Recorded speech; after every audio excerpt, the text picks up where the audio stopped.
なんてしつこいやつだ。おらおらおら、あんな大剣を担ぎながらどうしてついてこられる。鍛え方が違うんだよ。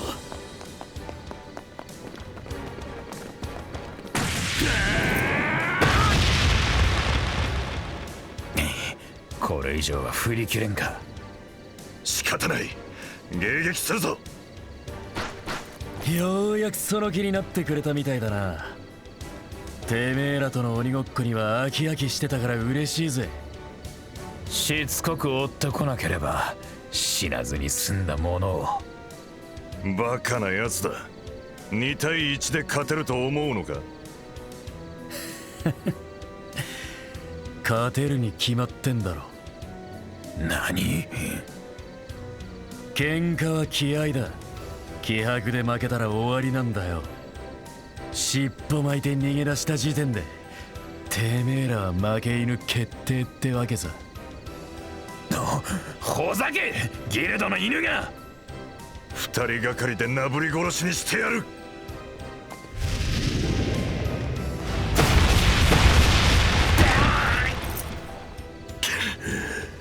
ここで捕まるわけには。とっとと降伏して洗いざらい白状してもらおうか。てめえらが何者で何を企んでるのかをな。それは困るな。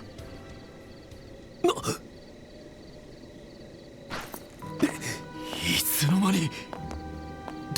大将、来てくださったんですか。仕方のない連中だな。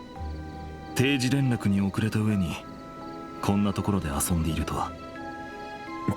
申し訳ありません。いろいろと邪魔が入りました。なるほどな。てめえが親玉ってわけか。自分はただの現場責任者に過ぎない。部下たちの比例は詫びよう。ここは見逃してもらえないか。はあ？今なんて言った？見逃してもらえないかと言った。こちらとしても遊撃士協会と事を構えるつもりはないのでね。アホか。そんな都合のいい話があるか。やれやれ、悪くない話と思うのだが、お前たちここは自分が食い止める。早く合流地点に向かうがいい。はい。感謝します隊長。逃がすか。おら。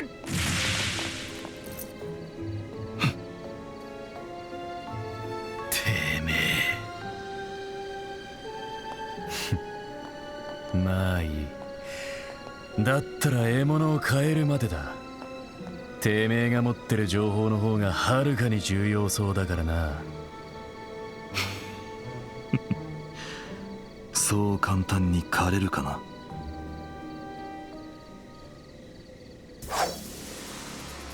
上等。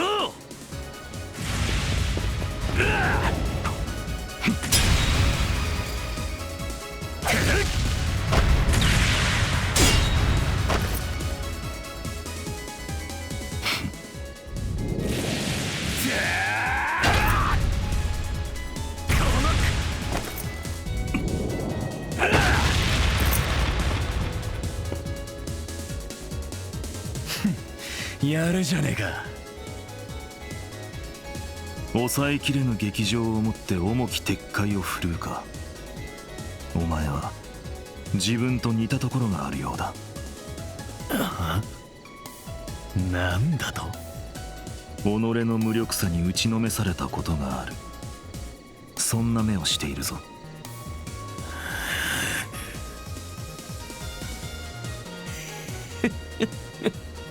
いいね。どこの誰かは知らねえがなかなか気に入ったぜ。自分もお前のような不器用な男は嫌いではない。お互いこの辺りで手打ちというのはどうかな。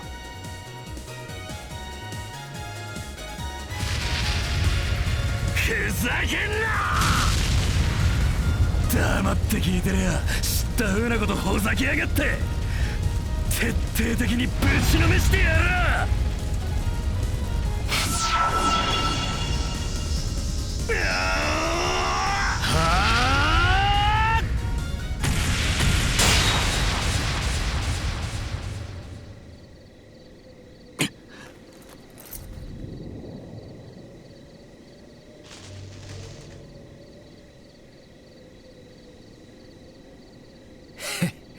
口ほどにもないやつだぜ。ギルドに運んで徹底的に締め上げてやるとするか。なんだこれは分け身のクラフト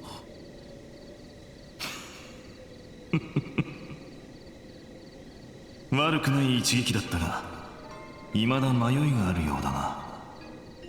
その迷いが太刀筋を狂わせる。何？修羅と化すのならば全てを捨てる覚悟が必要だ。人として生きたいのなら怒りと悲しみは忘れるがいい。それではさらばだ。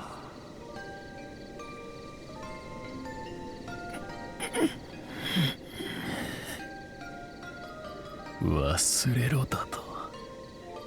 そんなことできるわけねえだろうが。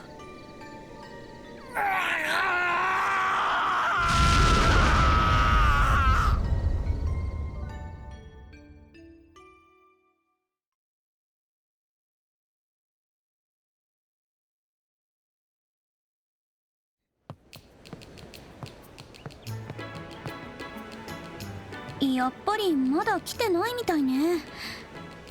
早く来すぎちゃったかな。そうだね。酒場で時間を潰そうか。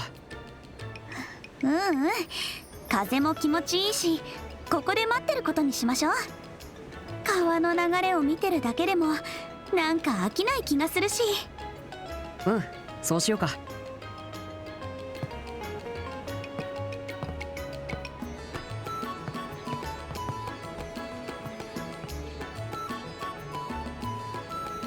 しかしルーアンもようやく落ち着きを取り戻した感じよね。ダルモア市長が逮捕されて一時は大騒ぎになったけど。現職の市長の逮捕なんて前代未聞の出来事だからね。ロレントで言えばクラース市長が捕まったのと同じことなわけだし。うわ、それは確かにショックすぎるかも。でもそう考えてみるとルーアンの人たちは冷静よね。驚いてはいたみたいだけどショックは受けてないみたい。まあルーアン市長は伝統的にダルモア家の当主が選ばれていたみたいだから、市長本人を慕っていたわけじゃなかったのかもしれないね。みんなから好かれているクラウス市長とは違うわけか。自業自得とはいえちょっと哀れな気がするかも。来たみたいだよ。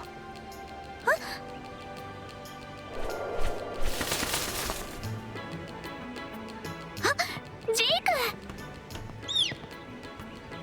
エステルさん、ヨシュアさん。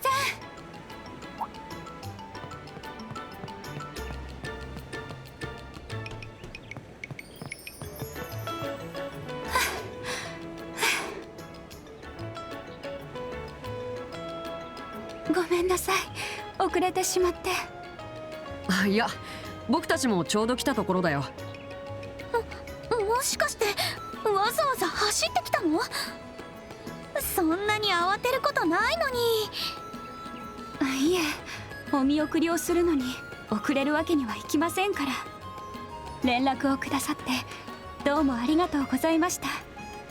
もうクローゼってば、お礼を言うのはこっちだよ。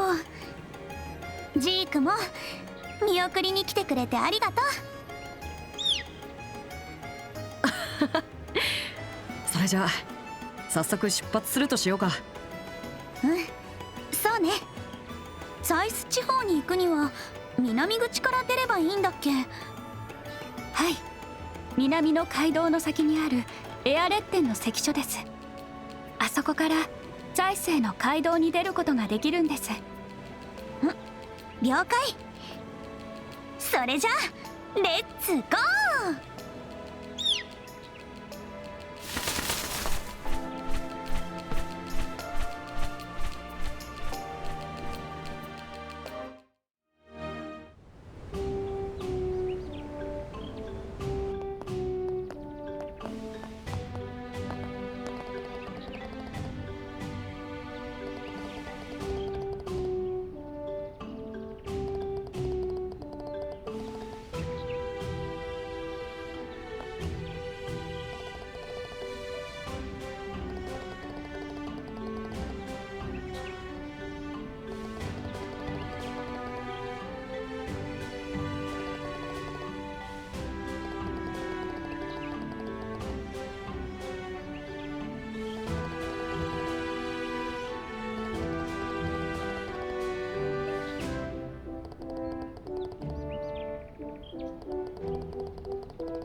滝って言っても自然の川じゃなくて水路から落ちてるんだ。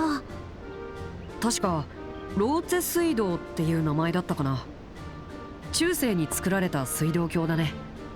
はい、バレリア湖から直接水を運んでいるんですよ。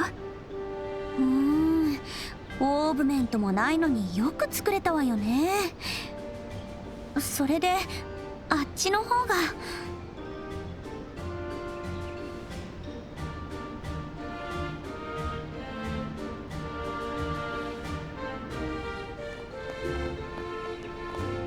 あれがトンネル道の入り口だね。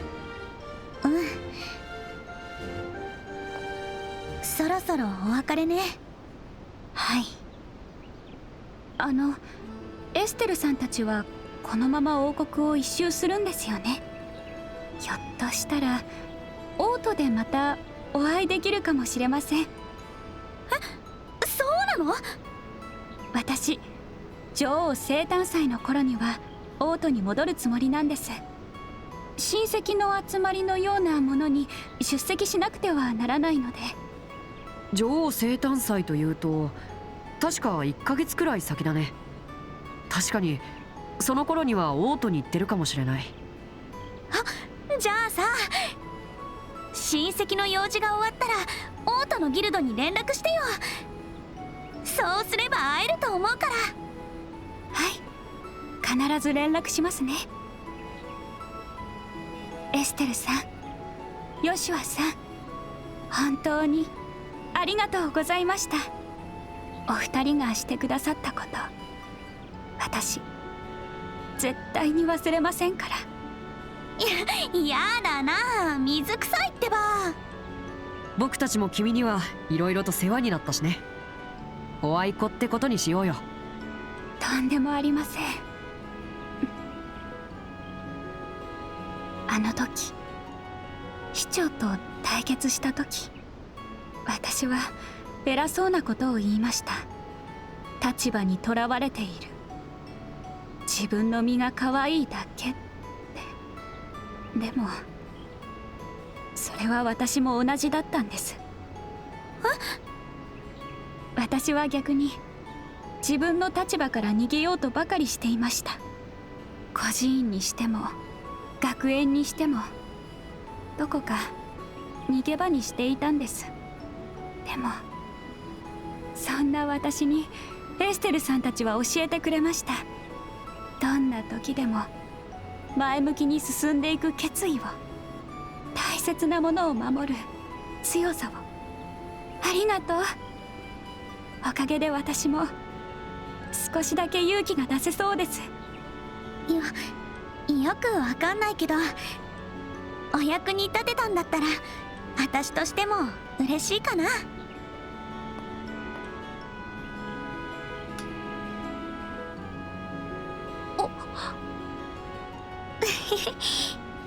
元気でね、クローゼ。今度はオートで会いましょう。はい、必ず。ジークも一緒にオートで会えるといいわね。ってあんた本当にオートに来るつもり？この辺りに住んでるんじゃないの？ジークは特別ですから、きっと会えると思いますよ。冗談で言ったんだけど。ジークには最後まで驚かされっぱなしだね。それじゃそろそろ行くとしようか。そうね。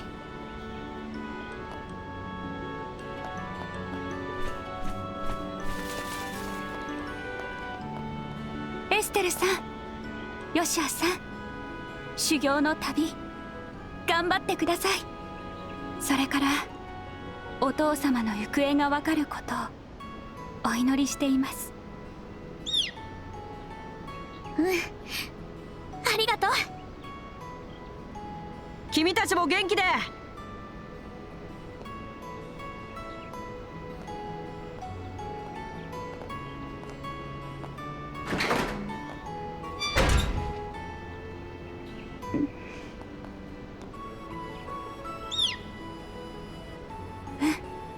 そうね、また会えるよね。クローゼ、お待たせしました。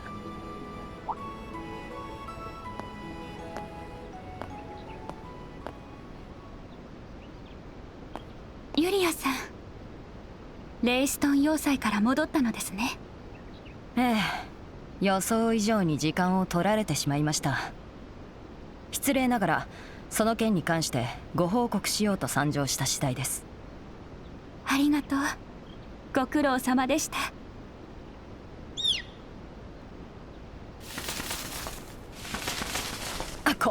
こらジーク、じゃれつくんじゃない。お前、護衛の使命はちゃんと果たしているのだろうな。ジークにはいつも世話になっていますね、ジーク。まったく調子のいいやつだ。街道の外れにアルセイユを止めています。報告の方はそちらで。わかりました。学園生活もしばらくお休みですね。オートに戻る前に先生たちに挨拶しなくては。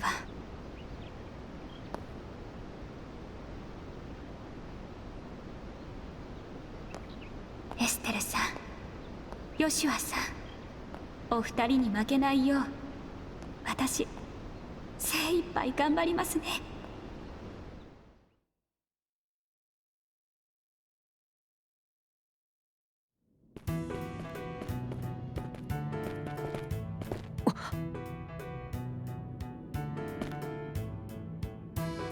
どうしたのヨシュア？あ、いや、誰かが来たような気配がして。へえ、私たちの他にこんなところを通る人がいるんだ。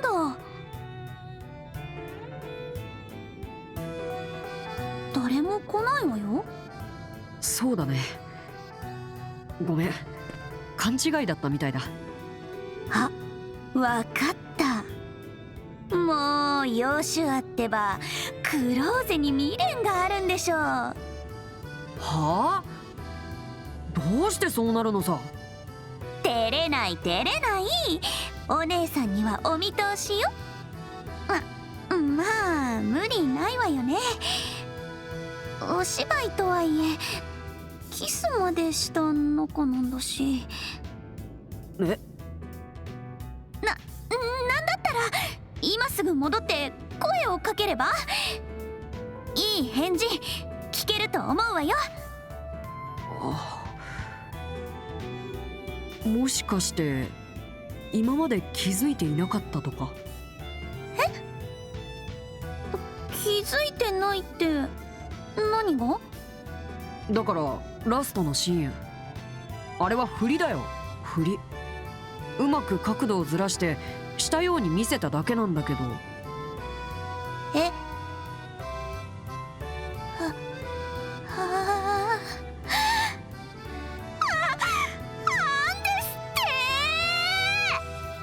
まったく君って本当にそそっかしいな。台本の注釈のところにもちゃんと書いてあっただろう。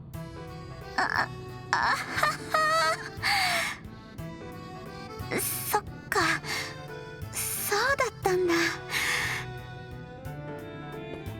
て私ってばどうしてこんなにホッとしてんのよ。エステル、ひょっとして具合でも悪い？大丈夫だってば。それじゃあとっととツァイスに出発しましょう。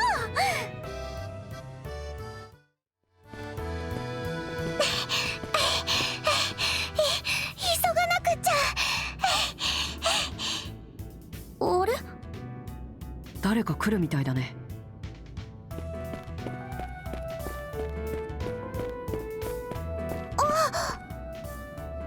やあ、こんにちは。どうしたの？そんなに急いで。はい、こんにちは。お姉さんたちこの道を通ってきたんですか？うん、そうだけど。だったら途中に消えた照明を見ませんでした？トンネルの壁についている照明のことなんですけど。ごめん、ちょっと気づかなかったかも。消えた照明はなかったけど、川を2つ越えたところで調子が悪そうなのは見かけたよ。それです。やっぱり思った通りだよ。すみません、私急がなくちゃ。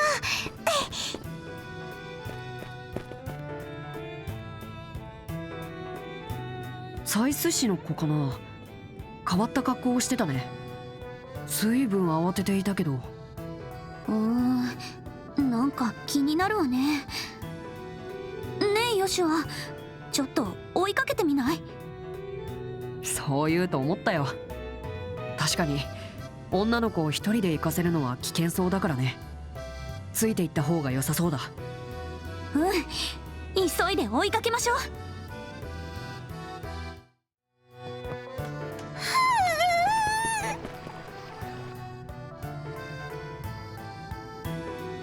もうこんなに集まってきちゃうなんて。このままじゃ壊されちゃう。こうなったら方向よし、強角20度、動力充填率 30%。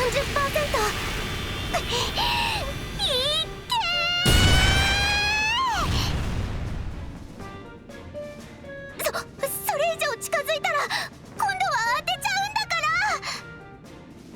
本当に本気なんだから。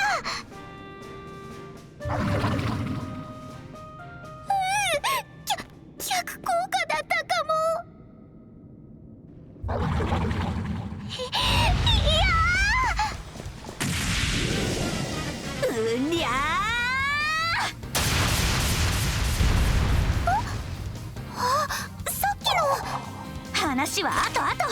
いいから下がってて。とりあえずこいつら追っ払うからね。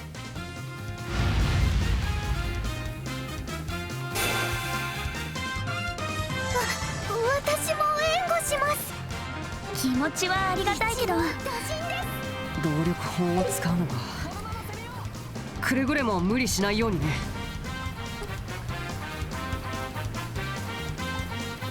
どんどん行きましょう。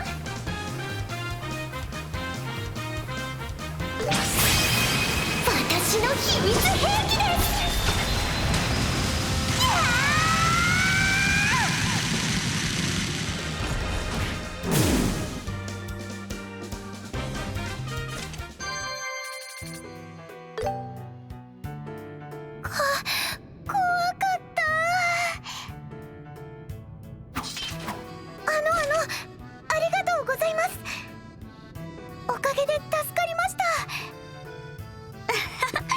無事で何よりだったわね。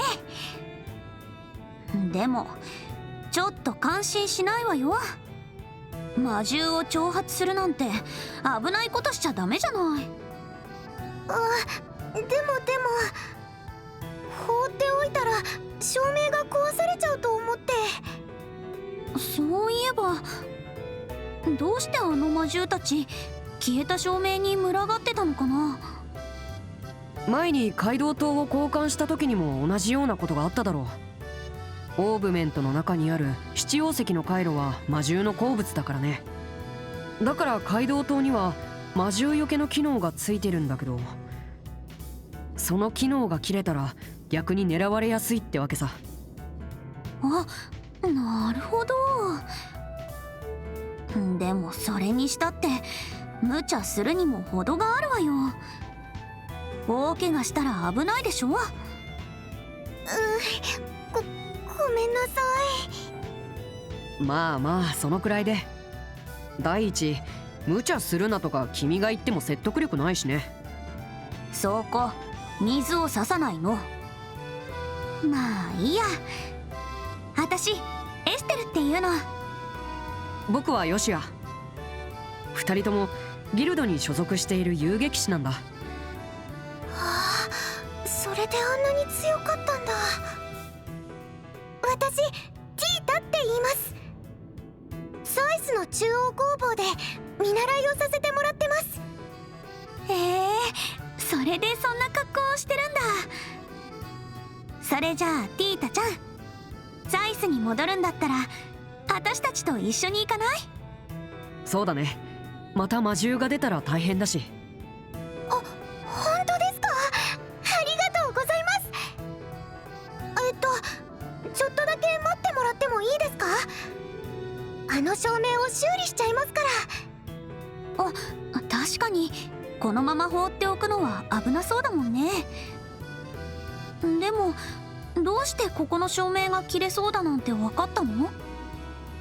端末のデータベースを調べていたら偶然見つけて、手違いで整備不良だったものがそのまま設置されたみたいなんです。なるほど。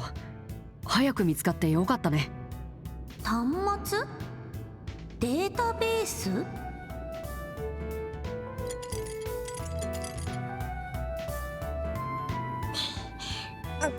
ょっと。はい、これでいいです。お待たせしちゃいました。すごい。ずいぶん手際いいのね。さすが、あの中央工房で見習いをしてるだけはあるね。大したことはしてないです。クォーツの接続不良を直して動力圧を調整しただけですから。なんか十分大したことのように聞こえちゃうんですけど。そんなことないですよ。ですね、わかりやすく説明すると、オーブメントの内部にはクォーツっていう結晶回路がはまっているんですけど、それがきちんとユニット部に接続されていないと生成された動力が行き場を失ってしまって、結果的に想定された当初の機能が発揮できなくなってしまうんです。それが街道島の場合は光と魔獣よけ。ストップ。説明はまたにして、そろそろ出発したいかな。こんなところで立ち話もなんだし。ああ、それもそうですね。ちょっと残念ですけど。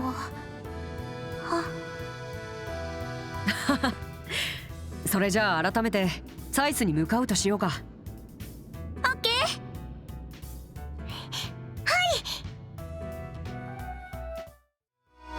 あ、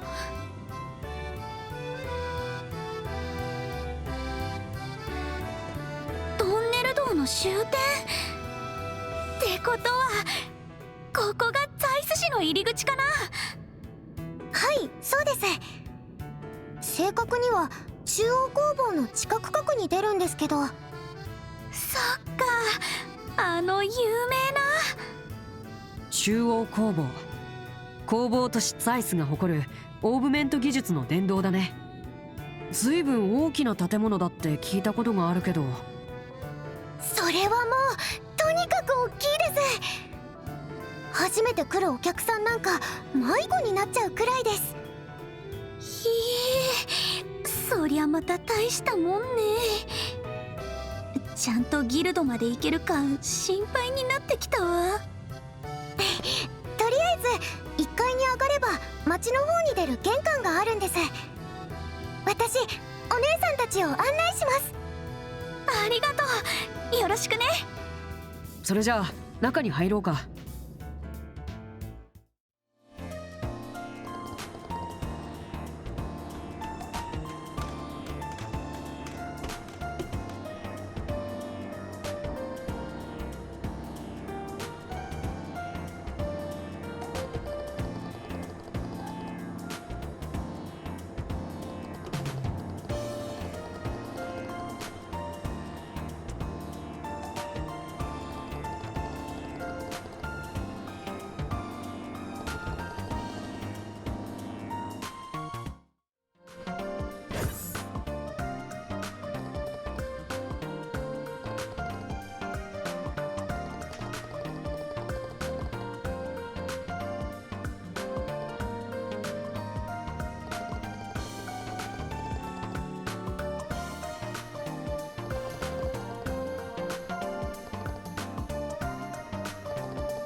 へえ、なんか広いとこに出たわね。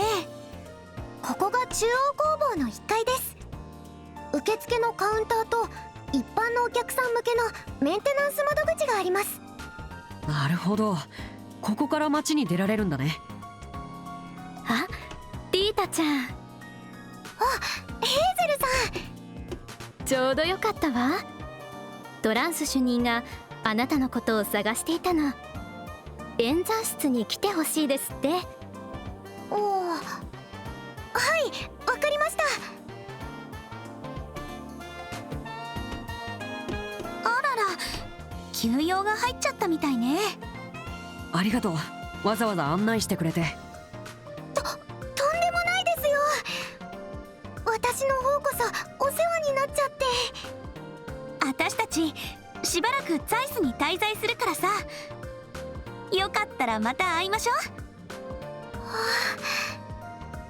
い、喜んで。それじゃあさようなら。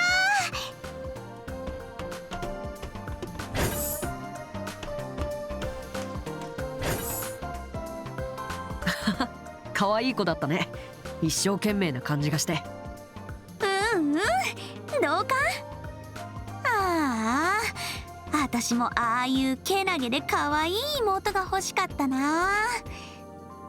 誰かさんみたいな可愛くない弟じゃなくてさ。何度も言うようだけど、いつもフォローしてるのは僕。お姉さんぶりたいんだったらもっとしっかりしてくれないとね。なんだ余計なお世話。それはともかく、早速町の方に行ってみる？そうだね。まずはギルドで転属手続きをしておこうか。それから父さんのことと例のオーブメントのことについても相談してみよう。オッケー。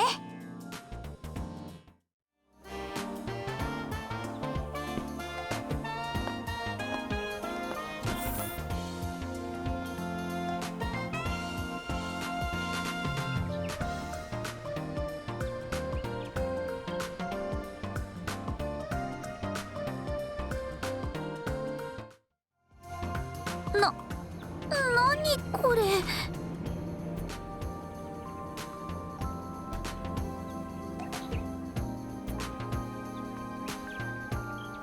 動く階段みたいだね。確かに長い階段だから上りよりは大変そうだけど。だからといって機械で動かしちゃうなんて。私この町に着いてから驚いてばっかりのような気がする。それはどうか。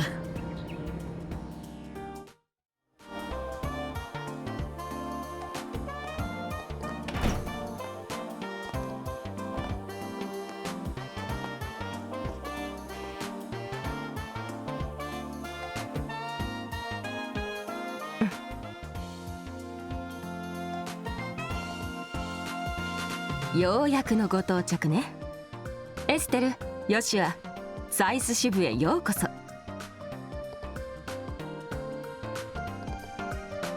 ルーンアン支部のジャンからすでに連絡は受けていたから。栗色のツインテールに黒髪と琥珀色の瞳、まさにあなたたちのことね。私の名前はキリカ、サイス支部を任されている。以後お見知りおきを。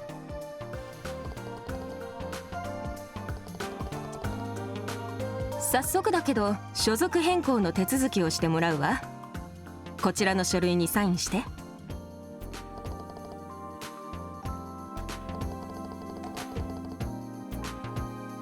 いいわ。これであなたたちもサイス支部所属になったけど、今のところすぐにやってほしい急ぎの仕事は入っていないの。掲示板をチェックしながら自分たちのペースで働くことね。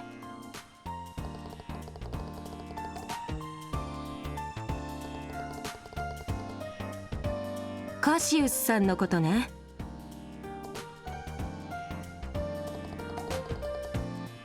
一通りのことはね。残念だけどカシウスさんはサイス地方にはいないわね。少なくともここ数ヶ月はこの支部を訪ねてきていない。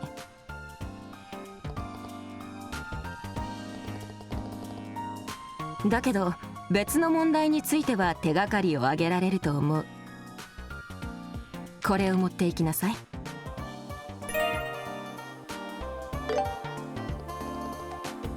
中央工房の責任者であるマードック工房長への紹介状。このサイス地方では市長と同じ立場にいる人ね。市長邸での話を聞く限りかなり謎めいた代物のようね。まずは工房長に会って相談してみるといいでしょう。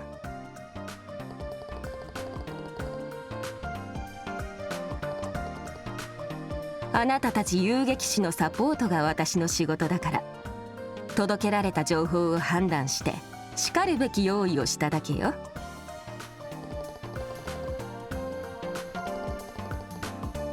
気にすることはないわ。何か事件が起こった時に働いて返してもらうから。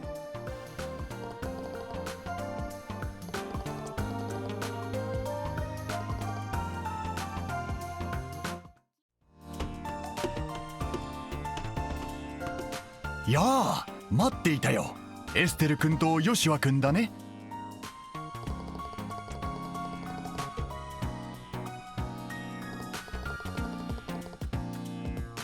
いやいや、気にしないでくれたまえ。遊撃士協会には、特にカシウスさんにはお世話になっているからね。そのお子さんたちとなれば歓迎しないわけにはいかないさ。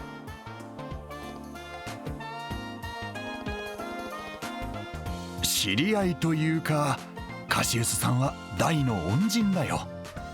この中央工房は大陸で最もオーブメント技術が進んでいる場所といっても過言じゃない。当然その技術をめぐっていろいろとトラブルが絶えなくてね。どうしても対応に困った時はロレント支部に連絡して彼に来ていただいていたんだ。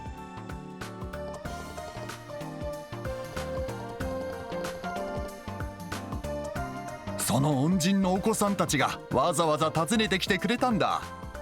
喜んで相談に乗らせてもらうよ。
君は。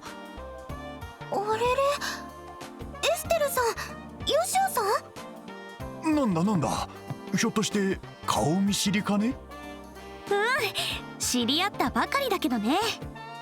それじゃあ彼女が博士のお孫さんなんですね。その通りだ。ティータ君、こちらのエステル君たちが博士に相談があるそうなんだ。家まで案内してもらえるかね？おじいちゃんに。はい、わかりました。よろしく頼んだよ。そう、何か分かったら私にも教えてくれると嬉しいな。技術者の端くれとして非常に興味をそそられるからね。わかったわ。それでは失礼します。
おじいちゃん、ただいま。ここをこうしてこうすれば、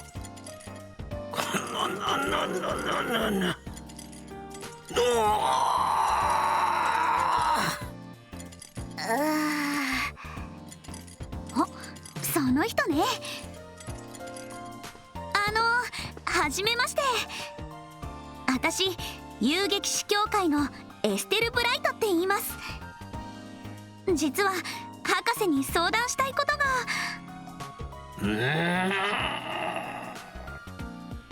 あり？できた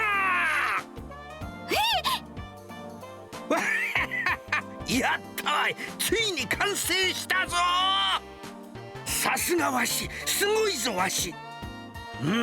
こいつは早速テストせねばなるまいて。なんなのよ。ごめんなさい、エステルさん。おじいちゃん、発明に夢中になると周りが目に入らなくなって、数日前から作っていた装置がようやく完成したみたいなんです。なるほど、さすが天才って感じだね。そういう問題じゃないと思うんですけど。面目ないです。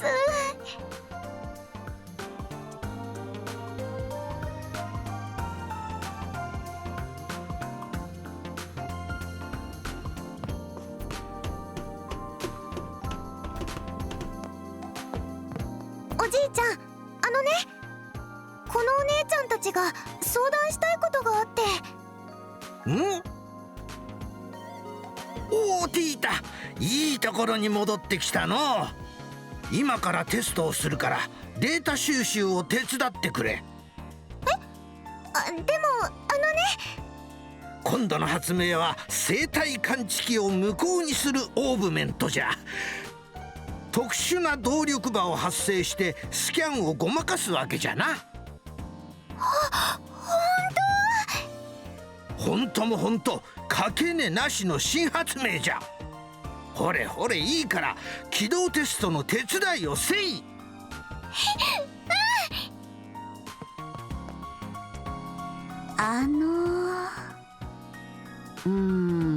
しばらくかかりそうだね。ほれ、そこの黒髪の。僕のことですか？他に誰がおる？2階の本棚から動力場における赤緑値というノートを持ってくるんじゃ。ほれほれ、とっとと急がんか。はい、わかりました。ちょっとヨシュほれ、そこの触覚みたいな紙下の。触覚。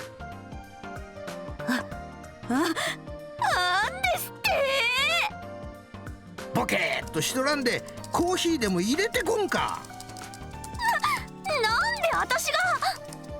ちなみにわしはブラックじゃ。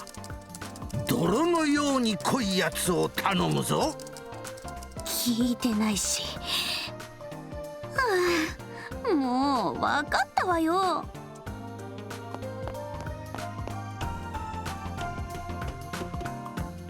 バッチリ。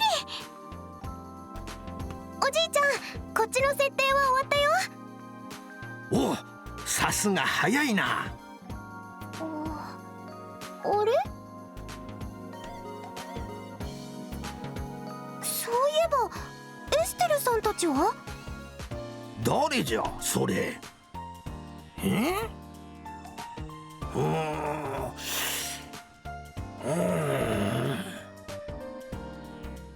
そういえば見覚えのない若い助手どもがいたが、はて、マードックのやつがよこした新人かの。おじいちゃん。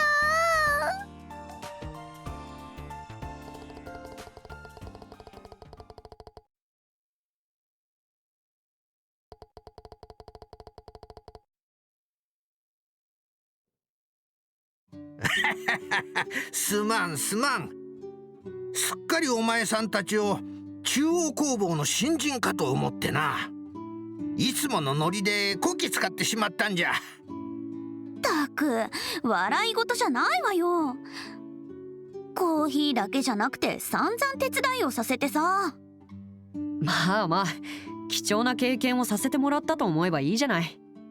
新型オーブメントの起動実験なんてめったにあるもんじゃないんだし。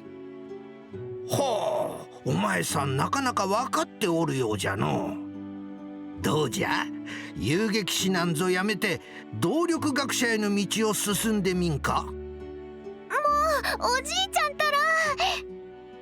ごめんなさい、エステルさん、ヨシアさん。なんだか私も実験に夢中になっちゃって。ティータちゃんは謝る必要はないんだからね。動力革命の父とか言うからどんなすごい人かと思ったけど、ここまでお調子者のじいさんとは思わなかったわ。そう褒めるでない。しかしまさかカシウスの子供たちが訪ねてくるとはの。わしの方もびっくりじゃよ。やっぱり博士って父さんの知り合いだったんだ。うん、結構前からのな。あやつが軍にいた頃からじゃから20年以上の付き合いになるか。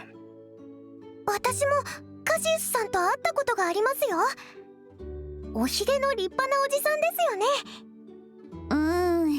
立派というかうさんくさいというか。でもそういうことならあれを預けても良さそうね。そうだね、問題ないと思うよ。なんじゃ、何かあるのか。そういえばお前さんたちわしに相談があるそうじゃな。実はね。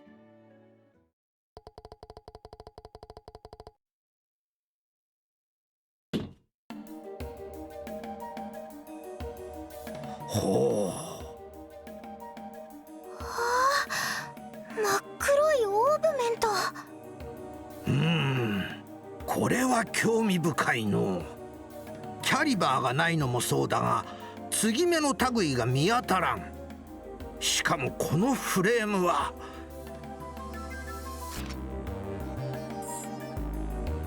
何してんの？特殊合金製のカッター。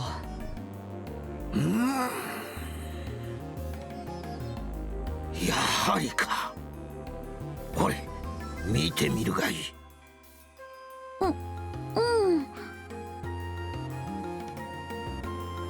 あれ？傷一つついてない。どうやらこのフレームはわしが知っているどんな金属よりも硬い素材でできているようじゃ。切断して中を調べるのはかなり難しいかもしれんな。そんなにとんでもない代物なんだ。切断するのが難しいとなると困ったことになりましたね。まあフレームの切断は時間をかければできるじゃろう。しかしその前に測定装置にかけてみるべきかもしれんな。測定装置？さっきの実験でも使ったあの大きな装置のことですよ。動力波の動きをリアルタイムに測定するための装置なんです。よくわかんないけど、その装置を使うとどうなるわけ？簡単に言うと、このオーブメントがどんな働きをするのかがわかるんじゃ。もっとも動力波の動きだけではあくまで推定の範囲内にとどまるがな。それでも重要な手がかりは得られる可能性が高そうですね。それじゃあ早速。でもおじいちゃん、そろそろご飯の時間だよ。あ、エステルさんたちもよかったら食べてってください。あんまり自信はないですけど。それじゃあ遠慮なく。よかったら僕たちも手伝うよ。よし、それじゃあこうしよう。食事の支度が済むまでわしの方はちょっとだけ。ダメ、私だって見たいんだもん。抜け駆けはなしなんだから。ケチ。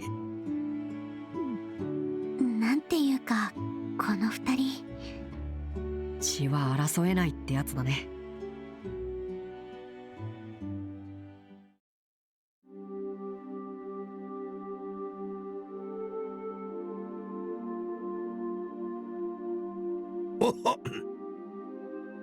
腹も膨れたことじゃし、早速始めるとしようかの。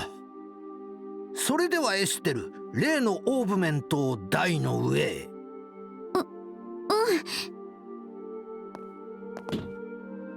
これでいいの？ご苦労。ティータやそちらの用意はどうじゃ？バッチリだよ。よろしい。それでは黒の動力機の動力波測定実験を開始する。黒のオーブメント？なんかまんまなネーミングね。Simple is best じゃ。とりあえず名前がないのは不便じゃからの。ドキドキ、ワクワク。この子はこの子ですっかりやる気満々だし。よし、それでは始めるぞ。ティータ、装置の起動を頼む。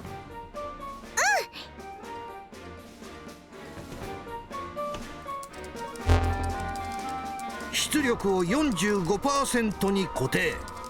各種測定器のスタンバイ開始。了解。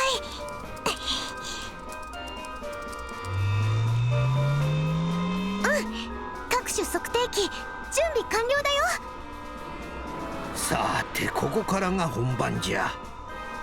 入出力が見当たらない以上、中の結晶回路に動力波をぶつけて反応を探るしかないわけじゃが、そこでこの測定装置の進化が発揮されるというわけじゃ。ノリノリね。ポチッとな。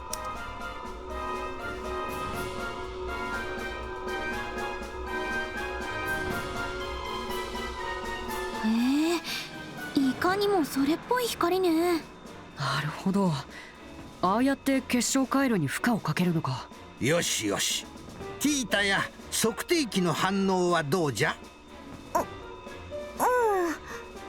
なんだか変かも。なぬ？タコメーターの針がブルブル震えちゃって、ぐるぐる回り始めたよ。なんじゃと？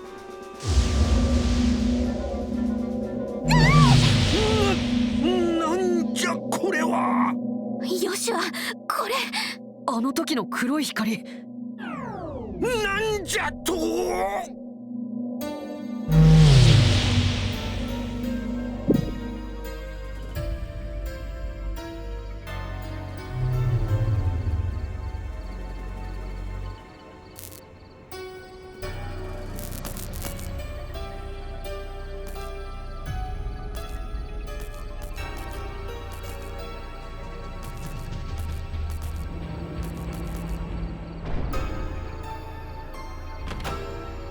明かりが消えてる。何が起きたんだ？どうなってるの？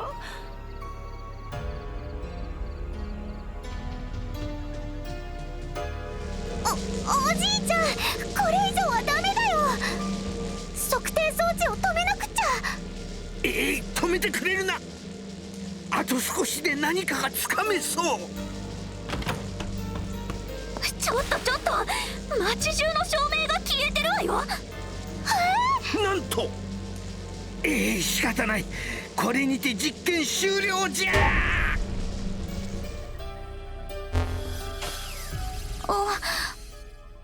元に戻った。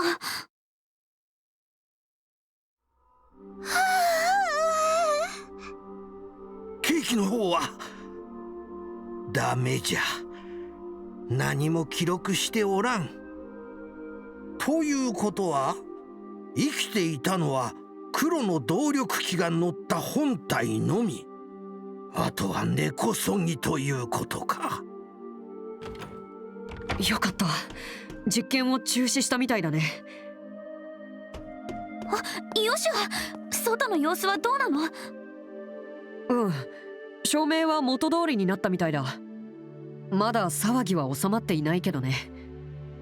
そっか。でも一体全体何が起こっちゃったってわけ？そうじゃな。あえて表現するならば、動力停止現象というべきか。動力停止現象？オーブメント内を走る動力が働かなくなったということですね。やっぱりその黒の動力機が原因なのかな。うん、間違いあるまい。しかしこれほど広範囲のオーブメントを停止させるとは。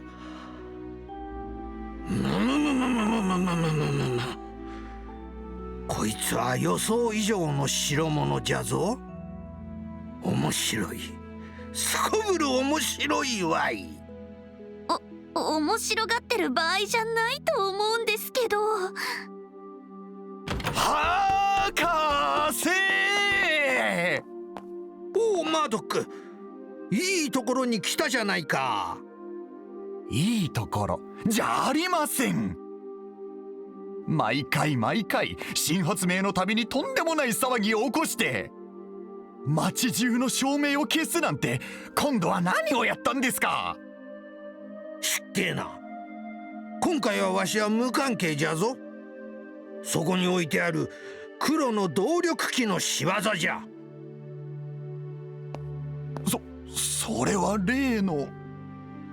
なるほど、それが原因ならこの異常事態もうなずける。だからといってあんたが無関係ということがあるか。バレたか。なんかやたらと息が合ってるわね。いつもこんな感じなんだ。恥ずかしながら。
なんだジョーちゃんたちは。このライプニッツ号にはいろんな機材が山のように積まれてる。危ないから近寄らないこったな。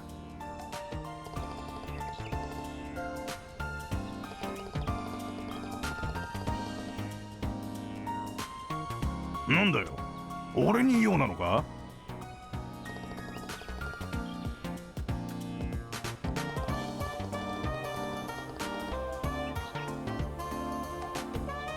なんだラッセルじいさんの用事かよ。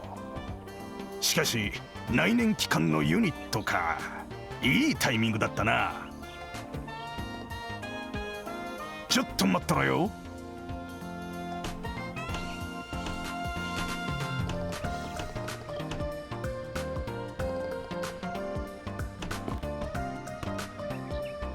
俺、重いから気ぃつけな。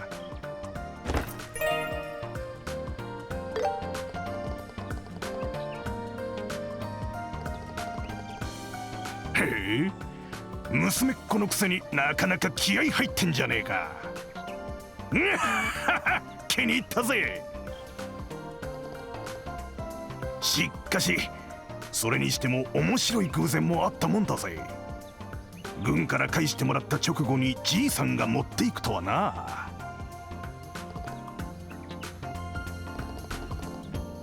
いやな、そのサンプルしばらく王国軍に貸してたんだ。何かの研究に使うとかでな。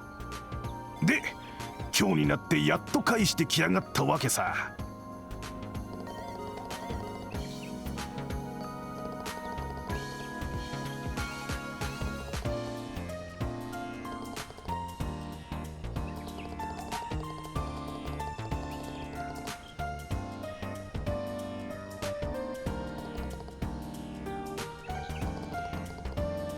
おう、じいさんによろしくな。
ずいぶん雰囲気のいいとこね。って何この匂い。あ、お湯に入っている硫黄成分の匂いなんですよ。温泉が湧いているところでは大抵こういう匂いがするらしいね。へえ、なんか卵をいぶした時みたいな匂いね。嫌な匂いじゃないかな。よかった。でもいつもよりちょっと匂いが薄いような。湯気も出ていないみたいだし。ポンプが故障したことと関係があるかもしれないね。早速修理しに行くかい？あ、ポンプ小屋の鍵は旅館にいる魔王おばあちゃんが持っているんです。まずは鍵を借りないと。オッケー、それじゃあ旅館に行きましょう。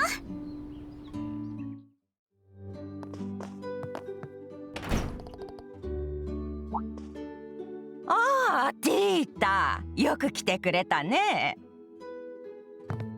ついさっき工房長さんから連絡があったよ。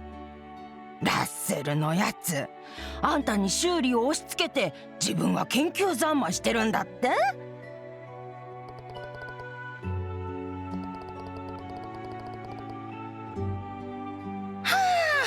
あ、あんたって子は本当にけなげでいい子だね。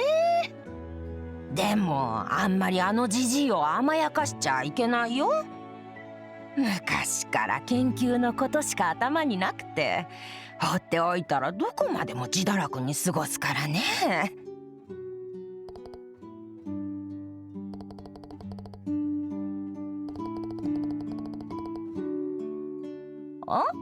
あんたたちは？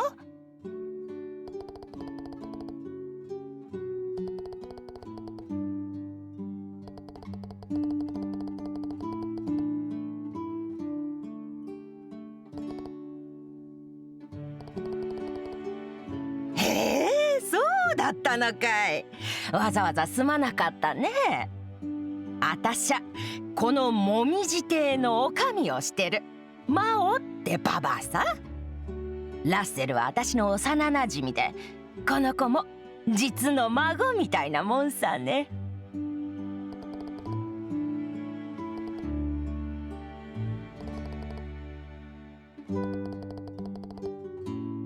ああ、そうなんだよ。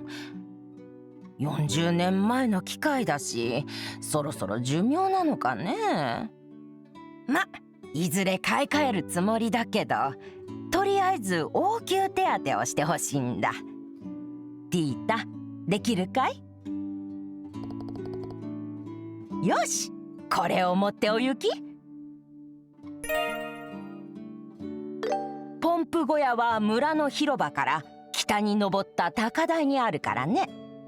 それじゃあよろしく頼んだよ。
ワンちゃんたち、とりあえず話し合いましょう。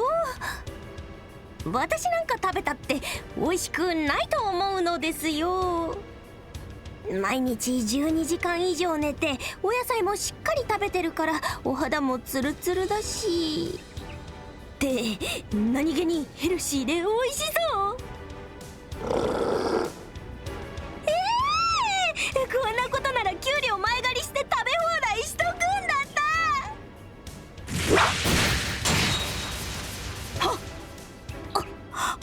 あなたたちは。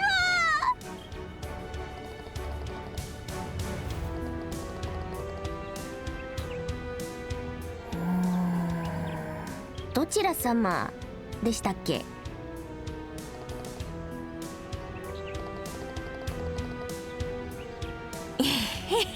冗談だってば。エステルちゃん、ヨシュアくん、こんなところで会うなんて奇遇ね。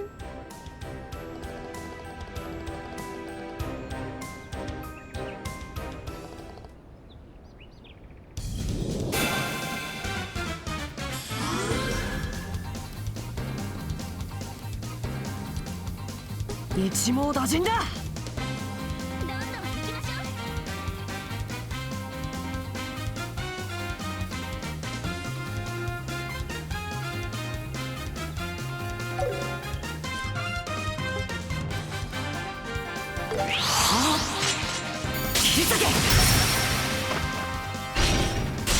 せーの、ここだよエステル。ここが攻める気よ。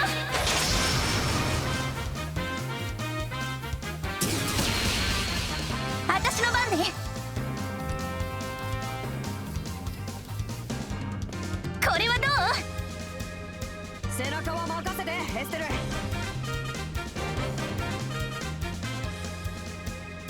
そこよ。は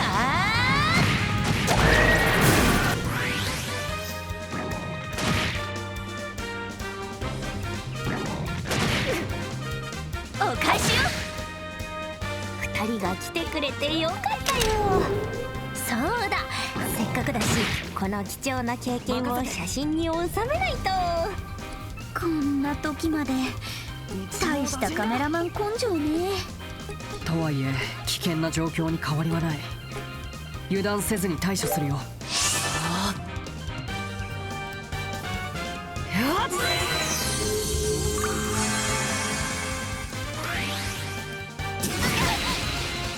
容赦はしない。一網打尽だ。これで終わりだ。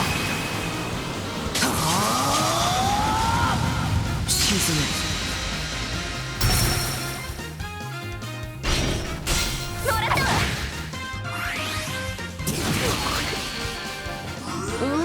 いい顔してますね。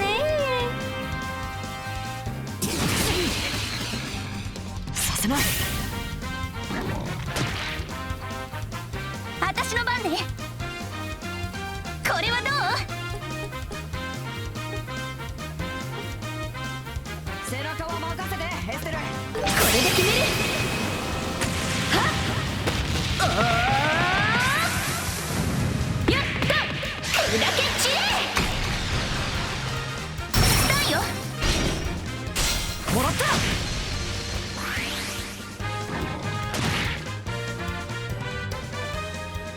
とってもキュートです。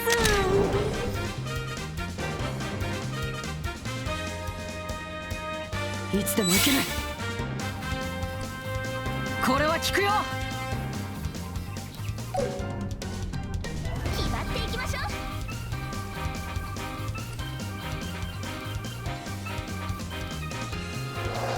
本気でいくよ。は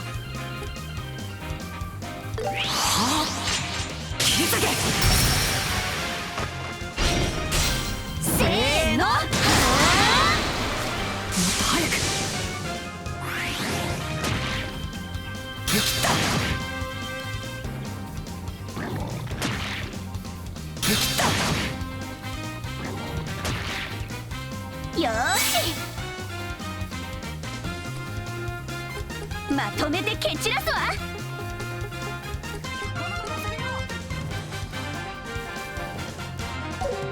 これはどう？燃えろ！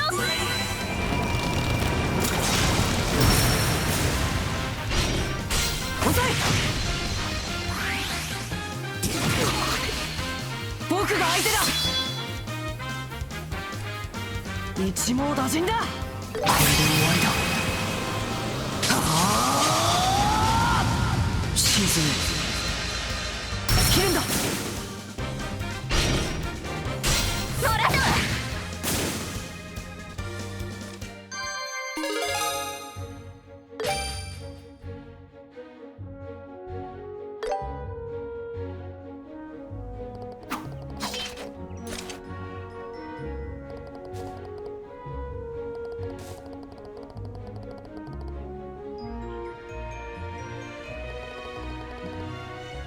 うわー、すごいすごい。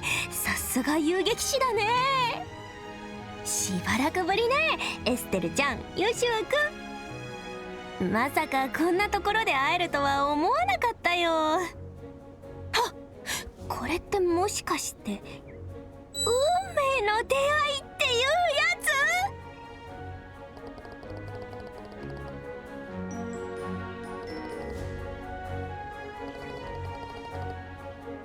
つ？そうだけど、俺なんで知ってるの？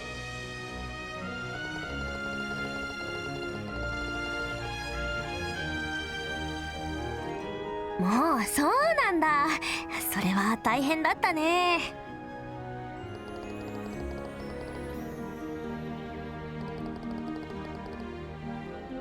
ちっちっち、そんなこともわからないの？エステルちゃんもまだまだ洞察力が足りないな。正解は今度の特集に使えそうな写真のネタを探してたでした。あ、ちなみにナイアル先輩にやれって言われた宿題なんだけどね。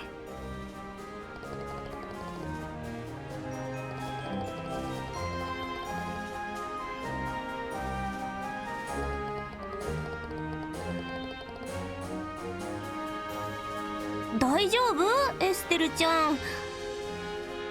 痛いの痛いの、飛んでけ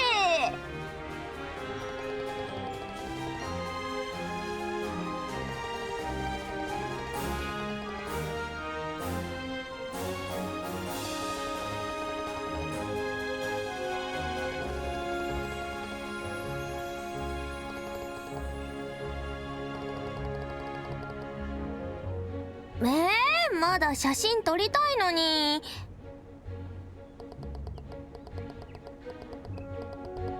エステルちゃん、怖い。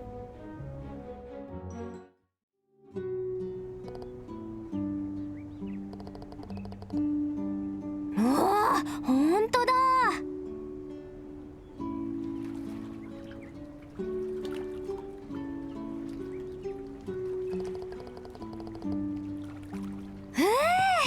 これでやっと温泉に入れるよ。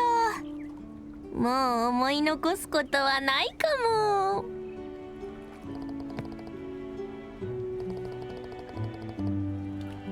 てへへ、それはもうなんといっても湯上がりに飲むフルーツ牛乳が最高なんだよね。それじゃ私は早速温泉入ってくるから。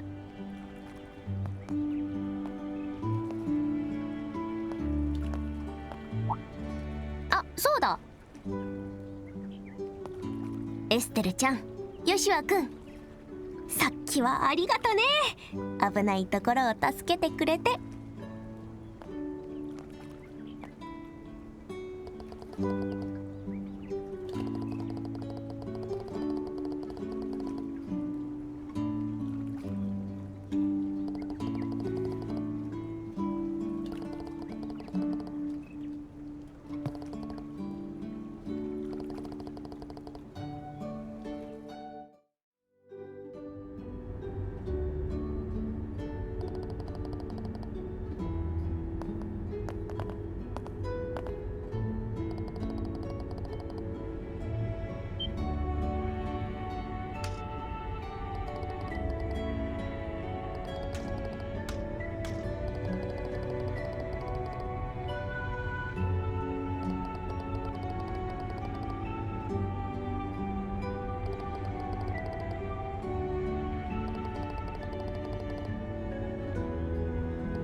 落ち着くわね。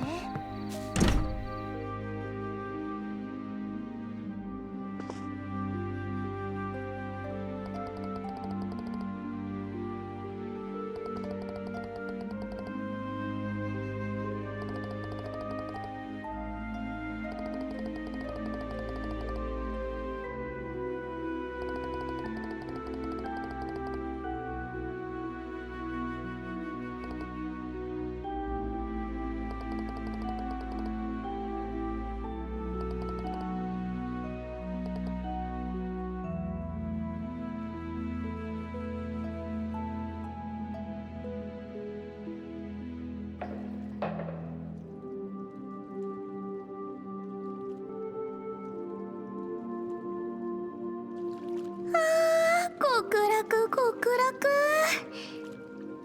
温泉って初めて入ったけど想像以上に気持ちいいわね。ドロシーじゃないけどこりゃやみつきにもなるわ。私もかなりやみつきです。小さな頃からおじいちゃんに連れてきてもらってましたから。そうなんだ。あれ、あそこの扉って何？あ、さっき言っていた露天風呂につながってるんです。とっても大きくて10人でも入れそうな感じです。へえ、そうなんだ。旅の疲れが体から溶け出る気がする。エステルさんたちって歩いて旅をしてるんですよね。なんで飛行船を使わないんですか？修行のためかな。あと父さんの言葉っていうのが大きかったのかもしんない。カシウスおじさんの？父さんの教え子でシェラネーってのがいるんだけど、父さんやっぱりその人に徒歩での旅を勧めたのよね。守るべき場所を自分の足で実際に歩いて確かめてみろってね。わあ、かっこいい。普段はおちゃらけてるけど決めるときは決めてたみたい。今頃どこをほっつき歩いてんだか。エステルさんごめん湿っぽくなっちゃったかな。ま、私たちも修行があるし心配ばかりもしてられないからね。今できるのは信じることくらいかな。信じること。どうかした？なんでもないです。あ、そうだ。私エステルさんに聞きたいことがあるんですけど。聞きたいこと？何でも聞いていいわよ。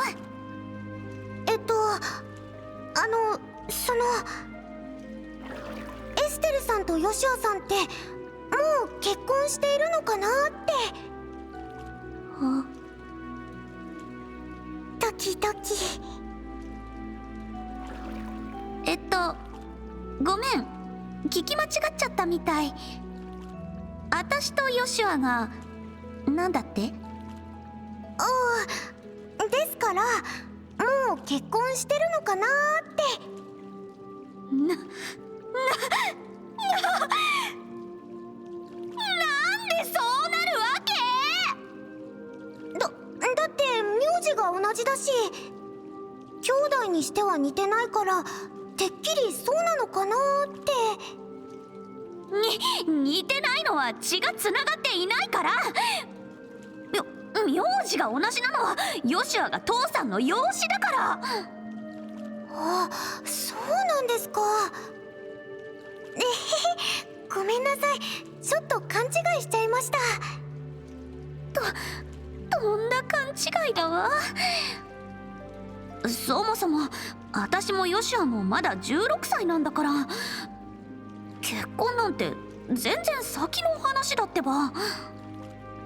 そうですよね。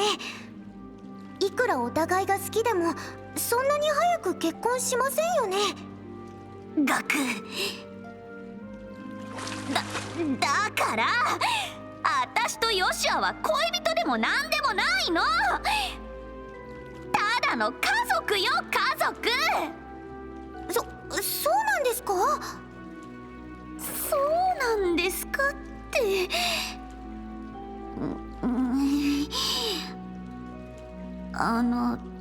ティータちゃん、私とヨシュアってそういう雰囲気に見える？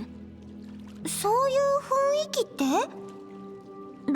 だから恋人同士みたいな雰囲気を。ラブラブとか熱々とかイチャイチャとか、そういうの。そういう感じはしませんけど、でもいつも一緒で自然な感じだし、お互いのことを分かり合ってるような感じだし。いや、それはまあ少しはそうかもしれないけど、それって家族とか親友でもありそうな雰囲気じゃない？だいたい私とヨシュアってそんな雰囲気になったことすら。そんな恥ずかしいセリフよくさらっと言えるもんだね。僕の胸でよかったらいくらでも貸してあげるから。それでもこうやって一緒にいてあげられるんだから。もちろんどうしてこんなにホッとしてんのよ。何を思い出してんのよ。っていうか私今まであんな恥ずかしいことを平気で。エステルさん、お顔真っ赤ですけど。なんでもないから。いや、それにしても温泉って本当に効くよね。血の巡りが良くなりすぎて頭がクラクラするっていうか。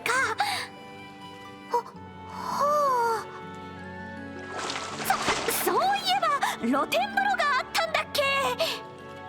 のぼせてきちゃったし、私ちょっと行ってくるね。はい。そういえばエステルさん、露天風呂って混浴なんですけど。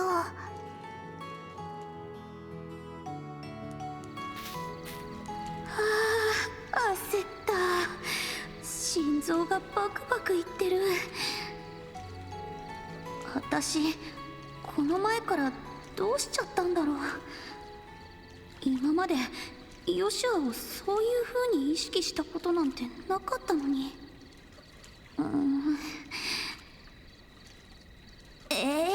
悩むのやめ。私のキャラじゃないし。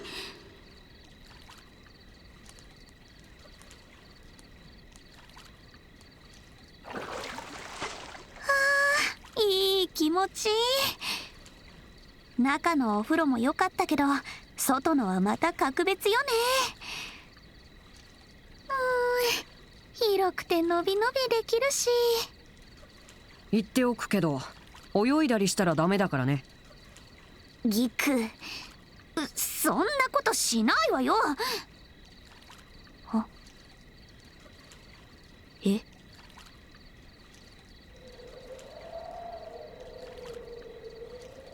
いやエステル、お先に入らせてもらってるよ。この格好だとさすがにちょっと照れるね。でも温泉って思った以上に効果があるね。傷にも良さそうだし、体の芯から疲れが取れそうだ。遊撃士家業にはぴったりかもしれないな。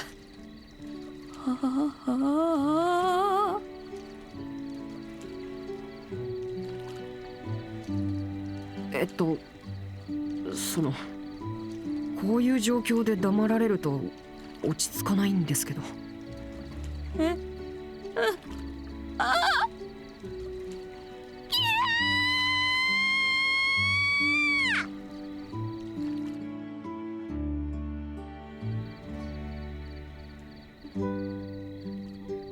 ものすごい悲鳴がしたから何かと思って飛んできてみれば、まったく人騒がせな娘だね。すみません。いいかい、この露天風呂は混浴なんだ。脱衣所の張り紙にでっかく書いてあっただろう。要するに全く見てなかったんだね。第一、裸の一つや二つ見られたからって騒ぐんじゃないよ。男ぶりや女ぶりなんてのは見られることで上がるもんだからね。そうなの？そこ信じちゃダメっていうか、そもそも裸は見られてないもん。それはともかく風呂くらい仲良くお入り。ここは本来家族で入れるように混浴にしてあるんだからね。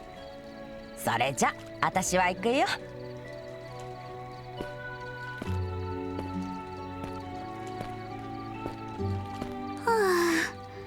か思いっきり疲れた。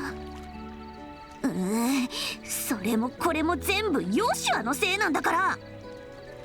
なんで僕が。結局エステルが一人で大騒ぎしてただけじゃないか。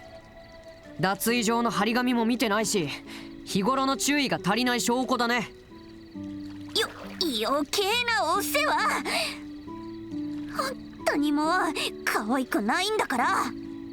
ああ、そうですか。いいよ別に。君に可愛いと思われたって嬉しくもなんともないからね。なんですって。大体なんだよ、人を見るなり悲鳴を上げて。そんな反応をされるなんて夢にも思わなかったよ。あれはあまりにもタイミングが。別にヨシュアと一緒が嫌ってわけじゃないからね。いいよ、無理しないで。僕はもう上がるから二人でゆっくり入っていきなよ。無理してるなんて一言も言ってないでしょ。ヨシュアのバカ。バカはどっちさ。ほら、ティータちゃんにも笑われちゃったじゃない。だからなんで僕が。ごめんね、みっともないところ見せて。笑ったりしてごめんなさい。ただ羨ましいなって思って。羨ましい？どうして？私、兄弟がいないから喧嘩とかしたことないんです。おじいちゃんは優しいからあんまり叱られたことないし、お父さんとお母さんとはあんまり一緒にいられないから。そういえばもう何年も会えてないのよね。それはやっぱり寂しいね。そんなことないです。おじいちゃんがいてくれるから。中央工房の人たちもみんな親切でいい人ばかりだし。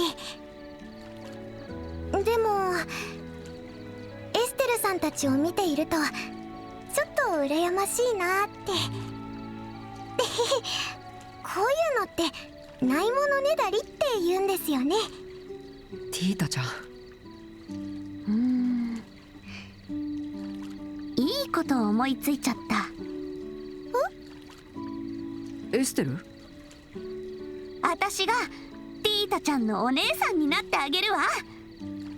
ちなみにヨシュアはお兄さん。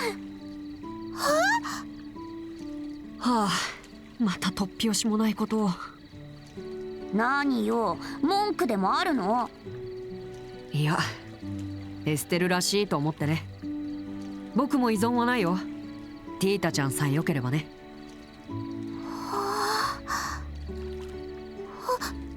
ありがとうエステルさん、ヨシュアさん。私なんだ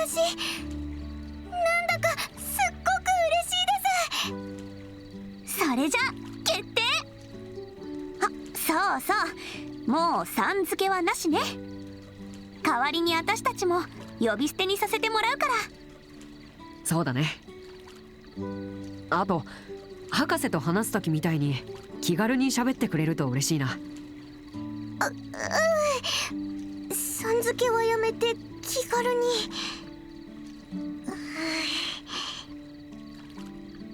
エステルお姉ちゃん、それとヨシュアお兄ちゃん、これでいいかな？バッチリ。改めてよろしくね。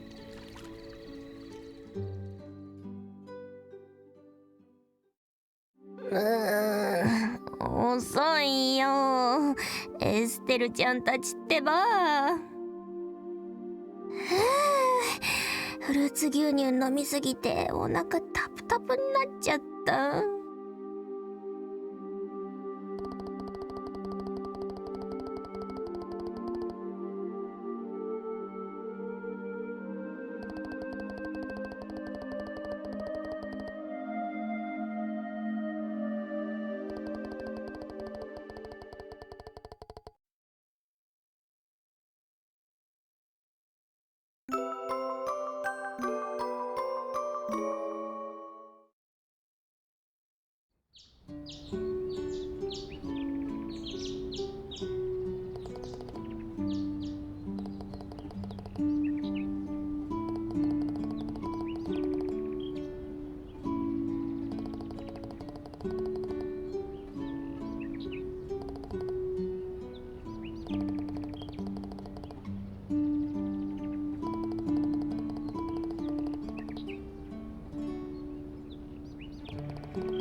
待っ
て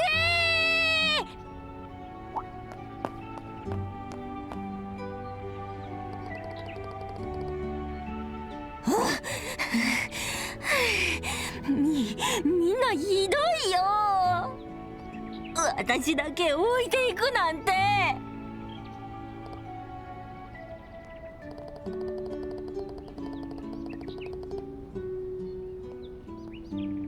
あれ、そうだったっけ？まあいいや、私だけ仲間外れは嫌だし。ピーちゃんもいいよね。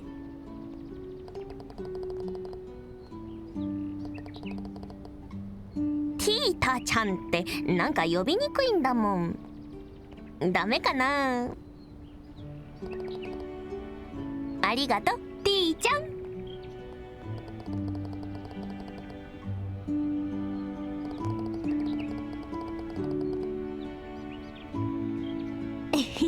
そう来なくっちゃ。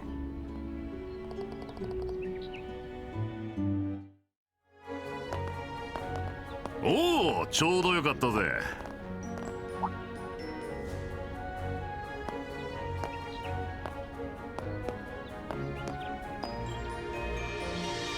よう、お嬢さん方、ちょいと聞きたいんだが。はあ、おっきな人。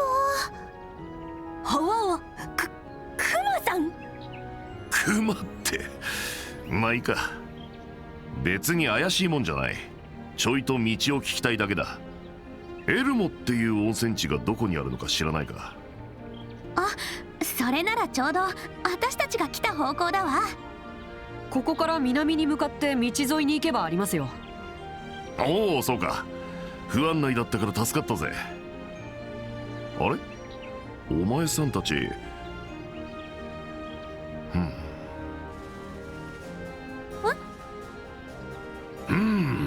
なるほどな。こいつはひょっとしたら。僕たちがどうかしましたか？いや、すまんな。大したことじゃないんだ。それじゃまたな。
あれ、どうしたのエステルお姉ちゃん。気のせいかもしれないけど、なんか騒がしいような気が。気のせいじゃない。遠くからざわめきが聞こえる。中央工房の方からだ。おい、どういうこと？わからないけど行ってみた方が良さそうね。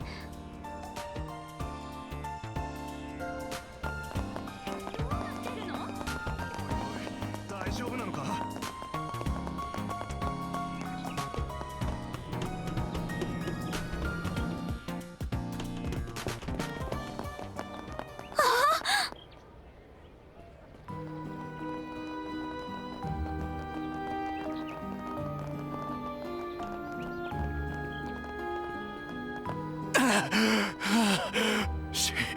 死ぬかと思った。無事で何よりだ。よし、これで全部かね。はい。常勤の方は工房長さ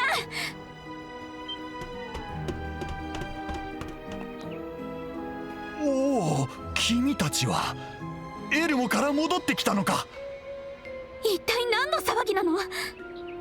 どうやら建物内部で何かのガスが発生したらしい。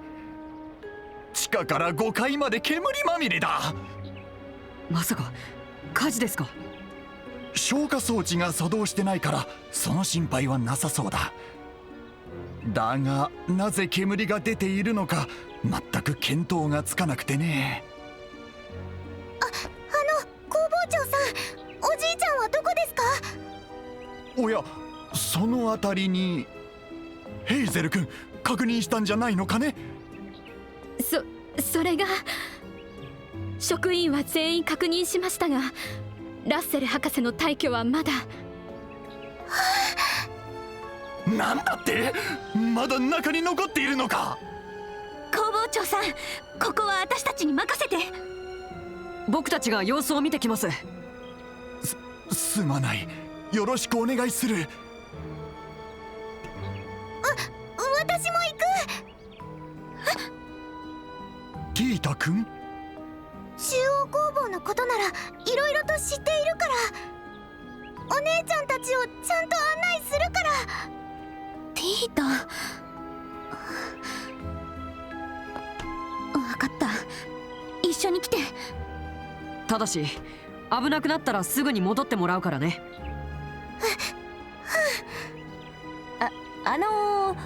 私もついていっちゃダメ。すみません、遠慮してください。おう、即答。でも仕方ないか。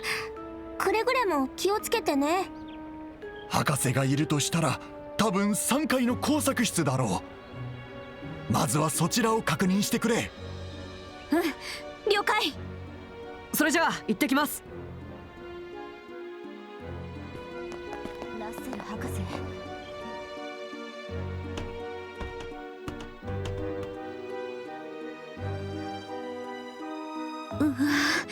これは確かに煙っぽいわね。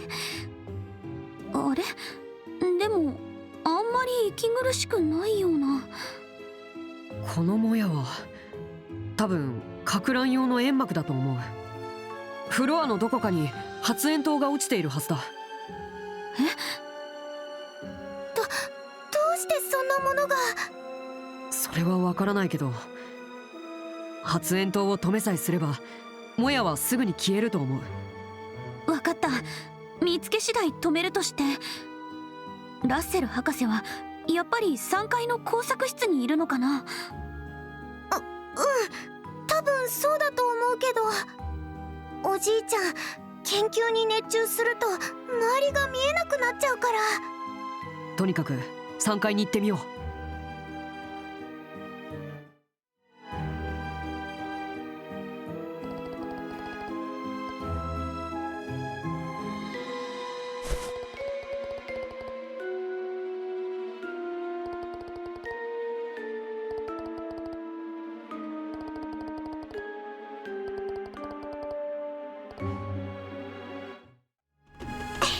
おじいちゃん大変だよ。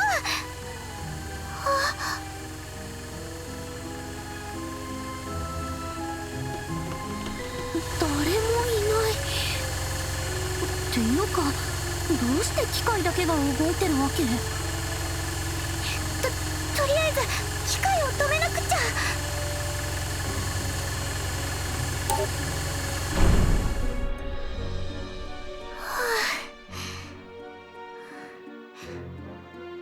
おじいちゃん、どこ行っちゃったのかな。博士もそうだけど、黒の動力機も見当たらない。これはひょっとしたら。ここにいやがったか。アガット！どうしてこんなところに？そいつはこっちのセリフだぜ。騒ぎを聞いてきてみりゃ、またお前らに先を越されるとはな。たく、半人前のくせにあちこち首突っ込みすぎなんだよ。こんな相変わらず腹立つわね。お姉ちゃんたちの知り合い？アガットさんって言ってね、ギルドの先輩遊撃士なんだ。おい、ちょっと待て。どうしてガキがこんなところにいやがる？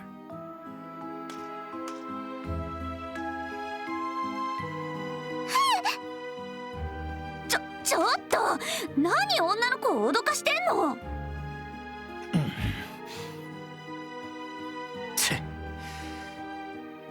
言いたいことは山ほどあるが、後回しにしといてやる。それで一体どうなってるんだ？はい、実は。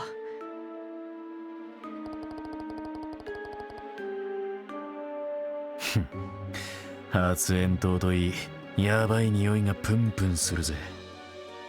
時間が欲しい。とっととその博士を探し出すぞ。了解です。おじいちゃん。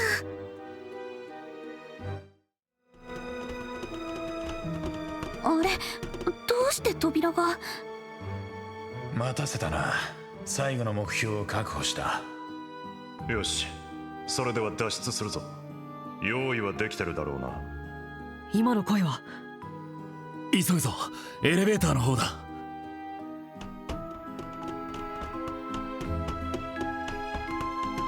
いた。てめえらは。おじいちゃん。アガットクロスナー。面倒な。ここはやり過ごすぞ。待ちなさいよ。逃がすか、俺。くそ、間に合わなかったか。もう一歩だったのに。そんな。どうしておじいちゃんを。とにかく非常階段で下に降りましょう。このまま中央工房から脱出するつもりみたいです。ああ、逃げるとしたら町かトンネル道のどちらかだ。急ぐぞガキども。言われなくても。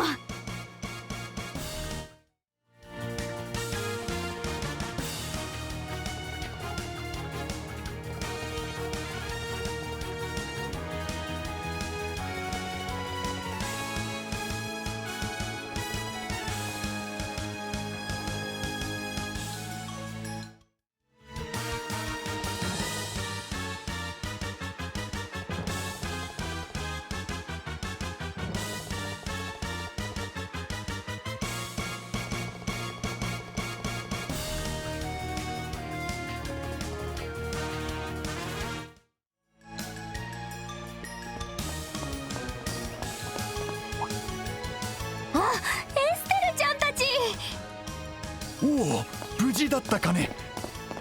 軍の人間が出てきたから何があったのかと思ったよ。軍の人間だと？ちょっと待って、黒ずくめの連中じゃないの？なんだねそれは。青と白の軍服を着た礼儀正しい軍人たちだったが、エアレッテンの関所から駆けつけてくれたそうじゃないか。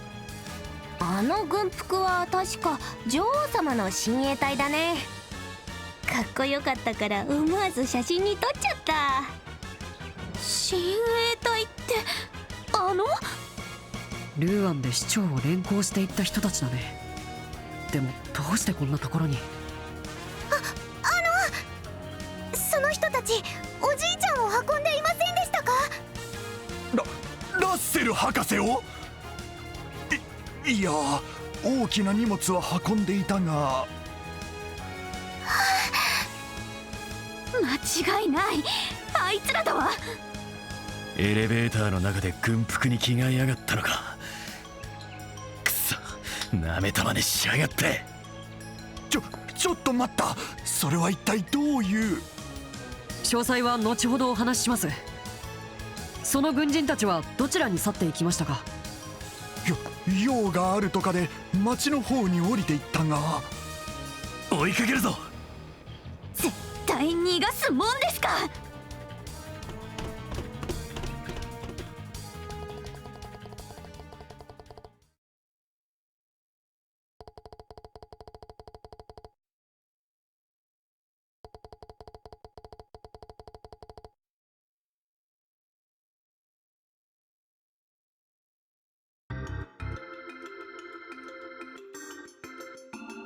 詳細は分かりました。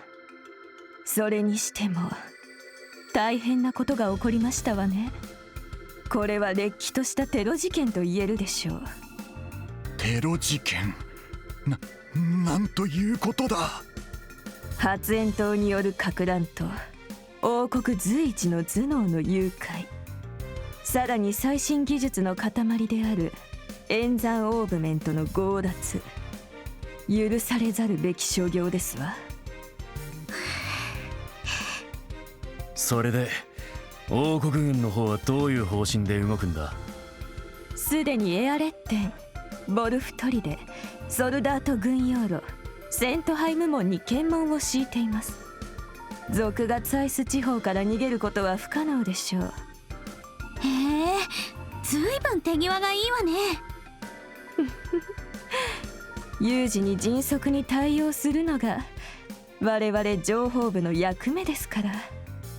一つ伺いたいんですが、例の男たちが親衛隊に変装していたことをどう思われますか？そうですわね。由々しき事態と言えるでしょう。というわけでドロシー・ハイアットさん。私のことですか？逃走する族どもの姿をカメラに収めたそうですね。その時の観光クォーツを我々に預けていただきたいのです。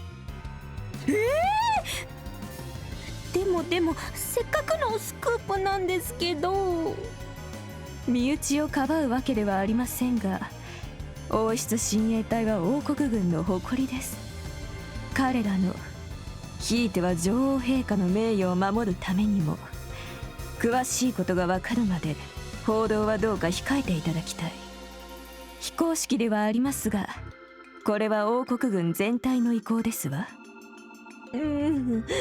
仕方ありませんね。詳しいことが分かったらちゃんと返してくださいよ。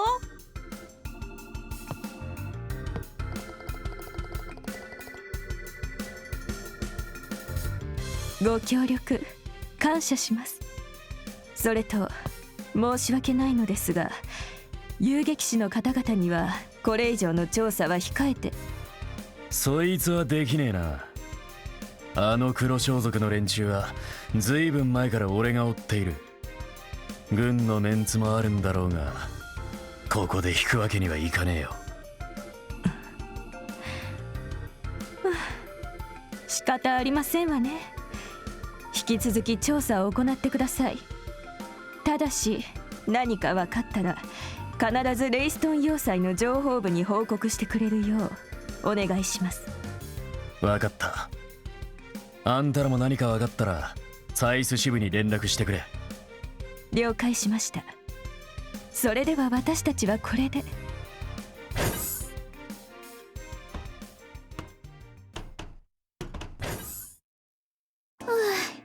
なんだか緊張しちゃった。あの人リシャール大佐の副官をやってる女の人よね。うん、大佐の代理として調査に来たみたいだね。どうも軍人は肌に合わねえな。まあいい。とりあえず犯人どもはサイス地方のどこかに潜伏しているみたいだ。ギルドで報告したらすぐに町の外の捜索を始めるぞ。って何よ、今度は私たちについてくんなとか言わないわけ？ああ、お前らもそこそこ使えそうだ。俺の助手でよければ使ってやる。相変わらず偉そうね。まあいいか、もう慣れちゃった。よろしくお願いします。ああ、気を抜くんじゃねえぞ。工房長、それじゃあ俺たちは行くぜ。ああ、よろしく頼む。どうかこの通りだ。博士を救い出してほしい。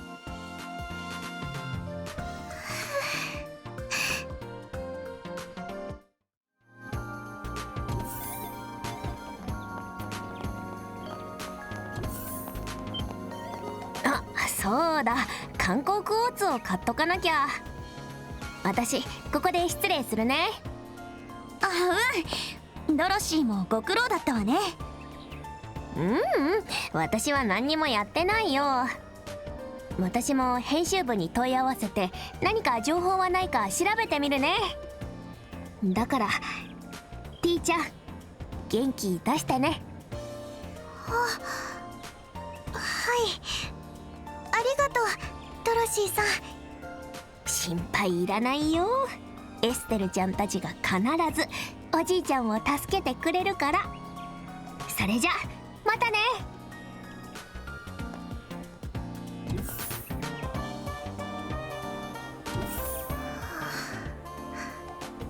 ティータ、そんな顔しないで。博士は絶対に無事だから。ああ、王国一の天才学者が傷つけられたりするはずがないさ。お姉ちゃん、お兄ちゃん、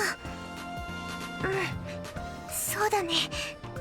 絶対に大丈夫だよね。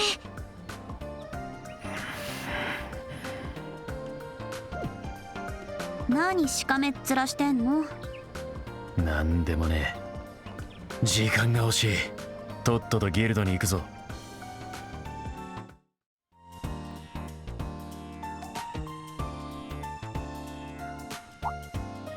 いいところに戻ってきたわね。あれ？あなたは？おや、エステルさん、ヨシュアさん、お久しぶりです。お元気でしたか？アルバ教授じゃない。サイスに来てたんだ。何？護衛を頼みに来たの？それどころじゃない。犯人たちの行方が分かったわ。この人はその目撃者。なんだと？やっぱりただごとじゃなかったんですね。いやはや、通報に来てよかった。実は私、ついさっきまで塔の調査をしてたんですよ。塔っていうと例のシリンの塔の一つね。平原道の北にあるグレンの塔だな。ええ、そしたら軍人が数名中に入ってくるじゃないですか。最初は王国軍の調査でもあるのかと思ったんですが、影から様子を伺っていると、誘拐だの逃走ルートだの不穏な言葉が出てきましてね。気になってしまったのでこちらに通報に来たわけなんです。その軍人たち、どんな軍服を着ていましたか？青と白を基調にした華麗な軍服を着ていましたが、さすが女王陛下の国、軍人までも洒落ていますね。決まりだな。グレンの塔に急ぐぞ。わかりました。お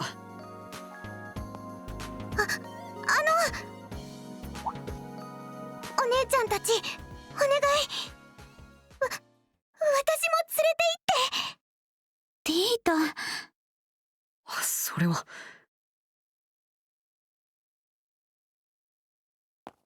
こらちびすけ、ノーナ、連れて行けるわけねえだろが。常識で考えるや、常識で。でもおじいちゃんがさらわれたのに私時間がねえからはっきり言っておくぞ。足手まといだ。ついてくんな。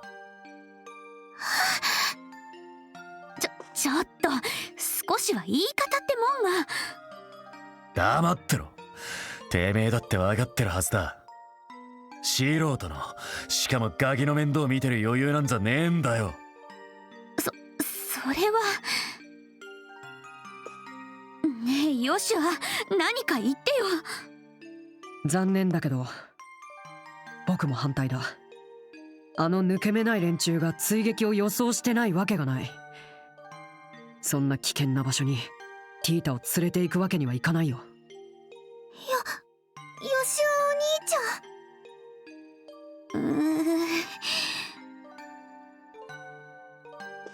ごめんティータ、やっぱ連れて行けないみたい。エ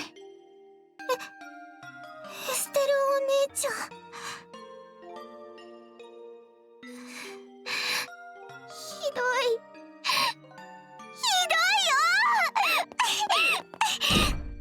ティータ。待ったエステル、今はそっとしておこう。一刻も早く博士を助けて彼女を安心させてあげるんだ。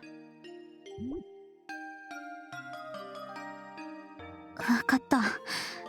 確かにそれしかないかも。たく余計な時間を取らせやがって。キリカ、軍への連絡は任せたぞ。ええ、そちらもブーンを。どうやら大変なことが起こっているようですね。くれぐれもお気をつけて。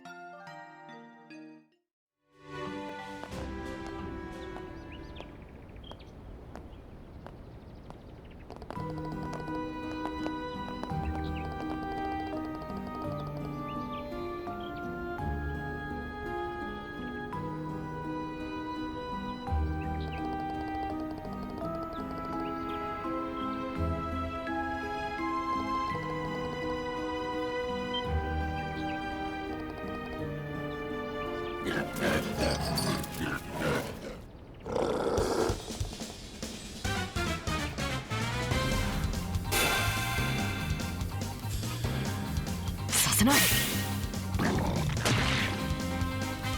私の番ね。これはどう？みんな行くわよ。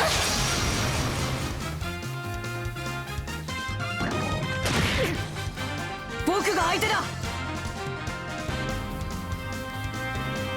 一網打尽だ。これで終わりだ。さよなら。行くぜ。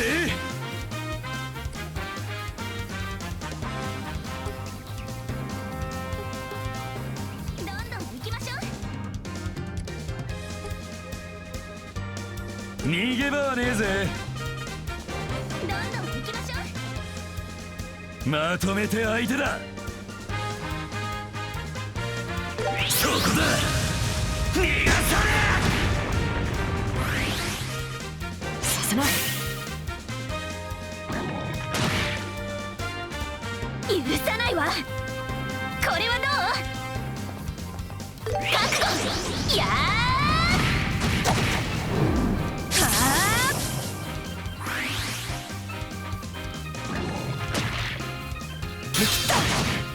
僕が相手だ。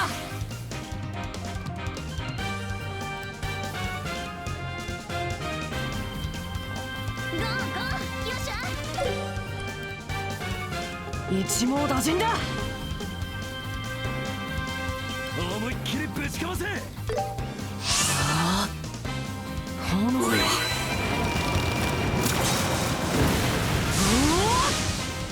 行くぜ。まとめて相手だ。終わりだ。ファイナルブレイカー。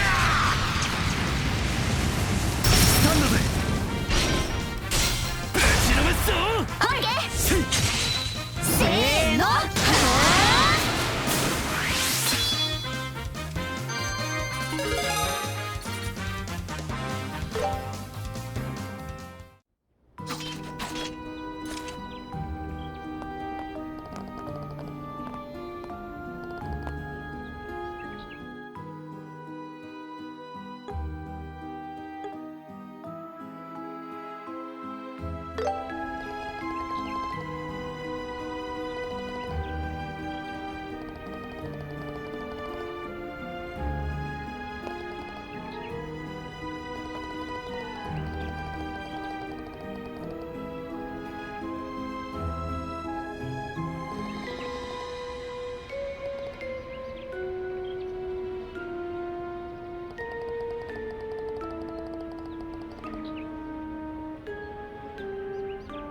いた。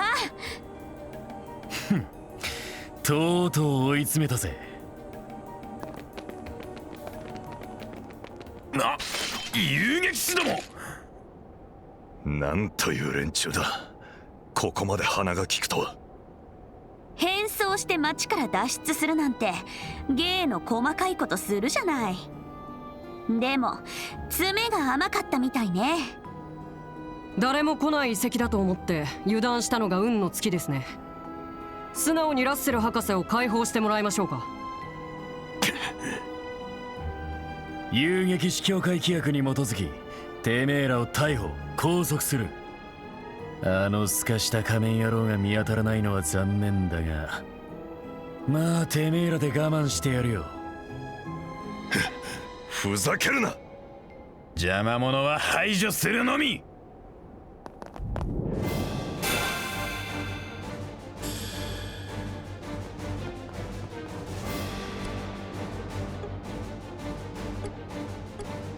楽にしてやろう。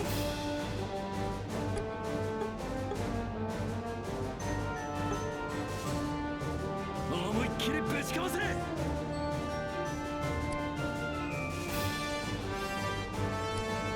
動開始。せい。悪いな。させない。そろそろ年貢の納め時ってやつだ。無駄なあがきはやめときな。言っていろ。貴様らごときに遅れを取るものか。返り討ちにしてくれる。そこだ。逃がされ。続けエステル。気合を入れるわよ。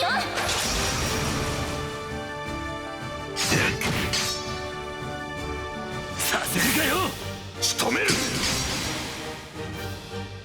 いつでも行ける。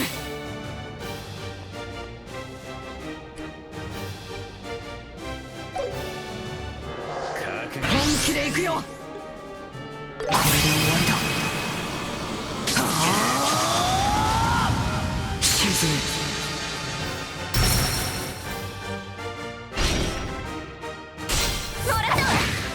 む。もらった。もっと早く行こうよ。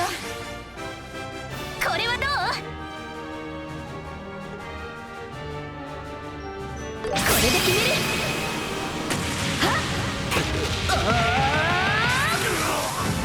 やった！オーカ無双撃。スタンよ。遅い。終わりだ。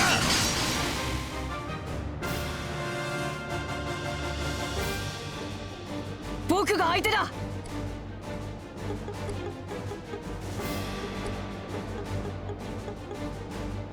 確実に仕留める。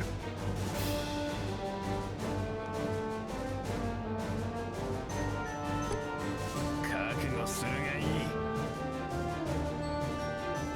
せい。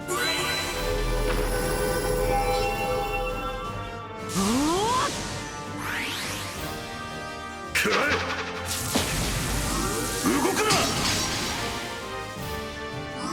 終わりだ。まずいな。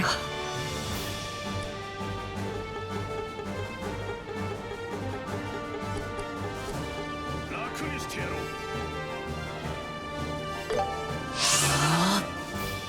やっ。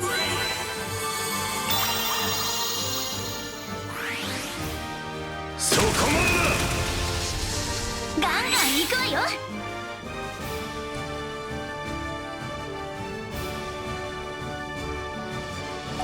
にしてやろう。飛ばすわよ。これはどう？確実に仕留める。覚悟。やー。さあ行くわよ。決めるわ。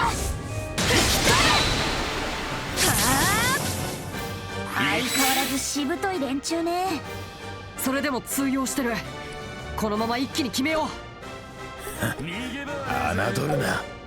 我らの計画は誰にも邪魔させん。決まって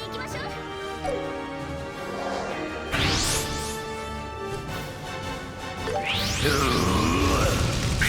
イムスマッシュ。もらったわ。そこだ。たぎるぜ。行くよ。よ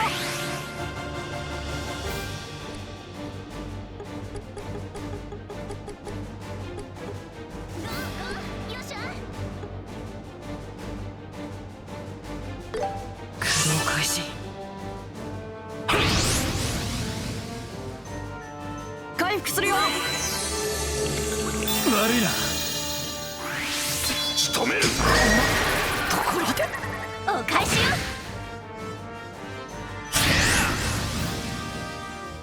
下がれ。お返しよ。仕留める。お返しよ。終わりだ。畜生。なんで。生き返ったぜ。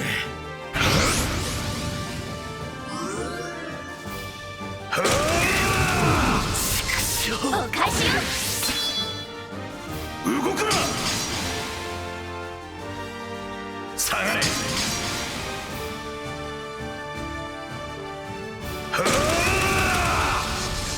私の番ね。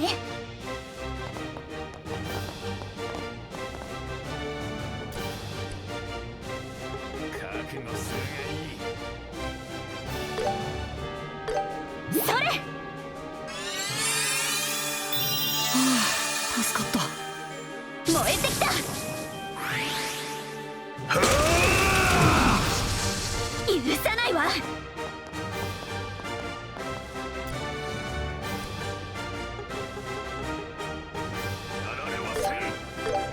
それ。生き返ったぜ。させるかよ。動くな。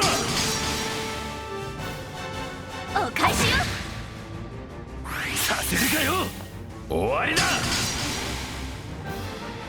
倒れるわけには。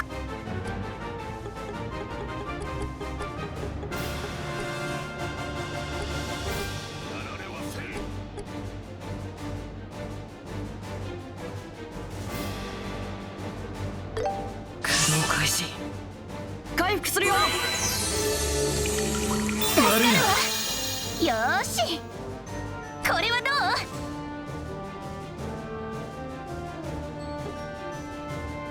背中は任せてエステル。これで決める。はっ。やった。オーカ無双撃。崩れたわ。もらったぜ。深くくらえ。ざけんな。返り討ちだ。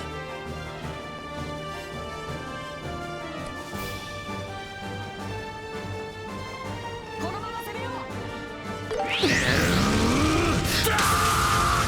流れを変える。終わりだ。ファイナルブレイカー。まさかぶちのめすぞ。了解。せーの。吹き飛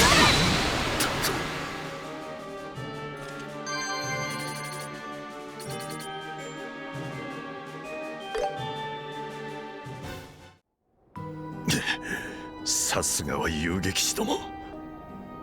だが人質がいるのを忘れたか。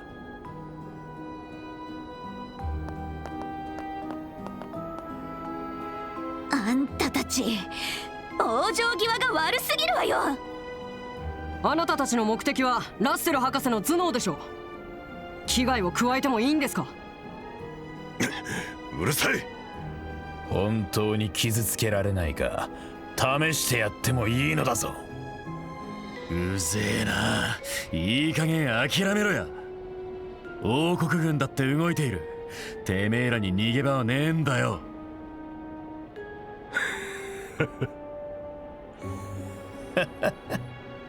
何がおかしい。いや、何おめでたい連中だと思ってな。それにそろそろ時間だ。何？エステル危ない。分かってる。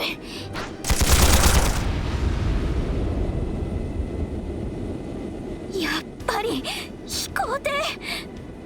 くそ、ここまで大掛かりな組織だったのか。形勢逆転だな。ここで皆殺しにしてもいいが、遊撃士協会を敵に回すつもりはない。そこで黙って見ていれば命だけは助けてやってもいいぞ。この言わせておけば。エステル、ここは彼らの言う通りにしよう。従うふりをして隙を伺え。じいさんを運び込もうとする瞬間、そのタイミングで一気に突入する。了解。どうやら諦めたようだな。賢明な判断というものだ。では失礼させてもらうぞ。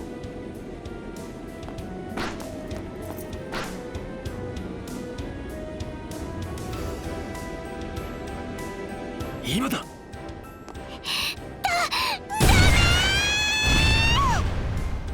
何？子供？ティータ？しまった、ついてきてしまったのか。おじいちゃんを返して。返してくれなかったらこうなんだから。ガキが調子に乗るんじゃない。まずい。ティータ！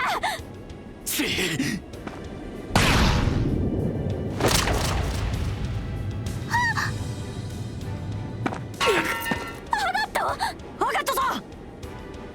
おい、子供を撃とうとする奴がいるか。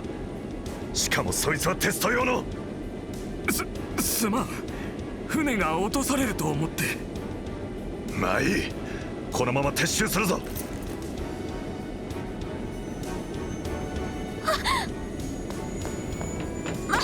待ちなさいよ。おじいちゃん。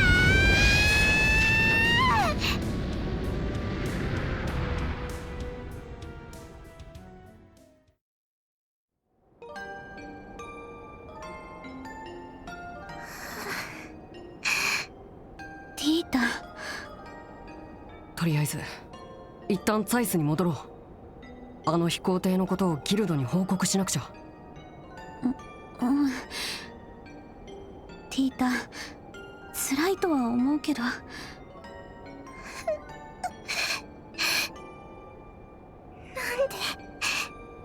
どうしておじいちゃんが。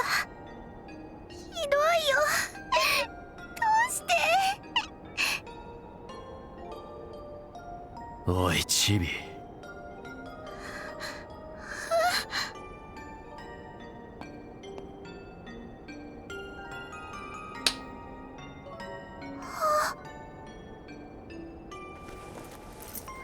ちょっと。言ったはずだぜ。足手まといはついてくんなって。お前が邪魔したおかげでじいさんを助けるタイミングを逃した。この責任どう取るつもりだ。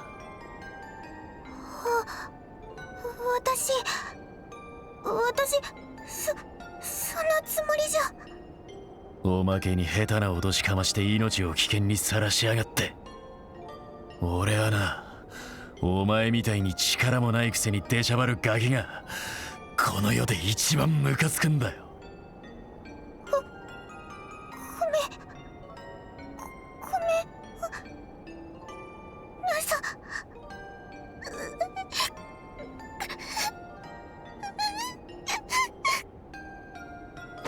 ちょっと、どうしてそんなひどいことを言うの？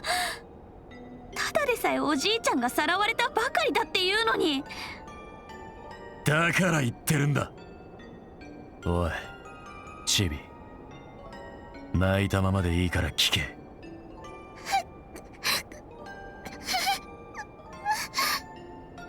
お前このままでいいのか？じいさんのことを助けないで。のまま諦めちまっていいのか。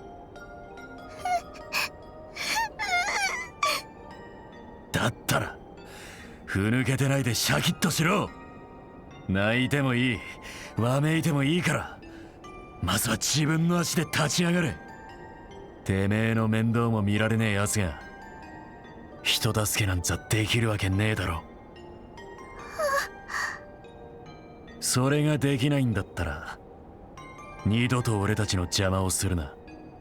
子供らしくベッドで毛布かぶってメソメソ泣いてやがれ。俺としてはその方がよっぽど助かるけどな。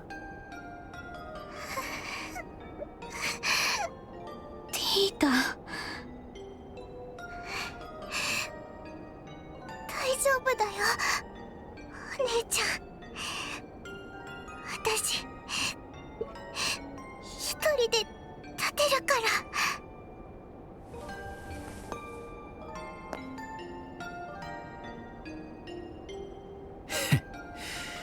やればできるじゃねえか。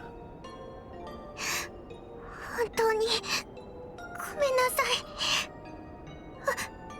私のせいであの人たちに逃げられちゃって。バカ、謝ることなんてないわよ。うん、ティータが無事でよかった。ありがとうお姉ちゃん、お兄ちゃん。アガットさん。なんだ、文句なら受け付けねえぞ。あ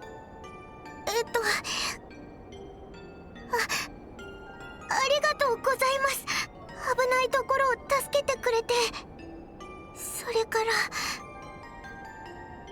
励ましてくれてありがとう。励ましたわけじゃねえ。メソメソしてるガキにカツを入れてやっただけだ。そうですね。だから泣いてたくせになんでそこで笑うんだよ。調子の狂うガキだな。あんたね、お礼くらい素直に受け取りなさいよ。ほんとひねくれてるんだから。いや、アガットさん、単に照れてるだけじゃないかな。あ、なるほど。可愛いとこあるじゃない。そこうるせえぞ。まあいい、とりあえず速攻でギルドに戻るぞ。どうやら連中の背後にかなりの大物がいるのは間違いない。気は進まねえが軍と協力する必要もあるだろう。うん、そうね。急いだ方が良さそうですね。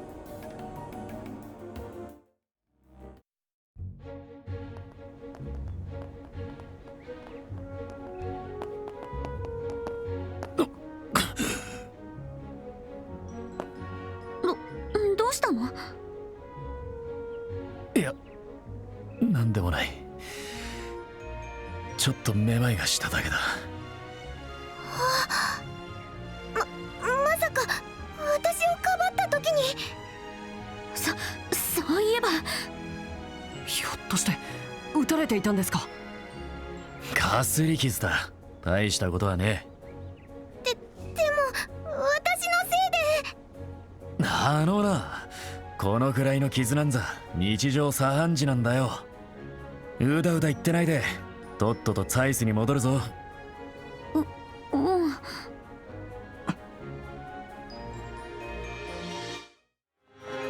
おや、お前さんたちは。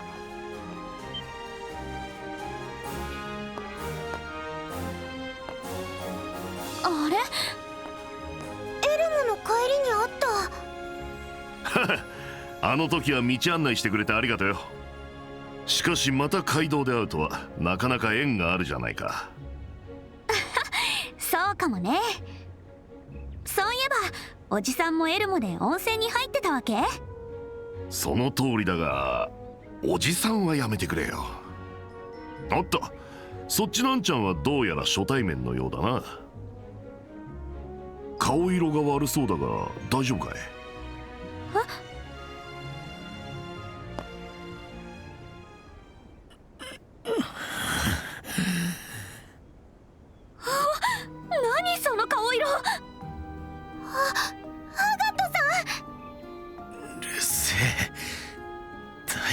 夫だって言ってる。どうしちゃったの？ちょっと待って。まずいな。瞳孔が開き始めている。あの時の弾に何かを仕込まれていたんだ。何かってまさか毒？間違いなさそうだな。瞳孔が拡大してるということは植物性の神経毒かもしれんぞ。その可能性が高いと思います。断言はできないけど、このままだと危険かもしれない。そんな。とにかく急いで治療できる場所に運ばなきゃ。ティータ、この辺りで治療できる場所ってある？中央工房4階に医務室があるの。だったらそこに案内してくれ。俺がその若いのを運ぼう。いいの？見ての通りこのがたいだ。重い荷物運びなら任せておきな。それにどうやら同業者のようだしな。同業者って？もしかしてあなたも？自己紹介がまだだったな。ジン・バセック、共和国のギルドに所属している。よろしくな、リベールの遊撃士さんたち。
お前さんたちか。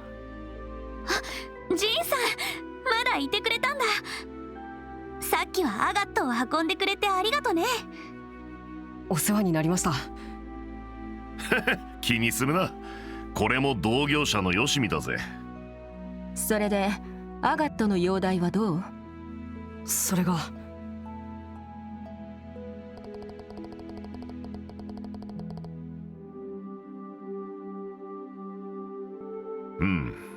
思った以上に危険な状態だな。教会の伝統医療か。今はそれにかけてみるしかなさそうね。とにかく礼拝堂に行ってみるわよ。こうしてる間もアガットは苦しんでるんだし。では僕らは七曜教会に急ぎます。ええ、頼んだわよ。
報告できる依頼はないよね。それで教区長は何と？はい。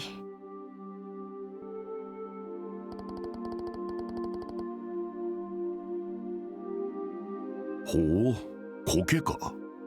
確かにゼムリアゴケなら以前教会の依頼で採取が行われたわ。ちょっと待って。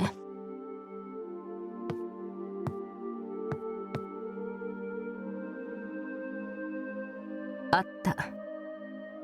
カルデア鍾乳洞の北西区画洞窟湖のほとりで採取したそうよ。鍾乳洞の北西洞窟湖ね。手帳にメモしておこう。ただ鍾乳洞の魔獣はかなり手強いと聞いているわ。前に採取した時はベテランの遊撃士4人でチームを組んで探索したから。ベテラン4人？確かに大変そうですね。だったら。というわけでこの男を連れて行きなさい。ガクっておい、勝手に話を進めるんじゃない。あら、付き合うつもりではないの？いや、それはそうだが、もうお前と来たら相変わらずの性格しやがって。そんなに褒めないで。褒めとらん、褒めとらん。要するにジンさんも鍾乳洞に付き合ってくれるの？ああ、これも何かの縁だろうさ。明日には王都に向かうからそれまでしか付き合えんがな。それで十分。すっごく助かっちゃうわ。よろしくお願いします。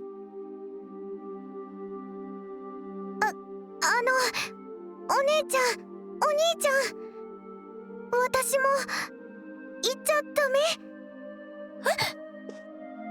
分かってるの、足手まといだってことは。でもね、アガットさん、私をかばってあんなことになっちゃったのに何にもしてあげられないなんて、私嫌だよ。ティータ。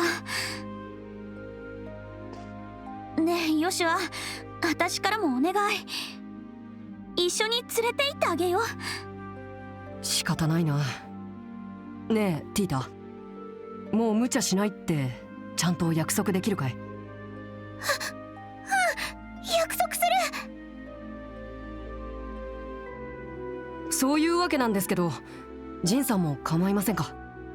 ああ、俺は一向に構わんぞ。よろしくな、お嬢ちゃん。はい。よし、そうと決まれば早速鍾乳洞に行きましょう。まずは中央工房の地下からカルデア水道に降りなくちゃね。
おお、なかなかの景観じゃないか。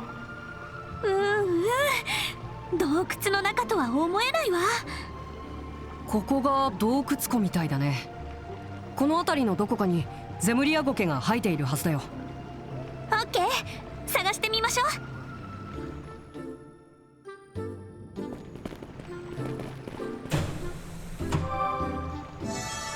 う。よし、充填完了だ。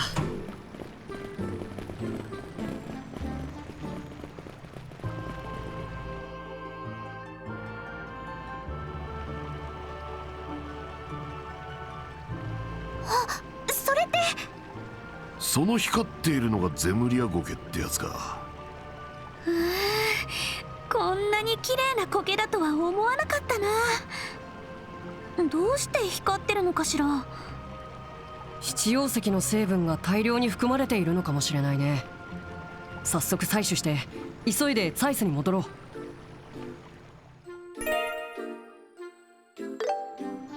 よし、任務完了。それじゃあ町に戻って教区長さんに届けようか。そうしまし。待て。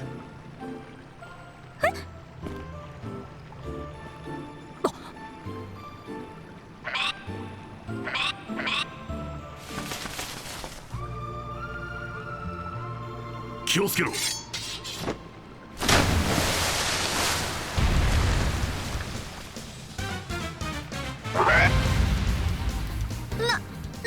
あれ。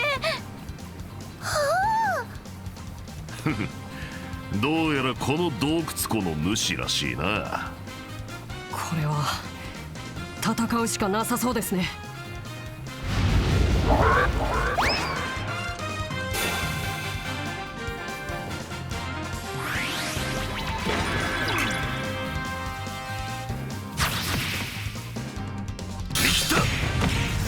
それにしても派手な見た目ね。ぶしつけかもしれんが牙を剥くなら容赦はできんぞ。はい。アガットさんのためにも早くどいてもらわないと。大地よ。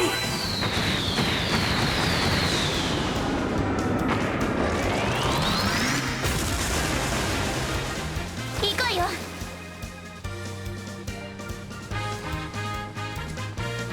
まとめて蹴散らすわ。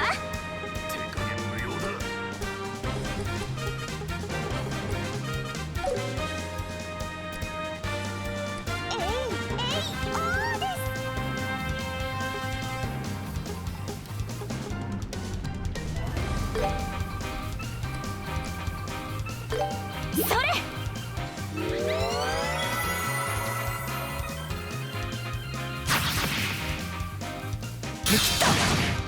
僕が相手だ。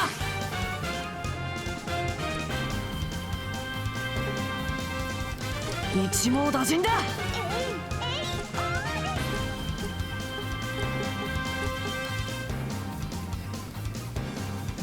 手加減無用だ。苦労開始。好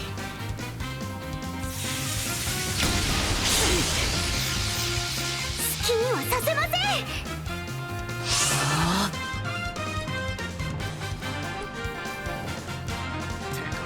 一網打尽です。スモークカノン。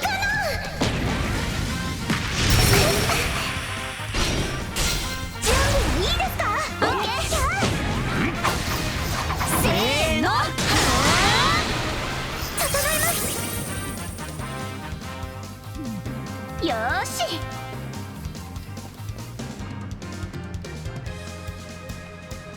これはどう。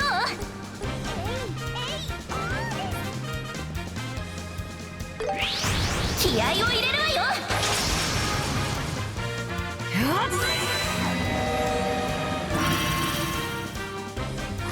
無駄だ。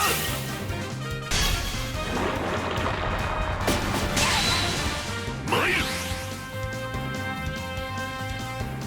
まとめて片付ける。どんどん行きましょう。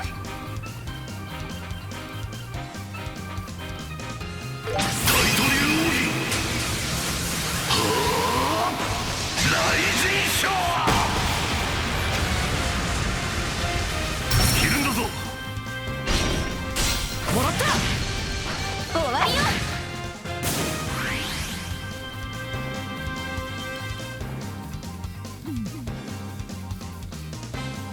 流れを変える。一網打尽だ。本気で行くよ。奪っていきましょう。これで終わりだ。沈め。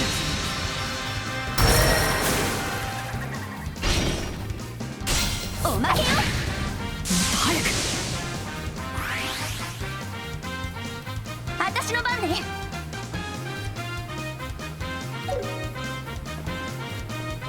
やっ蹴散らすわよ。了解。せーの、吹き飛べ。吹きます。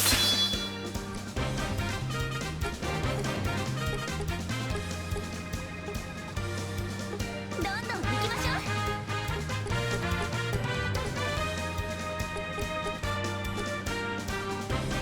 手加減無用だ。ありがとう。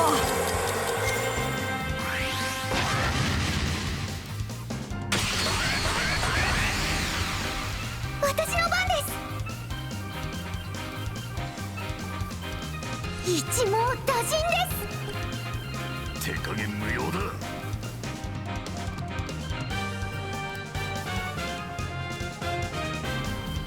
どんどん行きましょう。私の秘密兵器です。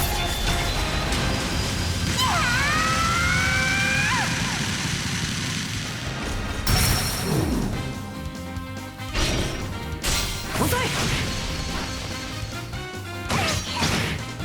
お願い、よしお兄ちゃん。一網打尽だ。これで終わりだ。さようなら。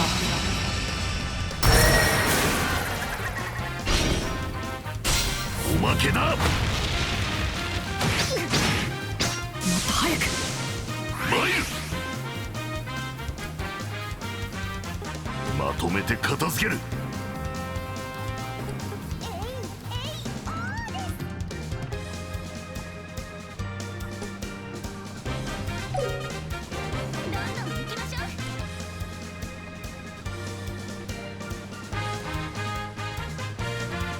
こいつはどうだ。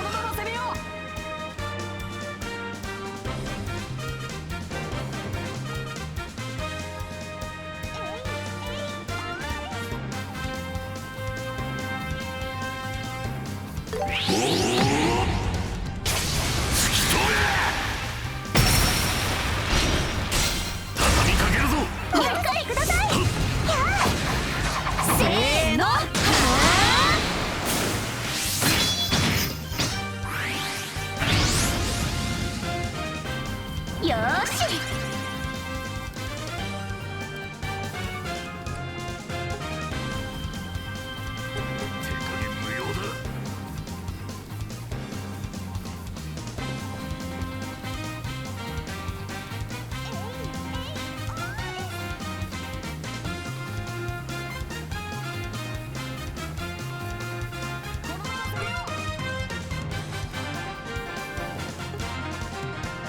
これで決める。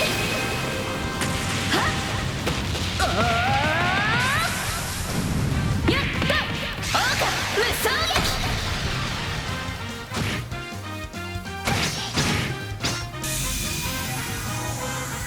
行くよ。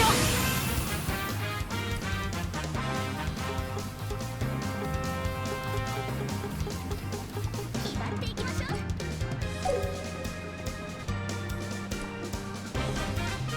捉えた。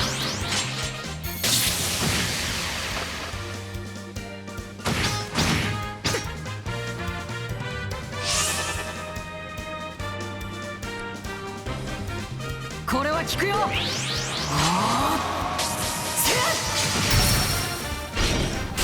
おまけだ。マイル。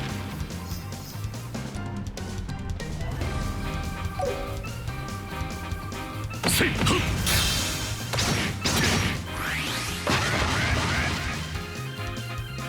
僕が相手だ。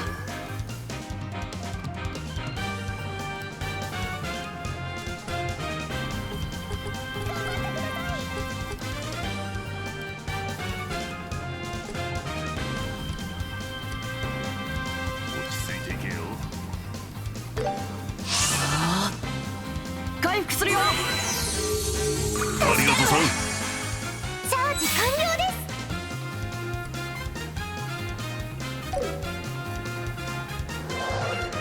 出力全開です。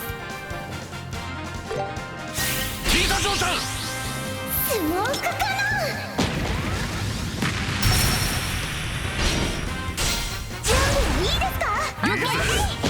せ。せーの、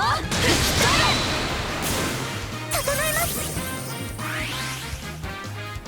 私の番ね。見えた。逃がさない。そこです。任せて。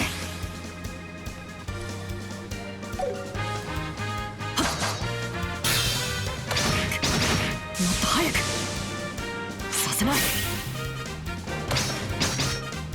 こちらの手番だ。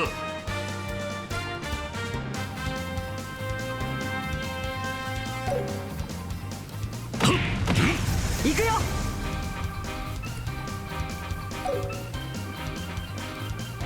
これは効くよ。行くよ。無駄だ。おまけです。ここだよエステル。受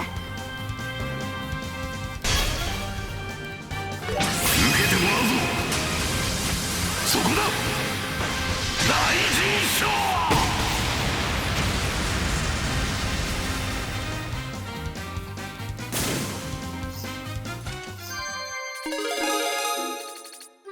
掴んだわ。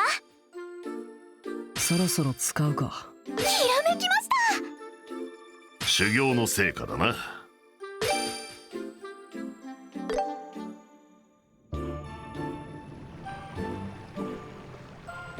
びっくりした。可愛かったけど怖かっ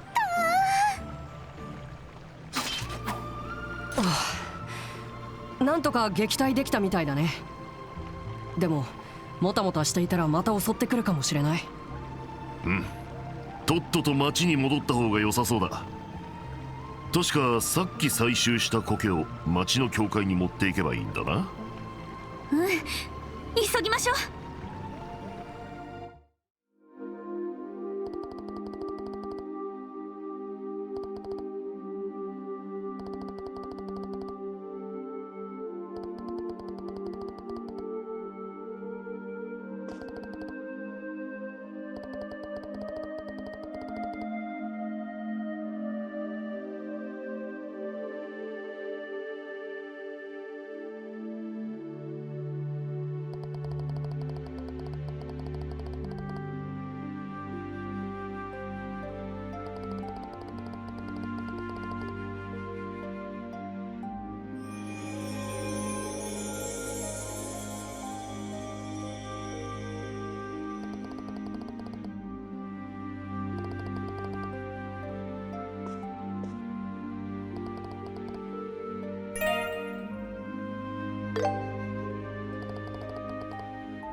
さてと、それじゃあ飲ませるわよ。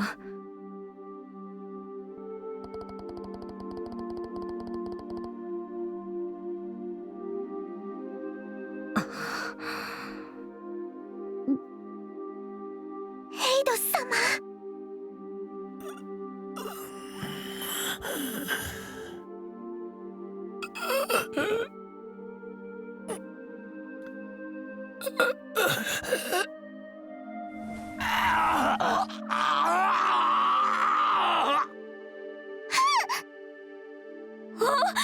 なんか苦しみ始めたわよ。大丈夫。多分これでいいんだ。薬が効き始めたようだな。苦しかったり痛かったりするのは体の機能が復活した証拠だろう。その通りよ。これで神経毒による危険な昏睡状態からは脱したわ。そうなんだ。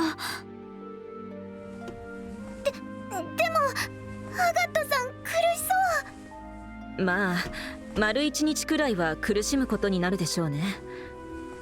でも大丈夫。それを過ぎれば完治するはずよ。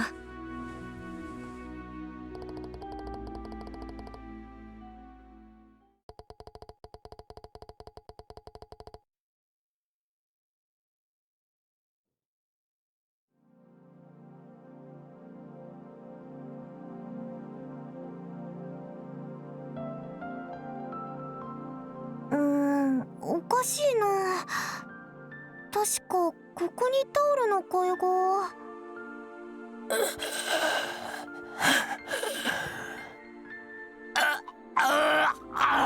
アガ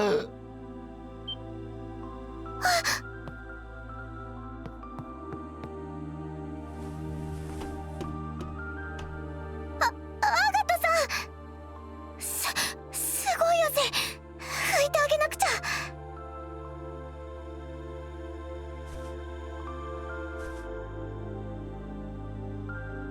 アガトさん、気がついたんですか？今水でも持ってきて。ミーシャか。よかった、そこにいたのか。兄ちゃんがついている。もう怖くないからな。だからアガッ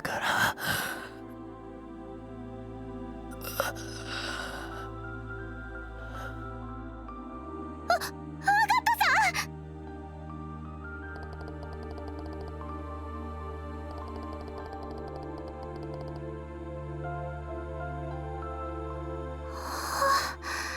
よかった。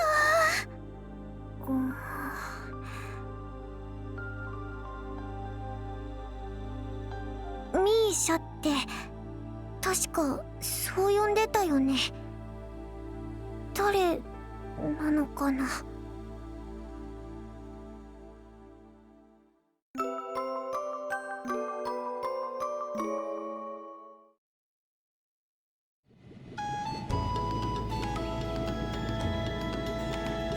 わざわざすまんな。見送りなんぞさせちまって。このくらい当然よ。いろいろお世話になっちゃったし。ジンさんはこのまま定期船でオートに直行ですか？ああ、どうしても外せない用事があってな。そうでなけりゃ俺も誘拐事件の調査に付き合わせてもらうんだが。すまんな、お嬢ちゃん。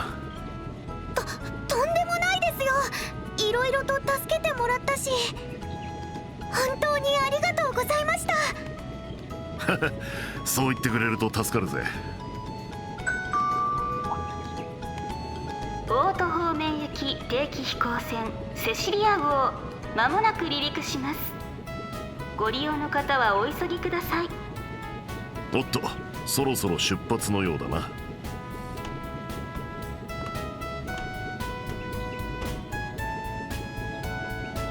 それじゃあな、機会があったらまた会おうや。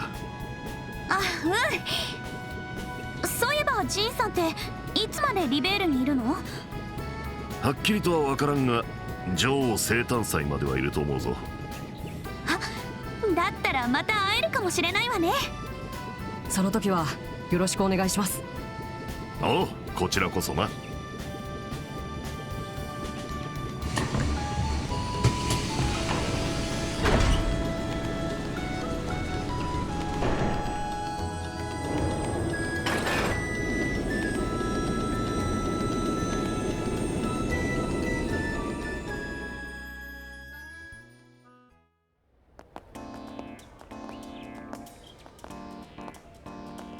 さてと、早速ギルドに行こうか。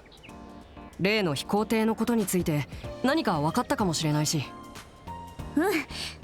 王国軍から情報が入ってるといいんだけど。あ、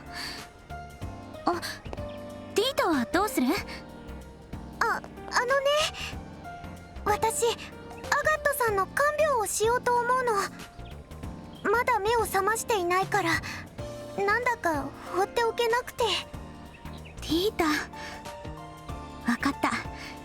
博士のことは私たちに任せておいて。ごめんね、お姉ちゃんたちに迷惑ばっかりかけちゃって。もうこの子ってば変な遠慮するんじゃないわよ。人って意識がなくても誰かがそばについているだけで安心できるものだからね。アガットさんのこと頼んだよ。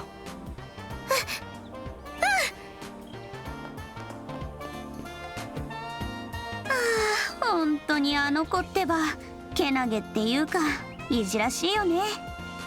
あんな不愛想な不良男なんかにそこまで優しくすることないのに。まあまあ、思うんだけど君とアガットさん割と性格が似てるんじゃないかな。はあ？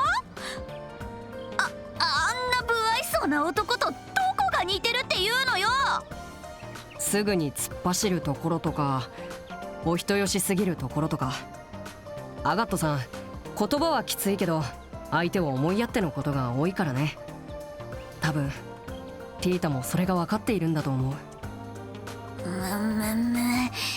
なんか納得いかないけど、まあいいや。とりあえずギルドに行って話を聞きましょう。あいつが動けるようになるまでにいろいろ調べて自慢してやるんだから。うん、そうだね。キリカさん、おはよう。おはようございます。おはよう、2人とも。ジンはもう出発した？はい、先ほど定期船でオートの方に。キリカさんも見送りに行けばよかったのに。そういえばキリカさんとジンさんってどういう知り合い？昔ちょっとね。それはともかく妙な雲行きになってきたわ。ああ、ごまかした。って妙な雲行き？例の飛行艇について何か分かったんですか？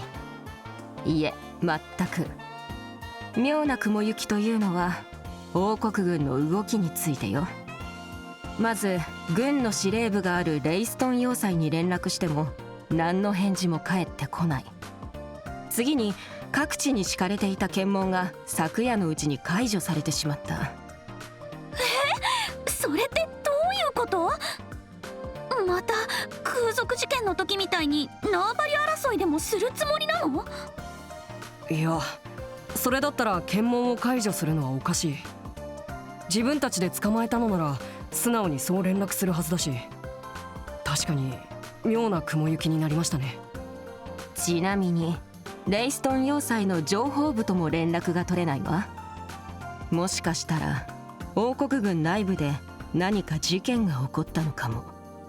何かって、ひょっとしてドロシーが撮った親衛隊に変装していた黒装束の男たちの写真だね。呼びました？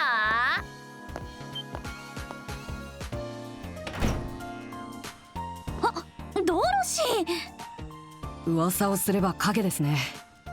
いや、参っちゃったよ。編集部に連絡したらちょうどナイアル先輩がいてね。観光クオーツを王国軍に渡したことを話したらものすごく怒られちゃったの。ひどいよね。そう思わない？って観光クオーツってまだ返してもらってないんだ。ひどいと思わない？せっかくレイストン要塞まで返してもらいに行ったのにな。うわ、あんたも根性あるわね。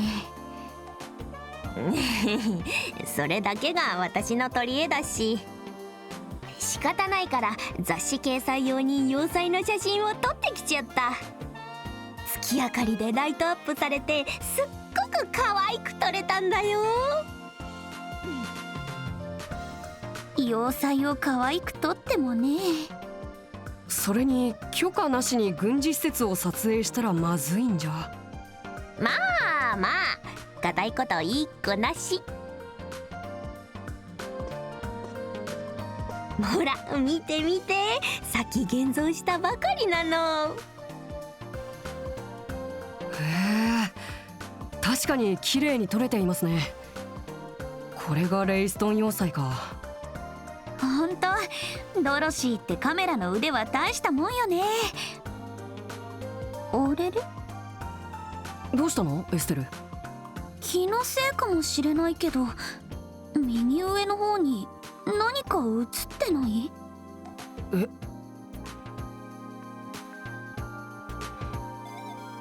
本当だ。確かにかすかだけど小さな影が映っているわね。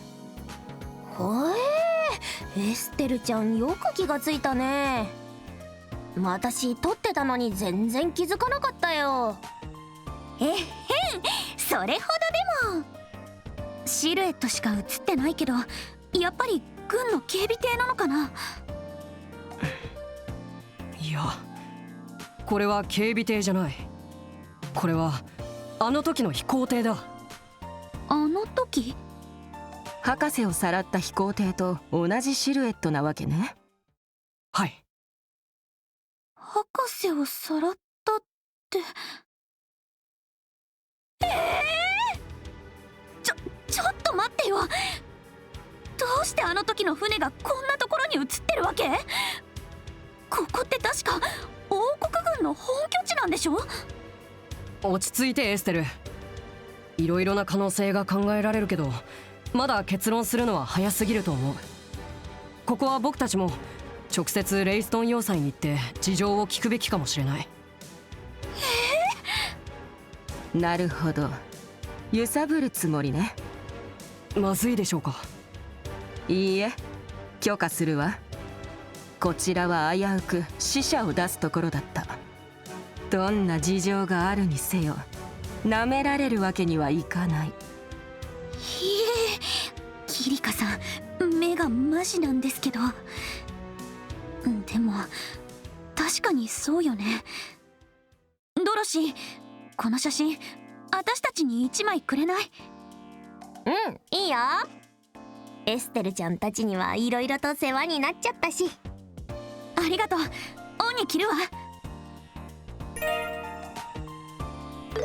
レイストン要塞に行くなら東口からリッター街道に出なさい。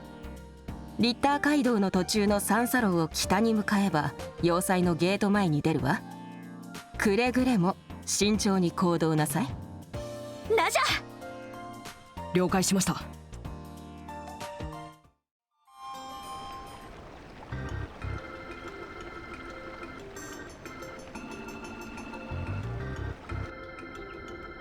うわー、こりゃまた大きな基地ね。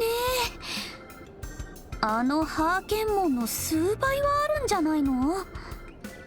そうだね、そのくらいはあるかもしれない。10年前の戦争でも陥落せずに反攻作戦の拠点となったそうだよ。なるほど、納得。って感心してる場合じゃないか。とっとと玄関に行って責任者を呼んできてもらおっか。あれ、どうしたの？いや、つくづく君って物おじしない子だなと思って。さすがは父さんの娘だね。失礼ね。私だって緊張してるわよ。でもあのモルガン将軍以上におっかない人がいるとは思えないし。それはそうかもね。モルガン将軍か。今もハーケン門にいるのかな。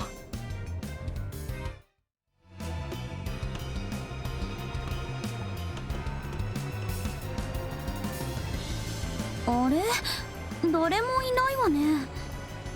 変だな。普通こういうところには門番が立っているものなんだけど。なんだね、君たちは。あれ、どこから聞こえてきたの？多分どこかにスピーカーがあるんじゃないかな。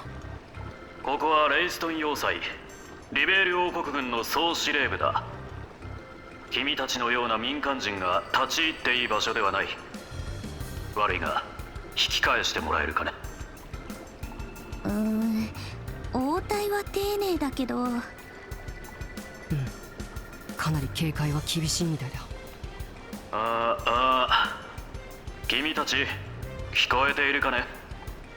悪いけど私たちただの民間人じゃないのよね。遊撃士協会の人間なんだけど。中央工房が襲撃された件についてお話ししたいことがあります。責任者の方に会わせていただけますか？遊撃士協会だと？君たちが遊撃士だというのか？疑うんだったらこの紋章を見なさいよ。ほらほら見えているんでしょ。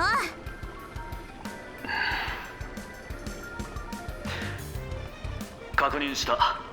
どうやら本物のようだな。しかしあいにくこの基地の責任者は現在留守にしている最中でね。できれば日を改めてもらえないか。責任者がいない。なんだか締まらない話ね。では情報部の方を誰でもいいので呼んでいただけますか？リシャール大佐かカノーネ大尉に伝えてもらいたいことがあるんです。よろしい、そこで待っていたま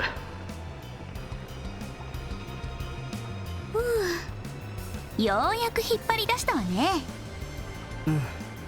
でもこれは予想以上にガードが硬そうだ。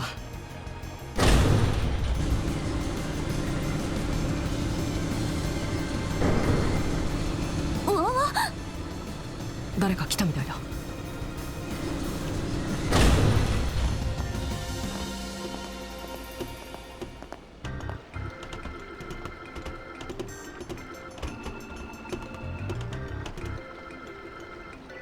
待たせてしまって申し訳ない。自分はレイストン要塞の守備隊長を務めるシード少佐だ。私遊撃士協会のエステル・ブライトです。同じくヨシュア・ブライトです。ブライト？あれ、どうしたの？いや、すまない、こちらのことだ。それよりも中央工房の襲撃事件について話があるとのことだったな。本当に申し訳ないが情報部の人間も全員不在でね。伝言があるなら聞いておこう。困ったわね。よし、ここで揺さぶってみよっと。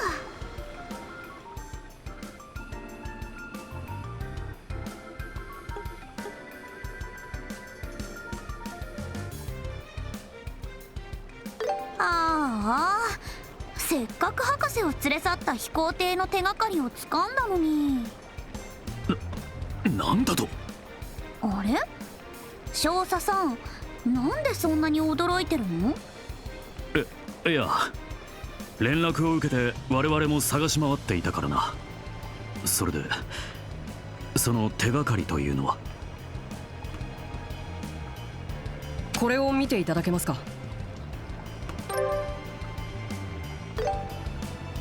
これはレイストン要塞じゃないか。どうしてこんな写真を君たちが？まあまあ、固いことは一個なし。写真の右上の方を見てみてよ。右上の方？これは軍で使っている警備艇とは明らかに違うシルエットですね。で、博士を連れ去った飛行艇とそっくりなのよね、これが。なるほど、これは由々しき事態だな。協力感謝する。至急情報部に伝えておこう。ちょっと待ってよ、それだけなの？それだけとは？だっておかしいじゃない。なんで犯人たちの乗った船がこんなところをうろうろしてるわけ？恥ずかしながら完全にこちらの不手際だな。国境付近を捜索するあまり本拠地周辺の警戒がおろそかになってしまったようだ。湖を北上したということは帝国の仕業の可能性もあるだろう。そうなの？一つだけ聞かせてもらえますか。今情報部の方たちはどちらに出かけているんですか？軍事機密だ。それでは失礼する。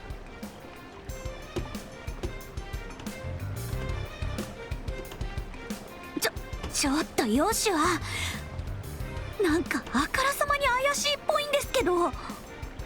分かってる。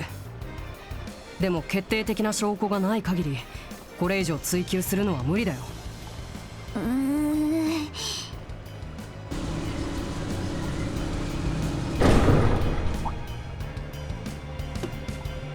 あれ？どうしたんだろう。なんだ、どうして途中で止まったのだ。何？また例の現象が起こっただと？ヨシュア、これって。あ、ビンゴだったみたいだね。見苦しいところを見せてしまったようだな。どうも最近開閉装置の調子が良くないみたいでね。なるほど、それは大変ですね。そんなに調子が悪いんだったら中央工房の人に修理してもらえば。ラッセル博士みたいな人ならすぐにでも直してくれるわよ。うん、検討しておこう。装置が復旧するまでここで警備をしていろ。不用意に民間人を近づけるな。はっ、了解であります。そういうことだから君たちも気にせず言ってくれ。例の写真については必ず情報部に伝えておこう。それでは失礼する。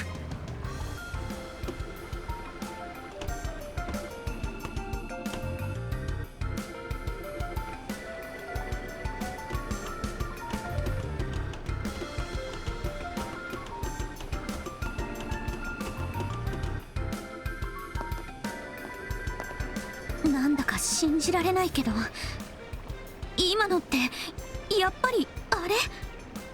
うん、多分例の現象だろうね。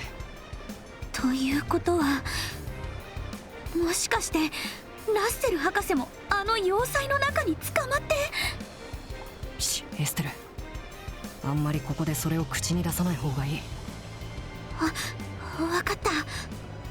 とりあえずサイスに戻ってキリカさんに相談してみよう。場合によったら工房長も呼んだ方が良さそうだ。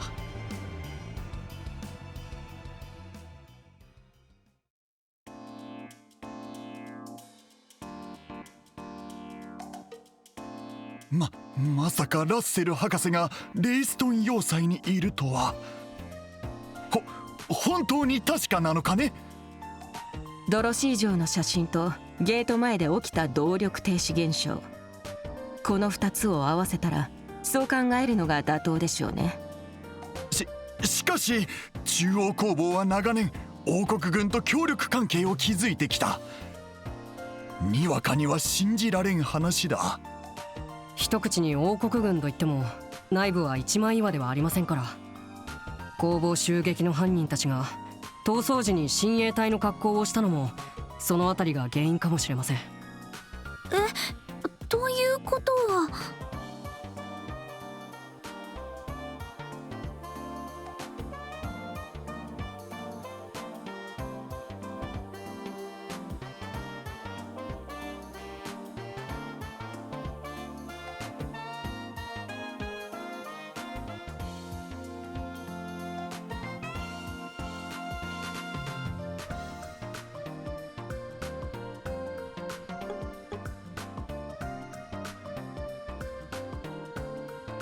もしかして親衛隊は濡れ衣を着せられたの？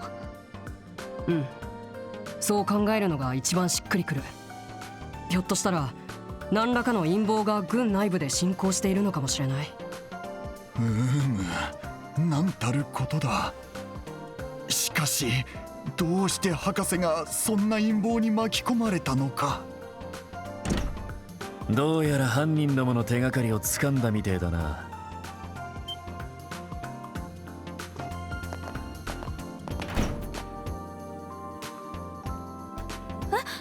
アガット？よかった、意識を取り戻したんですね。ああ、ついさっきな。起きたら見慣れない場所で寝かされていたからビビったぜ。まったくもう、みんな心配したんだからね。起きたばっかりなのにもう動いてもいいんですか？ああ、寝すぎたせいか体がなまって仕方ねえ。とにかく思いっきり体を動かしたい気分だぜ。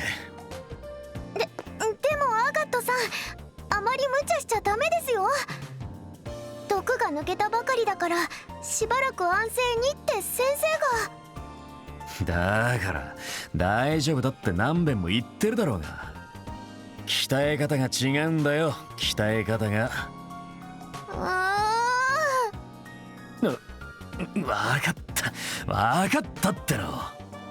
本調子に戻るまでは無茶しなきゃいいんだろ。ったくこれだからガキってのは。さすがのあんたもティータには型なしみたいね。ずっとつきっきりで看病してもらった身としてはしばらく頭が上がりませんね。ああ、もううるせえな。それより俺がくたばってた間にいろいろと動きがあったみたいだな。聞かせてもらおうじゃねえか。うん、分かった。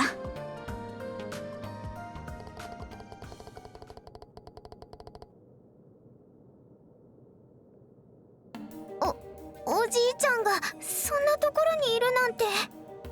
しかもあの黒装束どもが軍関係者だったとはな。正体が分かってすっきりしたぜ。きっちり落とし前をつけさせてもらうことにするか。落とし前って言うと？決まってるだろう。レイストン要塞に忍び込む。博士を解放して奴らに一泡吹かせてやるのさ。あ、なるほど。それが一番手っ取り早そうね。そう簡単にはいかないわ。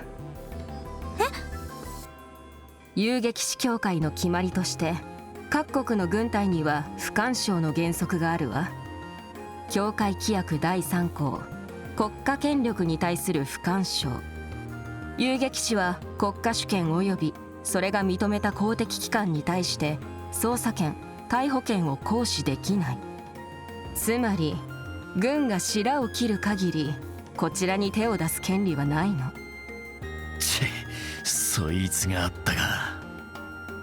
そんなのっておかしいわよ。目の前で起きている悪事をそのまま見過ごせっていうわけ？ただしこの原則には抜け道がある。協会規約第2項、民間人に対する保護義務。遊撃士は民間人の生命、権利が不当に脅かされようとしていた場合、これを保護する義務と責任を持つ。これが何を意味するかわかる？なるほど。博士は役人でも軍人でもない。保護されるべき民間人ですね。それじゃあとは工房長さん、あなた次第ね。この件に関して王国軍と対立することになってもラッセル博士を救出するつもりは？考えるまでもない。博士は中央工房の、いやリベールにとっても欠かすことのできない人材だ。救出を依頼する。工房長さん、ありがとうございます。礼を言うことはないさ。博士は私の恩師でもあるからね。これで大義名分はできたわ。遊撃士アガット、それからエステルとヨシュア、レイストン要塞内に捕まっていると推測されるラッセル博士の救出を要請するわ。非公式ではあるけど遊撃士協会からの正式な要請よ。そうこなくっちゃ。了解しました。上等だ。そうと決まれば潜入方法を練る必要があるな。何しろレイストン要塞といえば難攻不落で有名な場所だ。そうですね。実際かなりの警戒態勢でした。侵入できそうなルートがどこかにあるといいんですけど。残念だけどあそこの警備は完璧に近いわ。動力センサーが周囲に張り巡らされているから湖からの侵入も難しそうね。そんなことだろうと思ったぜ。正攻法では難しそうですね。そういえば工房長さん、あのオレンジ色の飛行船ってレイストン要塞によく行くのよね。ああ、工房船ライプニッツ号だね。資材の搬入や設備の点検で定期的に要塞に行っているが、だったらそれに隠れて要塞に潜入するってのはダメ？いや、基地に降りたクルーは全員チェックを受けるんだ。勝手に抜け出して行動するのは不可能に近いだろう。ということは積み荷に紛れて忍び込むのも無理か。ああ、生体感知器によって一個一個のコンテナが調べられる。この感知器というのがラッセル博士の開発したものでね、ネズミ一匹たりとも見逃さない優れものなんだ。やっぱダメか。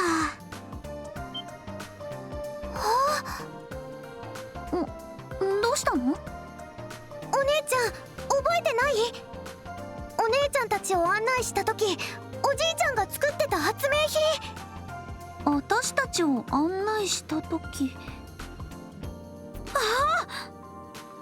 そうか、僕たちも実験を手伝ったあの新型オーブメントだね。それだよ。あの装置、生体感知器の操作を妨害するフィールドを発生するの。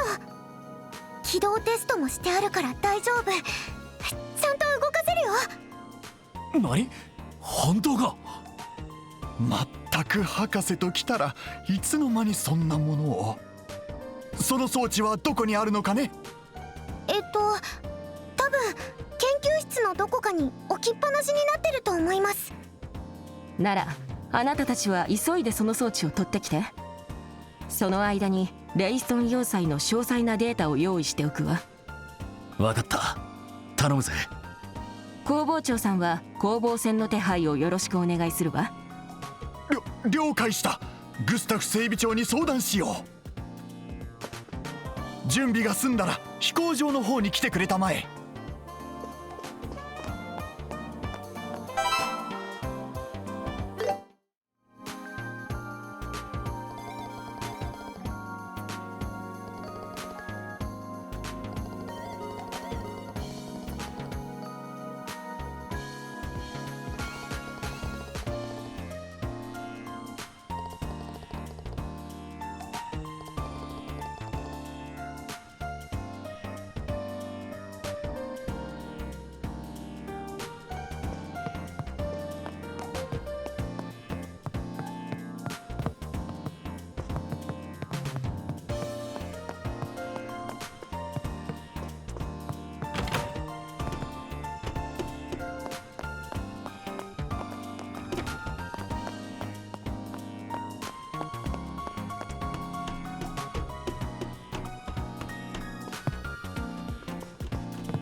キリカさん、装置取ってきたよ。こちらも用意はできている。ちなみにこれから見せるものは他言無用にお願いするわ。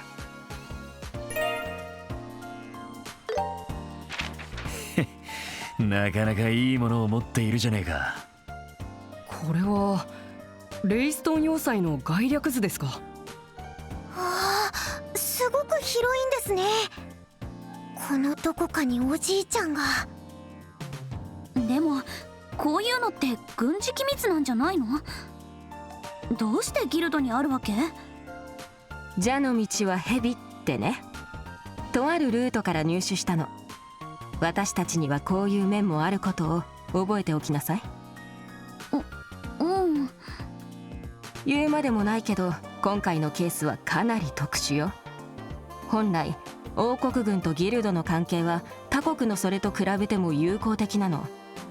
遺恨を残さないためにも兵士との交戦は極力避けること。特にアガット、いいわね。仕方ねえな。だがあの黒装束の連中は立ちふさがったら容赦しねえぞ。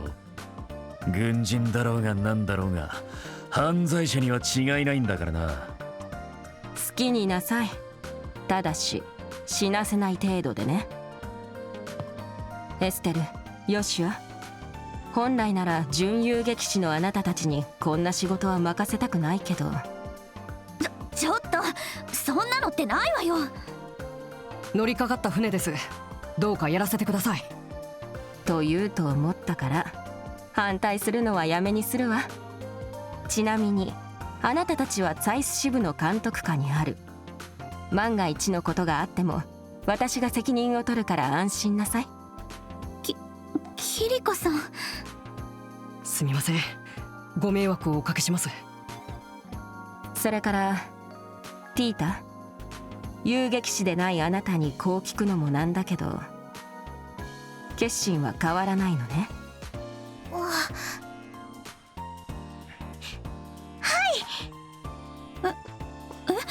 それってどういうこと？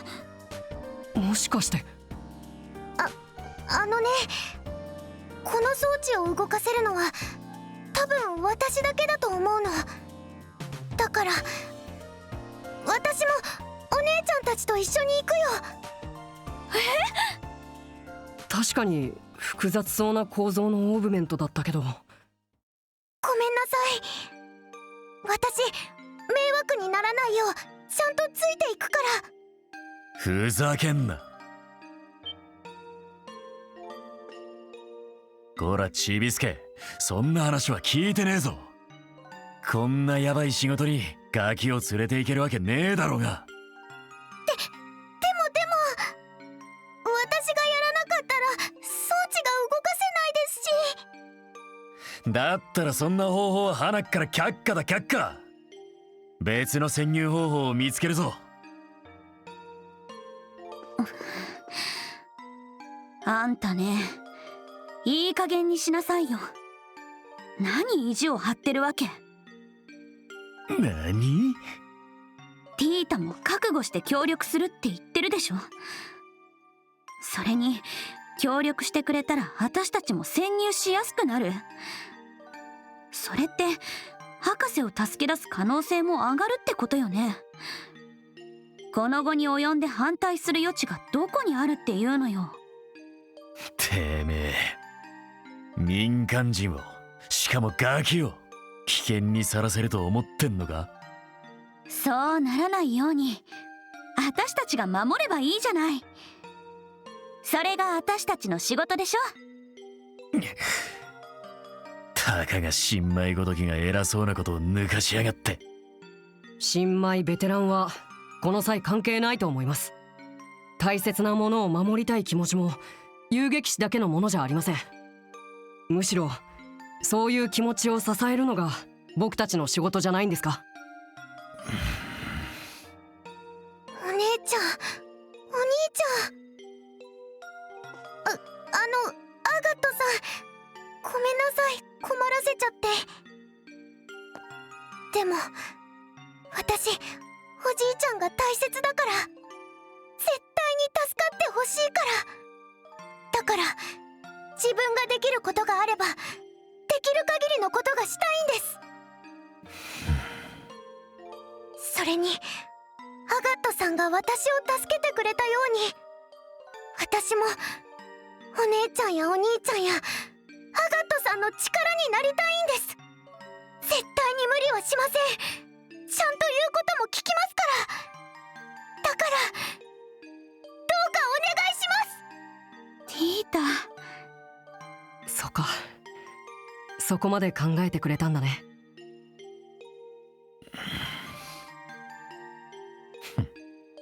分かっちゃいねえな。力になる以上に足手まといになりそうだからついてくるなって言ってるんだ。だがまあ他に潜入方法がなさそうなのも確かだからな。気は進まねえが、本当に気は進まねえが、今回だけは特別に認めてやるよ。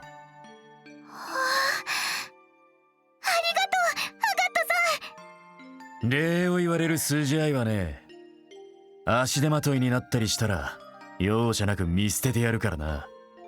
覚悟しとけよ。まったくもういちいち偉そうな男ね。素直に認めてあげなさいよね。まあまあエステル、アガットさん照れ隠しに憎まれ口を言ってるだけだから。うるせえぞてめえら。話がまとまって何より。そろそろ攻防戦の準備も済んでいる頃でしょう。準備が済み次第飛行場に向かうといいわ。わかった。じゃあなキリカ、軍への対応は任せたぜ。ええ、問い合わせが来ても適当にあしらっておく。エイドスの加護をくれぐれも気をつけて。おお、待っていたよ。そちらの準備は済んだのかね。ああ、いつでも行けるぜ。ライプニッツ号の準備はできてるんですか？ああ、運がいいことに軍から急な発注があってね。ちょうどレイストン要塞に出発する予定だったんだ。いつでも離陸できるそうだよ。いつでもって、あのオレンジの船どこにも見当たらないけど。エステル、下だよ。あんなところ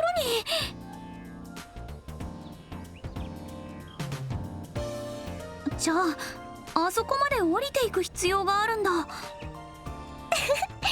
姉ちゃん、降りる必要なんてないよ。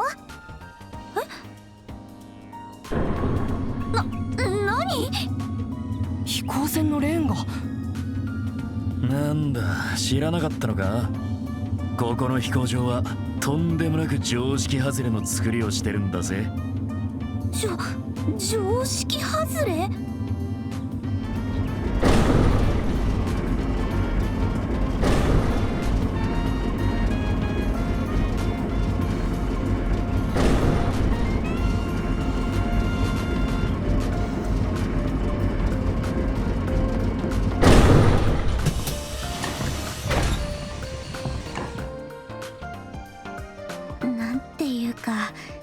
大抵のことには慣れっこになってたけど。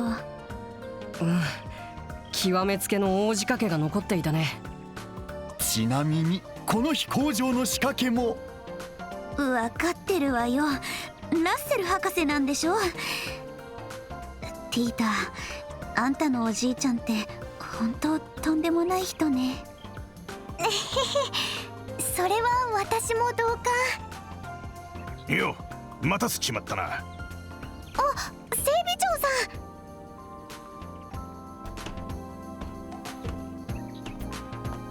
ティータボー、話は全部工房長に聞いたぜ。まさかラッセルじいさんがそんなことになっちまったとはな。及ばずながら俺たち整備屋もとことん手伝わせてもらうからな。ありがとうございます。すまねえ、世話になる。いいってことよ。じいさんは俺にとっても恩人だ。さて、こちらの準備は OK だ。レイストン要塞に出発するかよ。よし、だったら乗った。攻防戦ライプニッツ号レイストン要塞に出発するぜ。遊撃士諸君、博士のことよろしくお願いする。それからティータ君を守ってあげてくれ。工房長さん、どーんと任せて。それでは行ってきます。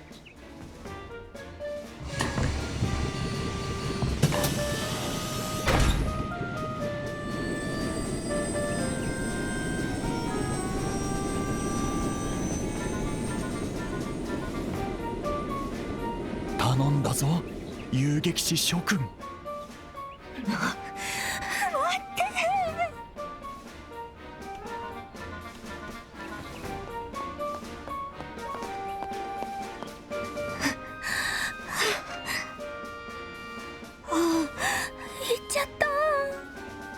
おや、ドロシー君じゃないか。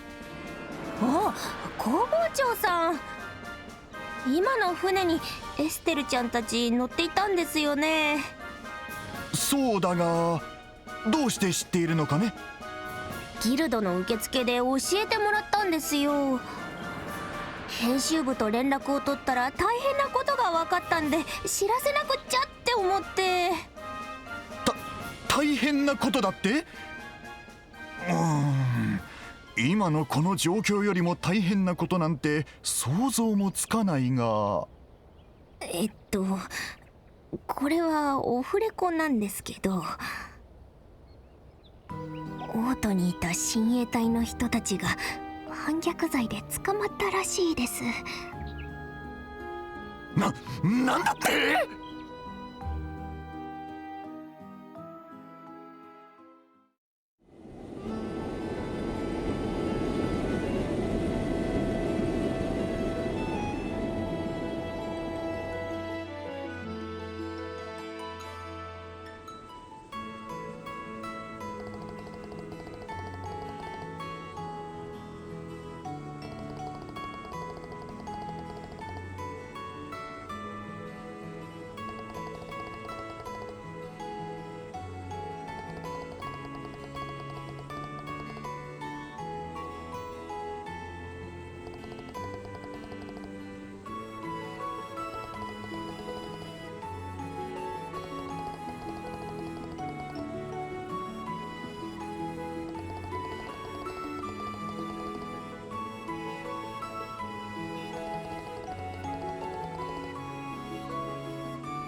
飛行船に乗るの結構久しぶりかも。そうだね。空賊艇に忍び込んだ時は景色を見る余裕はなかったし、あの時と状況は似ているけどはるかに危険は高いと思う。気を引き締めてかからないと。分かってる。でも平和なリベールでこんな事件が起きるなんて、私何か大きなことが動き始めているような気がする。僕もそう思う。空賊たちやルーアン市長の背後にはあの黒装族たちがいた。だから彼らの正体が分かれば何か重要なことがつかめるかもしれない。ひょっとしたら父さんがいなくなった理由もね。そっか。よし、博士を助けるついでにそのあたりも探ってみなくちゃね。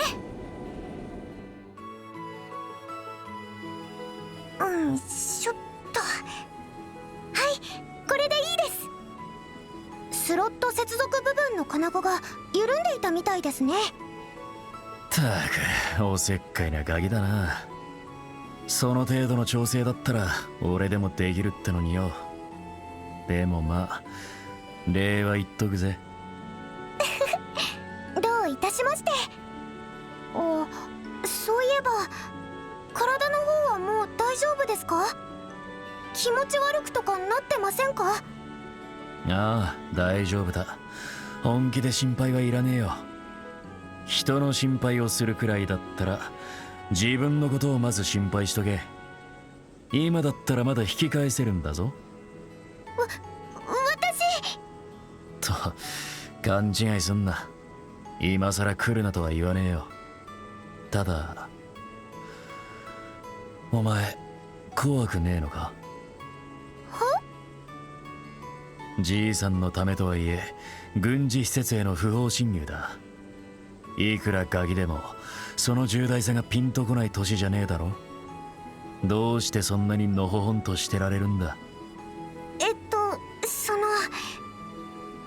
本当のこと言うと怖くてたまらないんですけど、でもエステルお姉ちゃんとヨシュアお兄ちゃんがいるし、それにアガットさんもいるから、怖いっていう以上に安心できるような感じなんです。えへへ、私ちょっと鈍いのかも。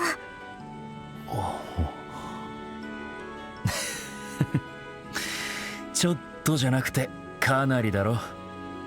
どうやら心配するだけ時間の無駄だったみてえだな。えへへ、ごめんなさい。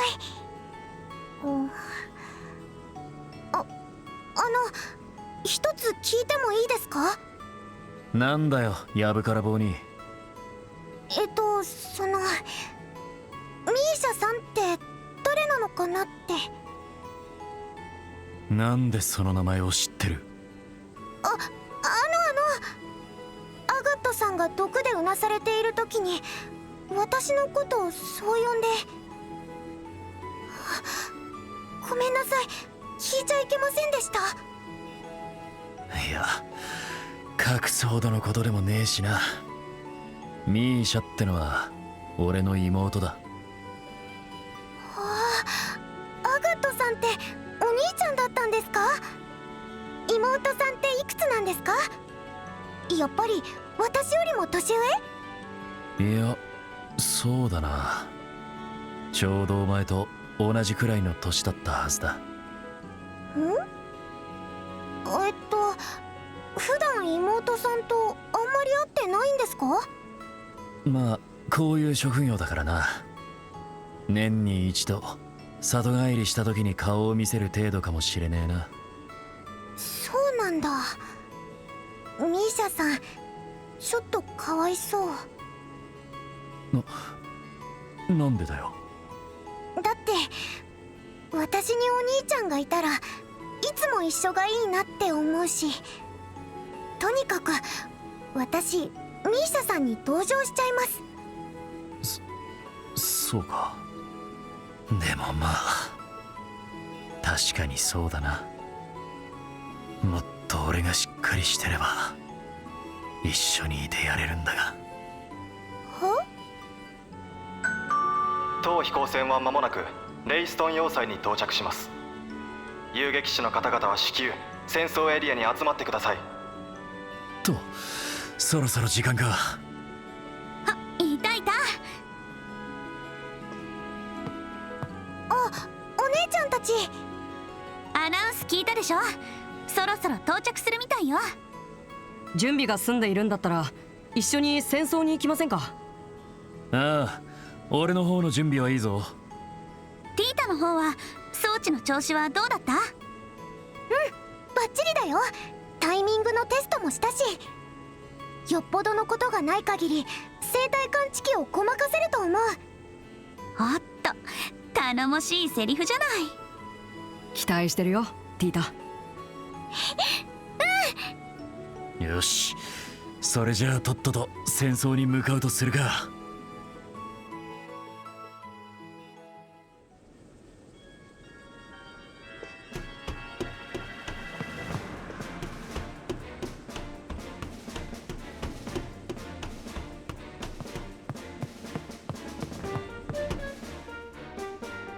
おお、来たか。準備終わったみたいね。コンテナの偽装は完了だ。普通の蓋を開いても宣告修理用の特殊プレートが入っているようにしか見えないが、こちら側にもう一つ隠し扉があるってわけだ。へえ、よくできてるわね。確かにこれで生体感知器を無効化できたらなんとか潜入できそうですね。さて、あとはお前たちがこの中に隠れるだけだが、心の準備はできてるか？もちろん。いつでも OK だ。よし、それじゃあ一人ずつ順番に入るんだ。全員入ったら隠し扉を閉めるからな。了解しました。じゃあまずは僕から。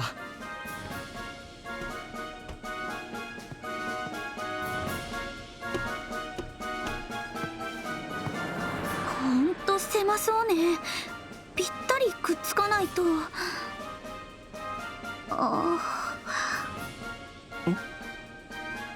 エステル、どうしたのさ？なんでもない。ちょっと。エステル、頭はそっちに向けて。オッケー。ちょっとよしは。この体勢どうにかならない？我慢してよ。こうしないと4人全員が入るなんて無理なんだから。そっか。そうね、仕方ないよね。次はティータで最後にアガットさんかな。そうすればなんとか4人全員入りきれると思う。それじゃあ入るね。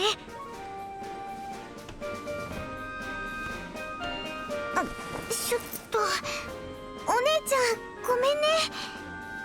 あー、ティータ、あったかくて柔らか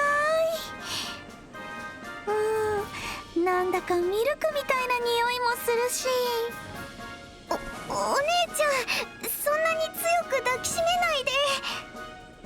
ちょっと苦しいよ。まあ良いではないか。プニプニのほっぺじゃの。エステル、遊ばないの。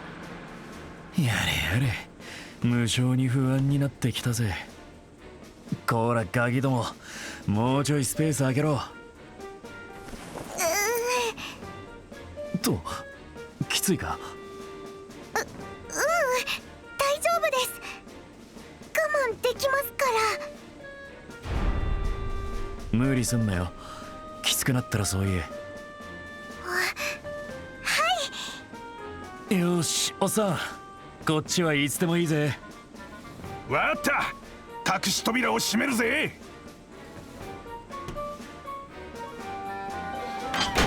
着陸したらすぐにコンテナを搬出する。揺れるとは思うがしばらく我慢してくれよ。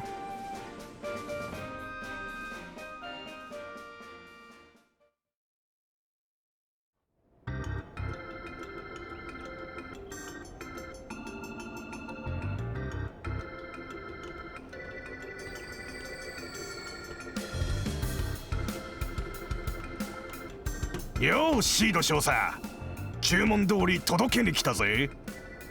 やあ、グスタフ整備長、わざわざ来てくれてすまない。しかしこんなに早く来てくれるとは思わなかったよ。王国軍はお得意様だからな。このくらいのサービスは当然だ。それにしても随分急な注文だったな。この前の警備艇の整備といい、何か事件でもあったのかよ。いや、まあ軍にもいろいろあってね。そうだ、中央工房の襲撃事件についてだが、重要な手がかりをつかんだので数日中には解決するだろう。ほう、そりゃよかった。さらわれたラッセルじいさんは俺にとっては大の恩人でね。まさか傷つけられているようなことにはなってねえだろうな。いや、それはないから安心してくれ。ほう、なんでわかるんだい？犯人たちは博士を人質に身代金を要求しているらしい。無事は確認されているから、どうか安心して待っていてくれ。なるほどね。まあ王国軍に任せておけば何の心配もいらなさそうだな。で、今日もコンテナのチェックをするつもりかい？信頼はしているが、これも規則なのでね。お前たち早速始めろ。ラジャー。了解しました。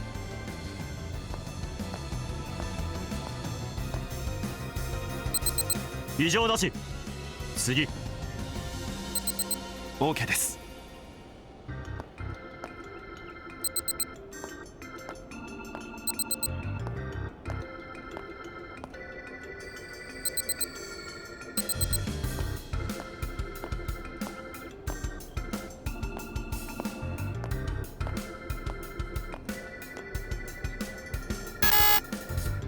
センサーに異常あり。生体反応です。なんだと？整備長、これは。おいおい、別に心当たりはねえぞ。装置の故障じゃねえのか？そんなはずはない。中央工房に発注した特別製の生体感知器だ。だったらあれだ、ネズミ缶なんかだろ。そんなに大騒ぎすることないんじゃねえのか？これも規則なのでね。お前たち、そのコンテナを取り囲め。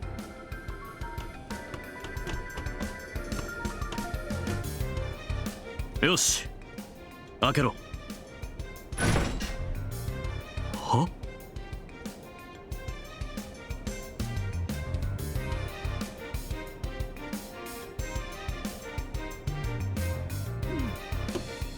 なんだよ、アントワーヌじゃねえか。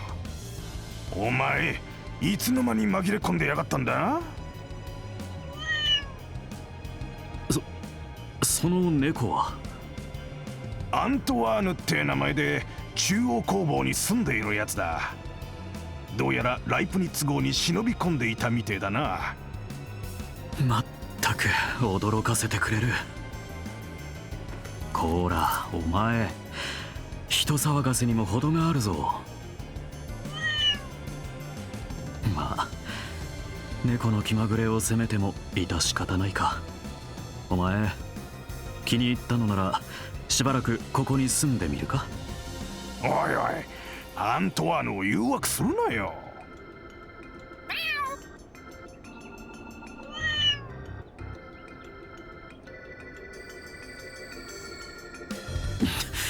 振られてしまったか。残念だったな。しかしその生体感知器、ずいぶん大した代物じゃねえか。危うくアントワーヌを閉じ込めたままにするとこだったぜ。ああ、さすがは中央工房製の機械だ。それではお前たち、残りのコンテナをチェックしろ。了解しました。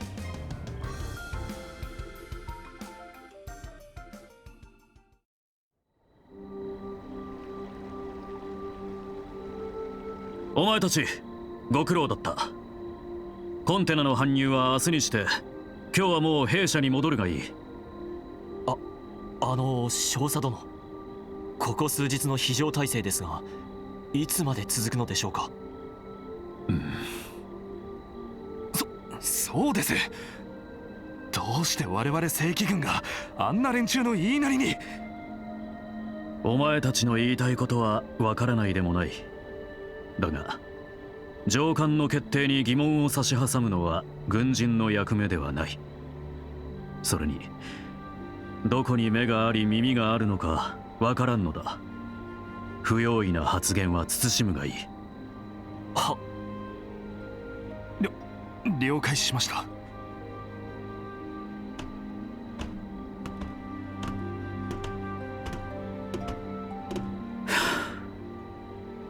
後ろめたいものだな。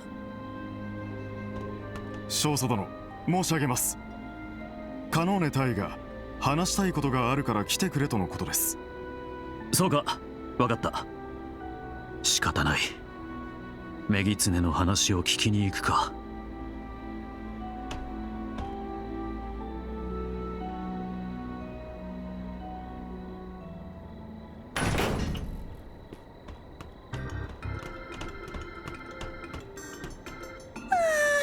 さすがに辛かった。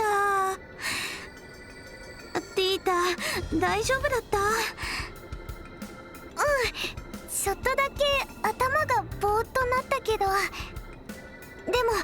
ちゃんと装置を動かすことができてよかった。ああ、大したもんだ。散々反対したが来てもらって正解だったな。ありがとう、アガットさん。でもアントワーナにはびっくりさせられちゃいました。ちょうど隣のコンテナだったもんね。完全にバレたと思っちゃった。あの猫、整備長さんがわざと入れたんだと思うよ。あれがあったせいで兵士の警戒も緩まったからね。本人落ち着き払ってたし。整備長さんならそれくらいやっちゃうかも。なかなか食えないおっさんだぜ。さてと、それじゃあ行動開始といくか。俺たちがいるのは飛行船発着場、この辺りだ。闇雲に探したところで博士を発見できるとは思えねえ。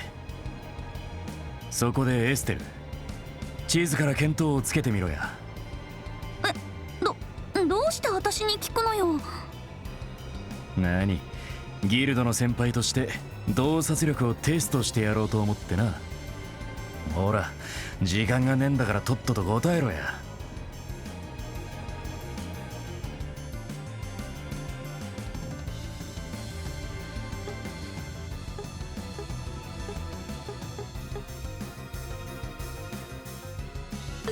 可能性は高そうだが、もっと臭い場所があるぜ。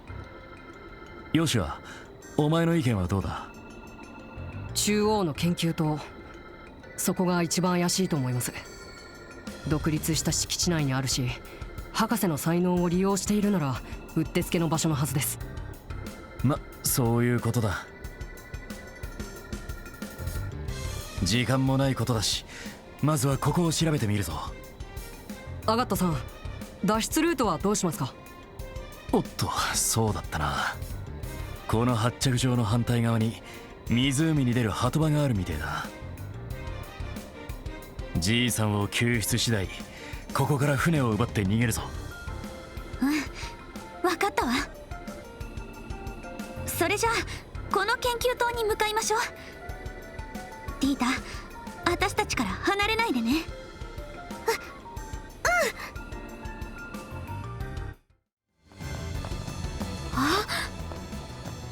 あいつらは。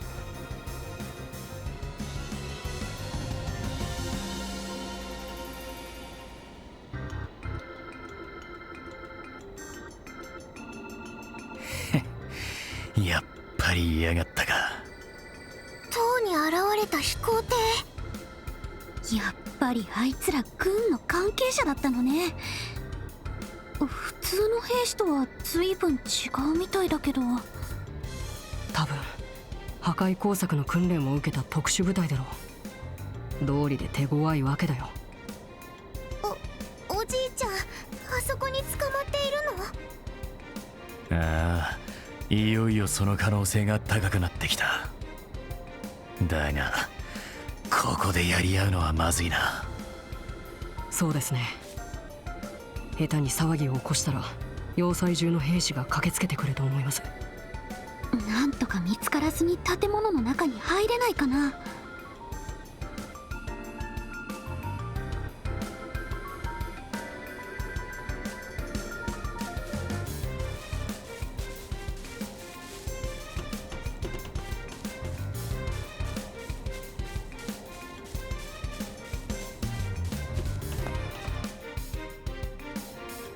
ねえねえ、ここからいや、窓に鉄格子がはまっている。音を立てずに侵入するのはちょっと難しそうだな。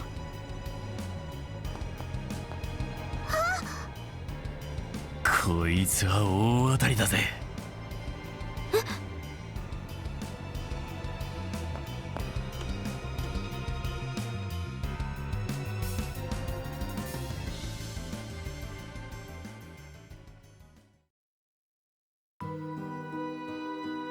ラッセル博士、本当にありがとうございました。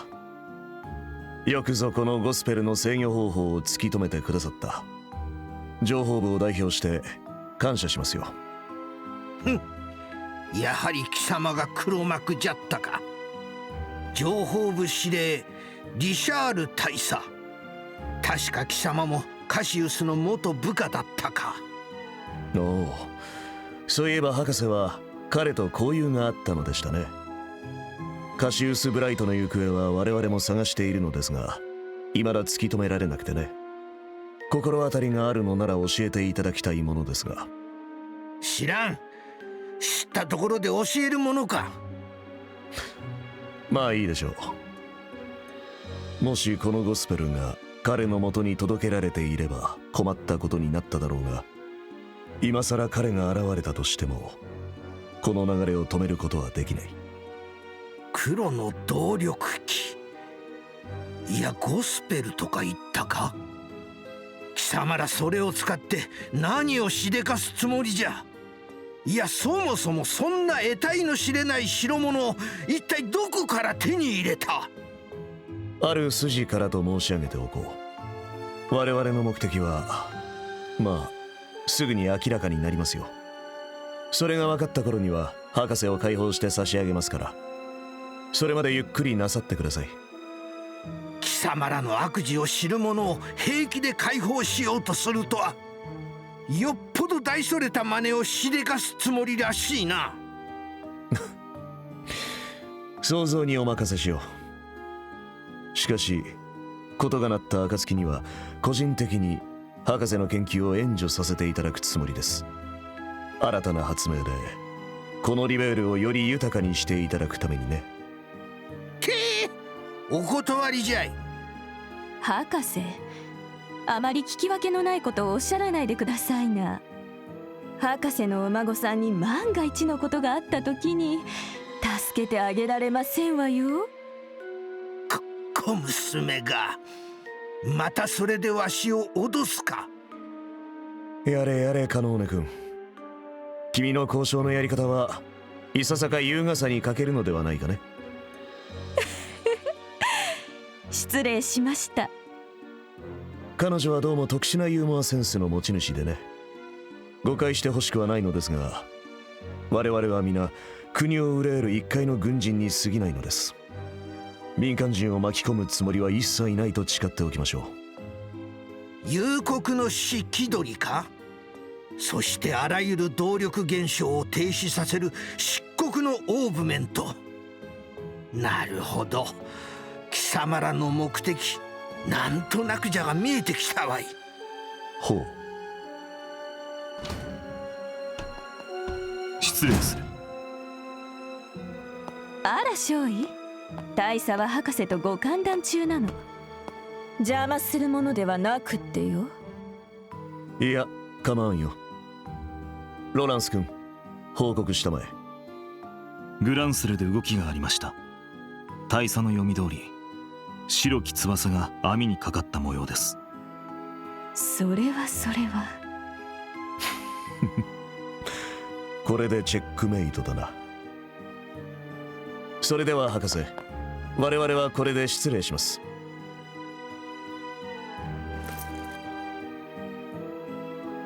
シード少佐、博士が不自由のないように気を配ってくれたまえ。はっ、了解しました。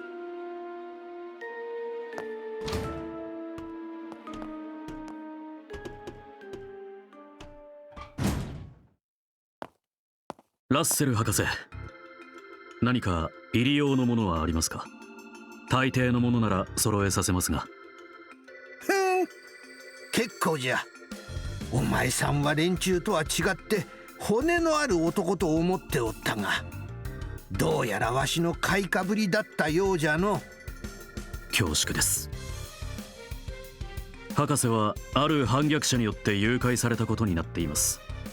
それを踏まえていただければ、お孫さんへの手紙など届けさせていただきますが。早くわしの前から消えろ。失礼します。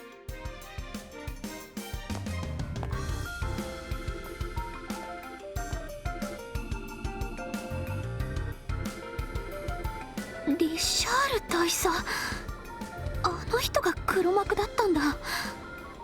しかも父さんのことを探しているみたいだけど。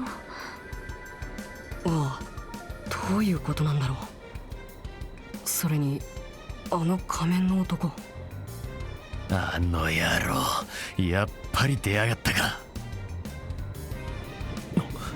行くみたいだな。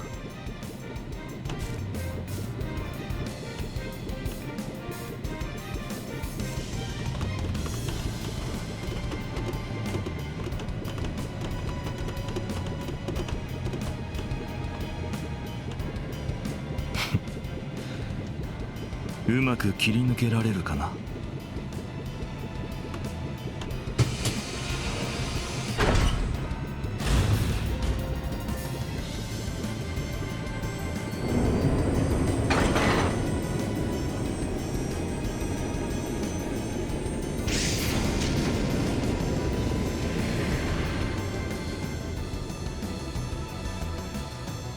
し、一気に人気がなくなったな。奴とは決着をつけたかったが、まあいい、仕事の方が優先だ。窓から入れない以上、見張りを倒すしかないわね。速攻で蹴りをつけましょう。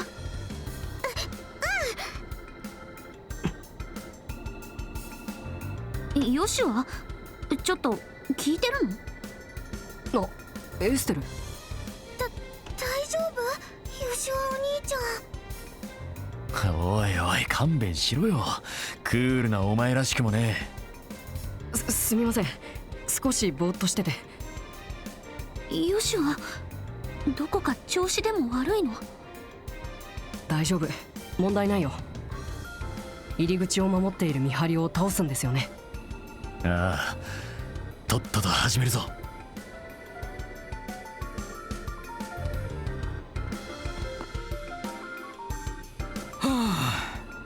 せっかくオートで大きな作戦があるのに、こんなところでじいさんの見張りなんてな。ぼやくなぼやくな。王国のため、そして理想のため、大佐の手足となって働くこと、それが情報部の隠密隊員、特務兵の使命なんだからな。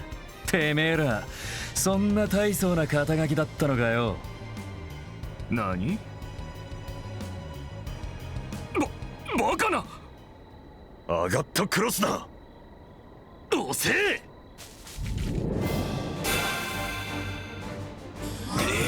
遊撃士風情が。こんなところにまで乗り込むとは小賢しい真似を。褒め言葉と受け取っておくわ。そんじゃ早速一発かまさせてもらうぜ。気合を入れるわよ。頑張ってリータ。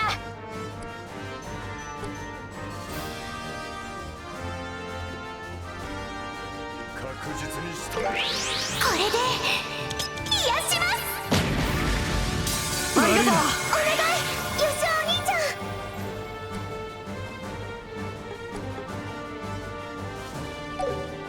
ゴーゴー、よっしゃ。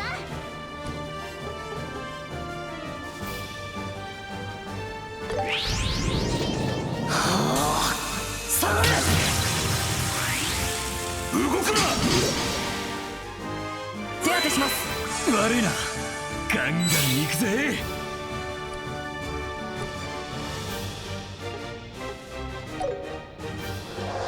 燃え上がれ。逃げ場はねえぜ。決めるぜ。ファイナルブレイカー。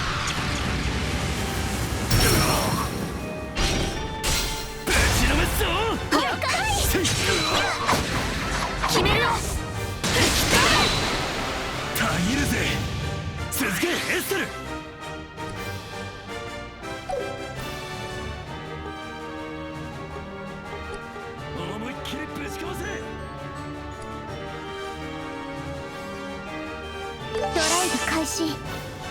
それ。悪いな。よーし。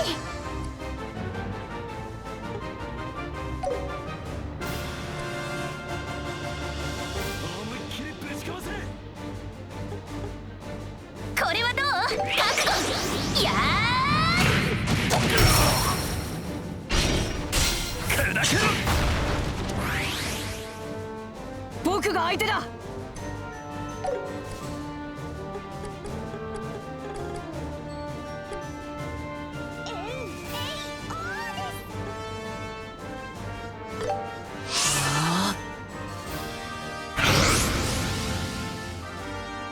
回復するよ。悪いな。そこまでだ。悪いな。行きます。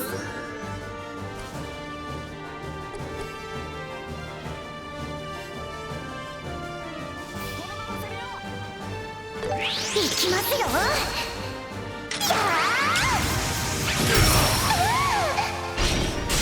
砕けろ。もらった。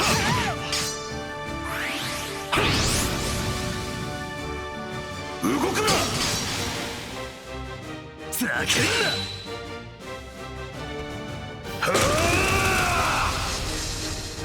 仕留める。ざけんな。いつでも行ける。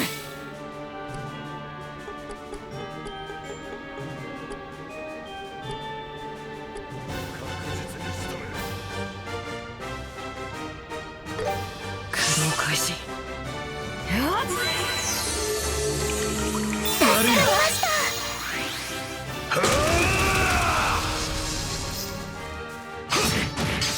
出番だな。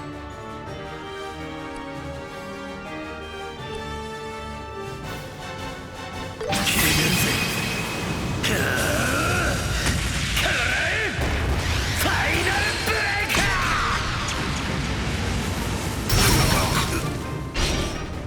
ぶちのめすぞ。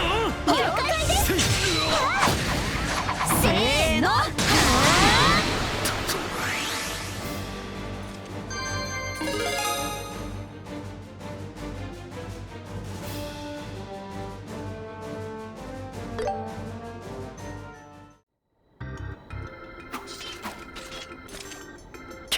ざまあみやがれ。散々コケにしてくれた借りは返してやったからな。個人的な恨みが入りまくってるわね。ここからは時間との勝負だ。一刻も早く博士を連れて脱出しよ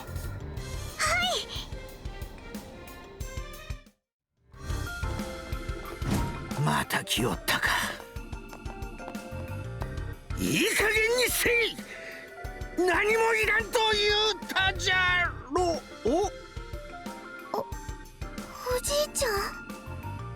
ティータ。はて、わしは夢でも見ておるのか。おじいちゃん。よかった。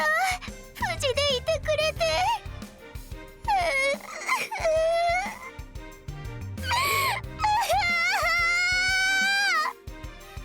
こりゃどうやら夢じゃないようじゃな。それにお前さんたちは。やっほー博士、割と元気そうじゃない？マードック工房長の依頼で博士の救出に来ました。なんとここに潜入したのか。さすがカシウスの子供たち、常識外れなことをするの。ようじいさん、悪いがとっとと脱出の準備をしてくれや。あんまり時間がないんでね。なんじゃお前さんは。柄の悪そうな若造じゃのう。鶏みたいな頭をしよって。あんたとこの知事。博士ってばうまいこと言うわね。おじいちゃん、失礼なこと言っちゃダメだよ。この人はアガットさん、ギルドの遊撃士さんでお姉ちゃんたちの先輩なの。ほお前さんも遊撃士じゃったか。そういや前にカシウスから聞いたことがあるの。いつも拗ねてばかりいる不良上がりの若手がおると。あんのひげ親父。まあまあアガットさん、博士も詳しい話は後にして急いで脱出の準備をしてください。何か持っていくものはありますか？そうか。ならばカペルの中枢ユニットを運んでいってくれんか。下手に置いていったらまた連中に悪用されそうじゃ。わかりました。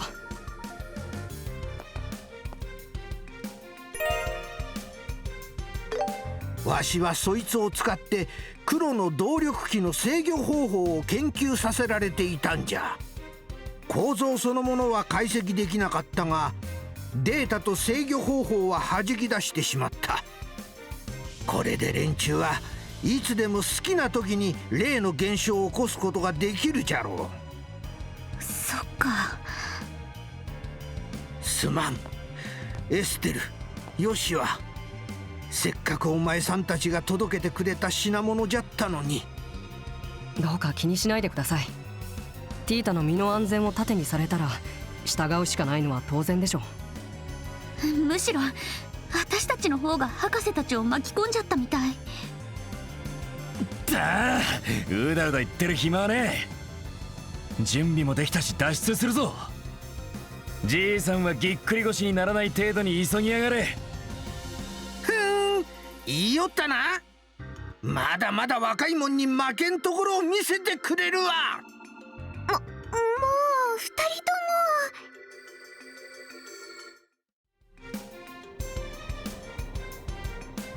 とも。このまま逃がすものか。こ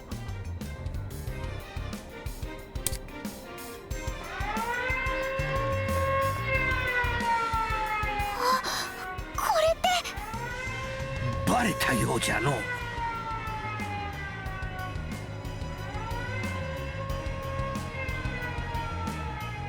どうやら侵入者が現れたようだ。犬どもを下げて捜索を開始する。第1、第2、第3、第4小隊は飛行船発着場および鳩場を封鎖。第5、第6、第7小隊はそれぞれ兵舎、監視塔、研究塔を捜索。第8小隊は私と共に司令部へ。以上、行け。イエスサー。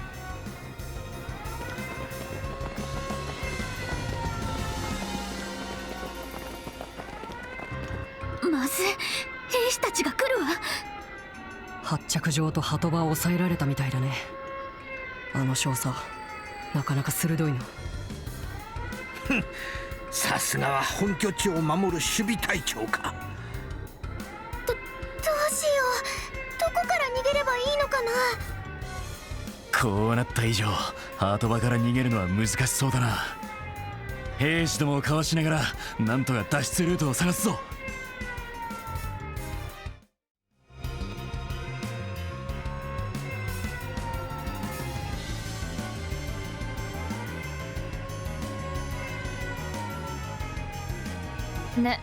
ねえ、なんだか外騒がしくない？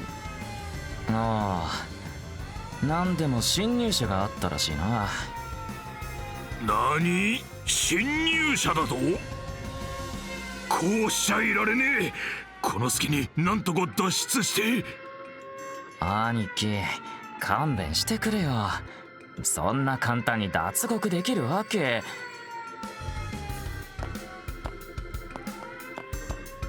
ここはどうやら地下牢みたいだね。へえ、ハーケン門の地下牢と比べると規模が大きいわね。あれ、あ、え、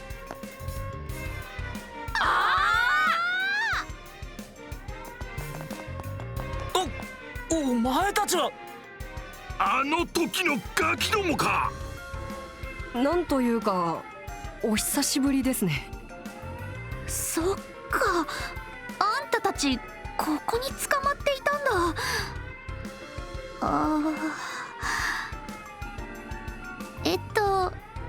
元気してる？こら、哀れみの目で僕を見るな。棒振り回すことしか脳がない脳天気女のくせに。ごめん、何言われても平気かも。それで気が済むんなら好きなだけ罵っていいわよ。何を言うかましてんだよ。おいおい、この連中お前たちの知り合いかよ。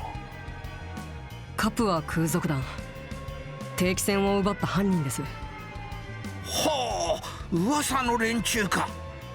かなり高性能な飛行艇を使っていたそうじゃの。帝国製と聞いていたが、どのくらいのスペックかね？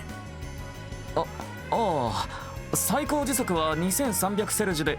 ってどうしてそんなことを答えなくちゃならないんだ。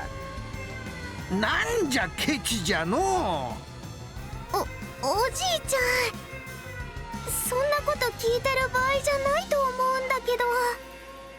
ちょっと待ちやがれ。そもそも遊撃士がなんでこんなところにいやがる？もしかしてさっきから鳴っているこのサイレンは。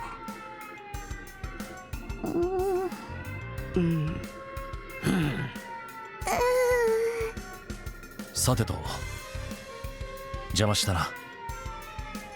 ああ、ごまかした。侵入者ってのはお前らかよ。こらー、俺たちもついでに解放しやが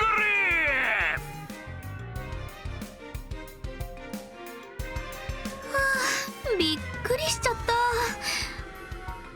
た。そういえばあいつらって黒装束の連中と関係あったよね。なのにリシャール大佐に逮捕されたっていうことは、大佐の手柄になるように利用されたのかもしれないね。ひょっとしたらルーアンのダルモア市長も。だからといって同情する必要はねえだろうが、余計な時間を食っちまった。他の脱出ルートを見つけるぞ。おい、見つけたか？いや、弊社の方は一通り調べ終えたぞ。監視塔も異常なしだ。となると残るはこの司令部だけのようだ。少佐に報告するついでにしらみつぶしに探すとするか。まずこっちに来るみたい。くそ、このままじゃ袋小路だぜ。来い、こっちだ。今なんか聞こえた？こっち来てって言ってたような。時間がない。捕まりたくないんだろう。空耳ではなさそうじゃの。こうなりゃ仕方ねえ。ダメ元で行ってみるぞ。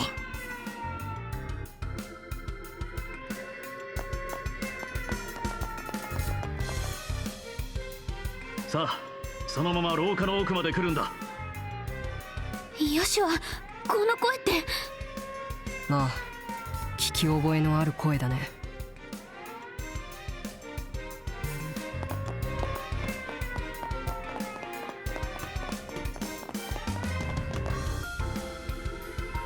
さあ、入りとまえ。おいおい、その部屋を。何のつもりか知らんが、行くしかなさそうじゃな。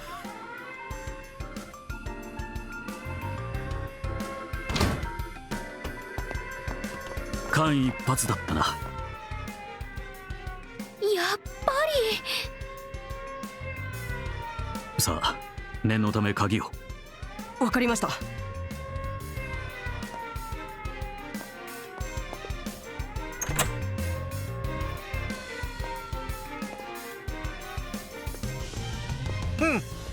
何のつもりじゃ、レイストン要塞の守備隊長。リシャール大佐にわしの監禁を命じられていたのではないのか？その説は失礼しました。すでに王国軍は大佐の率いる情報部によって掌握されています。主だった将官は懐柔されるか、さもなくば自由を奪われる始末。モルガン将軍もハーケン門に監禁されている状態なんです。あの頑固じいさんが？大変なことになっていますね。おいおい、一体どうしてそんなことになっちまったんだ？王国軍ってのはそこまで脆い組織なのかよ。残念ながら帝国との戦いが終わってから軍の規律は少しずつ乱れていった。特に召喚クラスの者たちの間で横領、着服、収賄が絶えなかった。そこをリシャール大佐につけ込まれてしまったのだ。なるほどの。持ち前の情報力を駆使して弱みを握ったというわけか。その通りです。モルガン将軍が監禁された今、リシャール大佐は王国軍の実質的なトップとなりました。とんでもないわね。アリシア女王はどうだ？王国軍の指揮権は最終的に女王に帰属するんじゃねえのか？不可解なことだが、女王陛下は沈黙を保ったままだ。陛下の直属である王室親衛隊も反逆罪の疑いで追われている。反逆罪？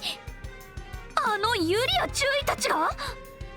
中央工房の襲撃事件を親衛隊の仕業に偽装したらしい。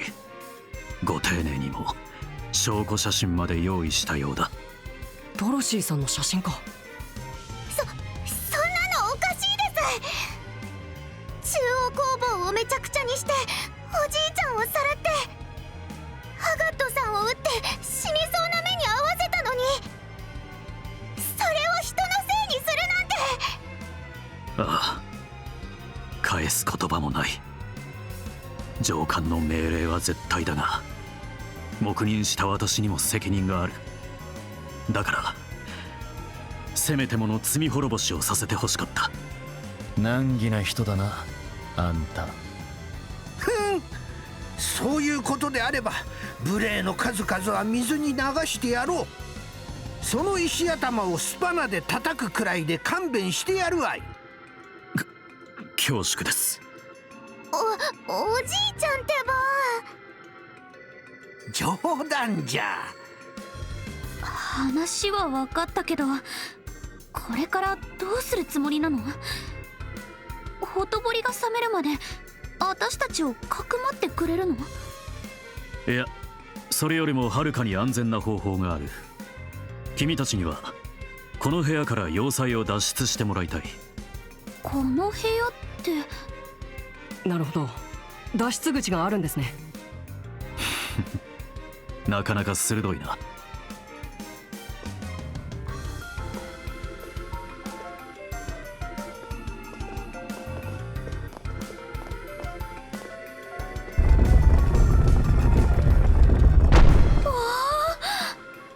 さすが軍の司令室、なかなか凝ってるじゃねえか。この緊急退避口を使えば要塞の裏にある水路に出られる。ボートが用意されているからそれを使って脱出できるはずだ。本来なら部外者に明かしたら禁錮10年は確実なのだが、まあ軍機は許してくれなくともエイドスは許してくれるだろうよ。少佐さん、遠慮なく使わせてもらうぜ。最初に俺が降りる。次にじいさんとティータが来い。エステル、ヨシュア、しんがりはお前らに任せたぞ。分かったわ。了解です。少佐、さらばじゃ。ありがとうございました。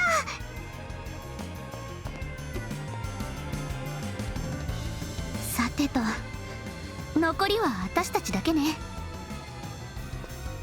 少佐、いろいろとありがとう。お世話になりました。いや、礼はよしてくれ。実のところ君たちと最初に会った時にこうなることは予想していた。最初に会った時？ゲート前でお会いした時ですね。ああ、名字を聞いた時にね。君たちはカシウス大佐のお子さんたちなのだろう。カシウス大佐っ父さんってそんな偉い階級だったの？私もリシャール大佐も彼直属の部下だったのだよ。10年前の侵略戦争で帝国軍を撃退した影の英雄。その子供たちならば必ずや真実を突き止めて博士を助けに来ると思ってね。そうだったんだ。でも父さんが帝国軍を撃退した英雄って。少佐、よろしいですか？どうやら侵入者が地下牢に来ていた模様です。まだ司令部に潜伏している可能性が高そうですが、いかがしますか？やば。分かった。すぐ行くからその場で待機。さあ早く行きたまえ。それでは失礼します。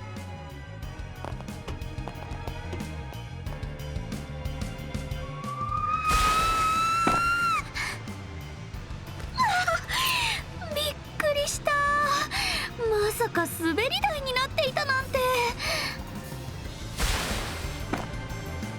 どうやら秘密の水路に出たみたいだね。さあ早く追いつこ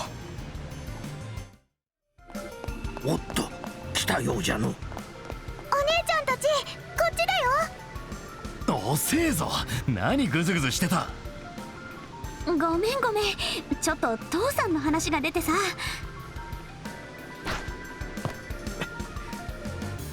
お待たせしました。発進してください。よし、しっかり捕まってるんじゃぞ。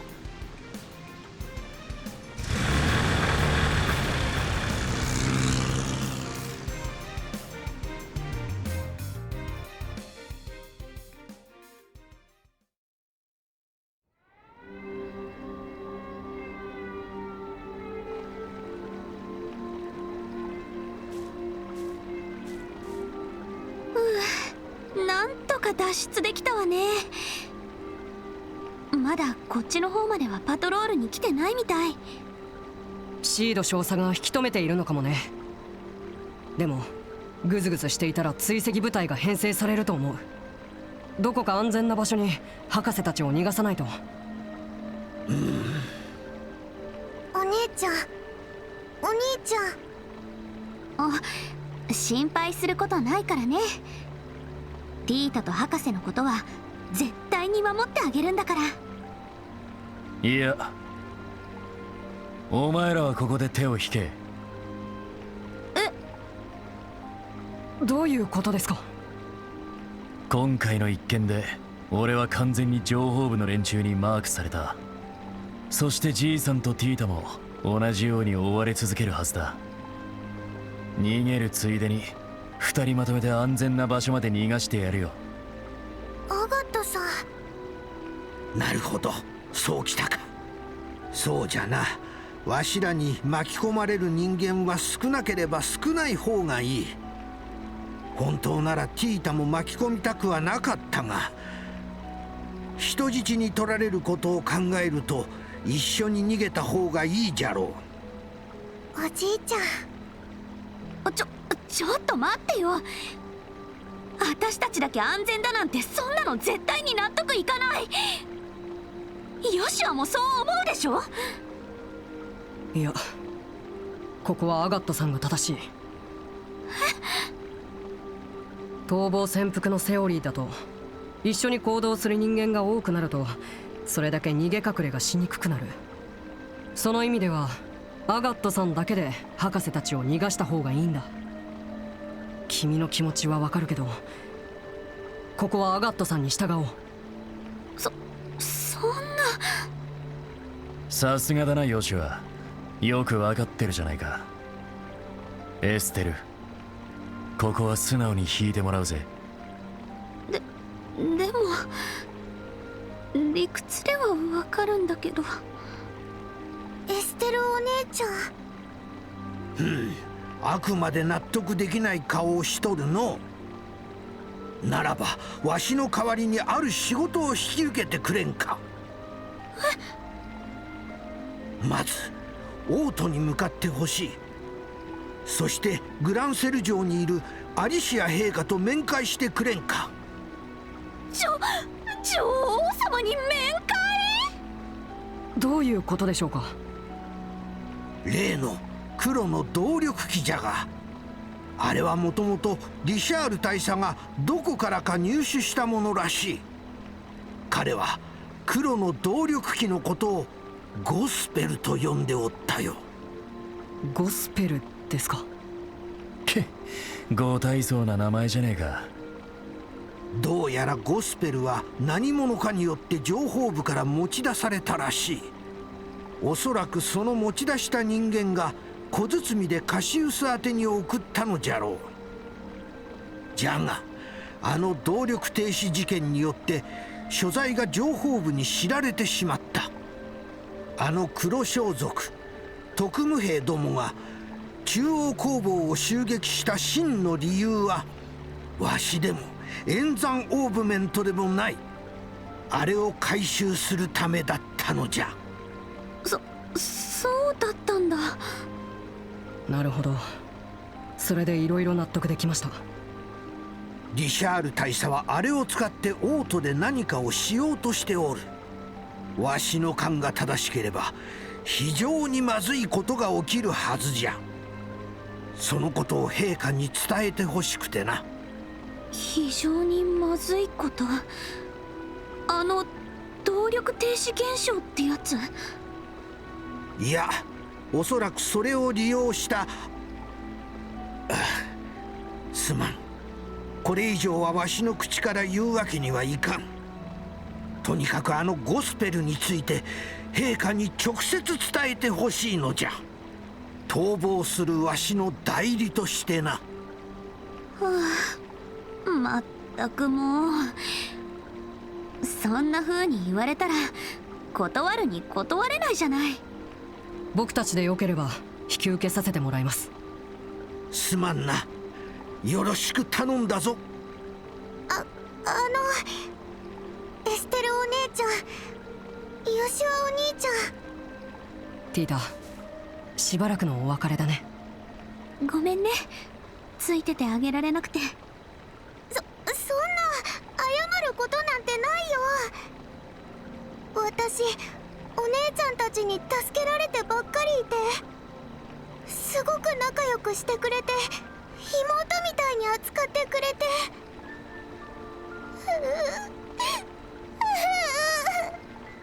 ティータ、おじいちゃんのこと助けてくれてありがとう。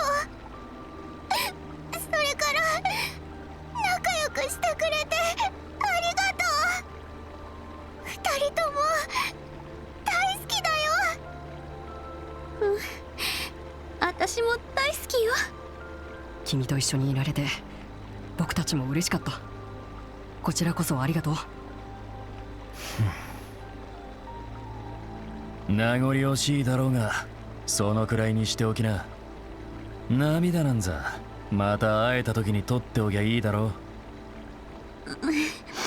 う。もうデリカシーがないんだから。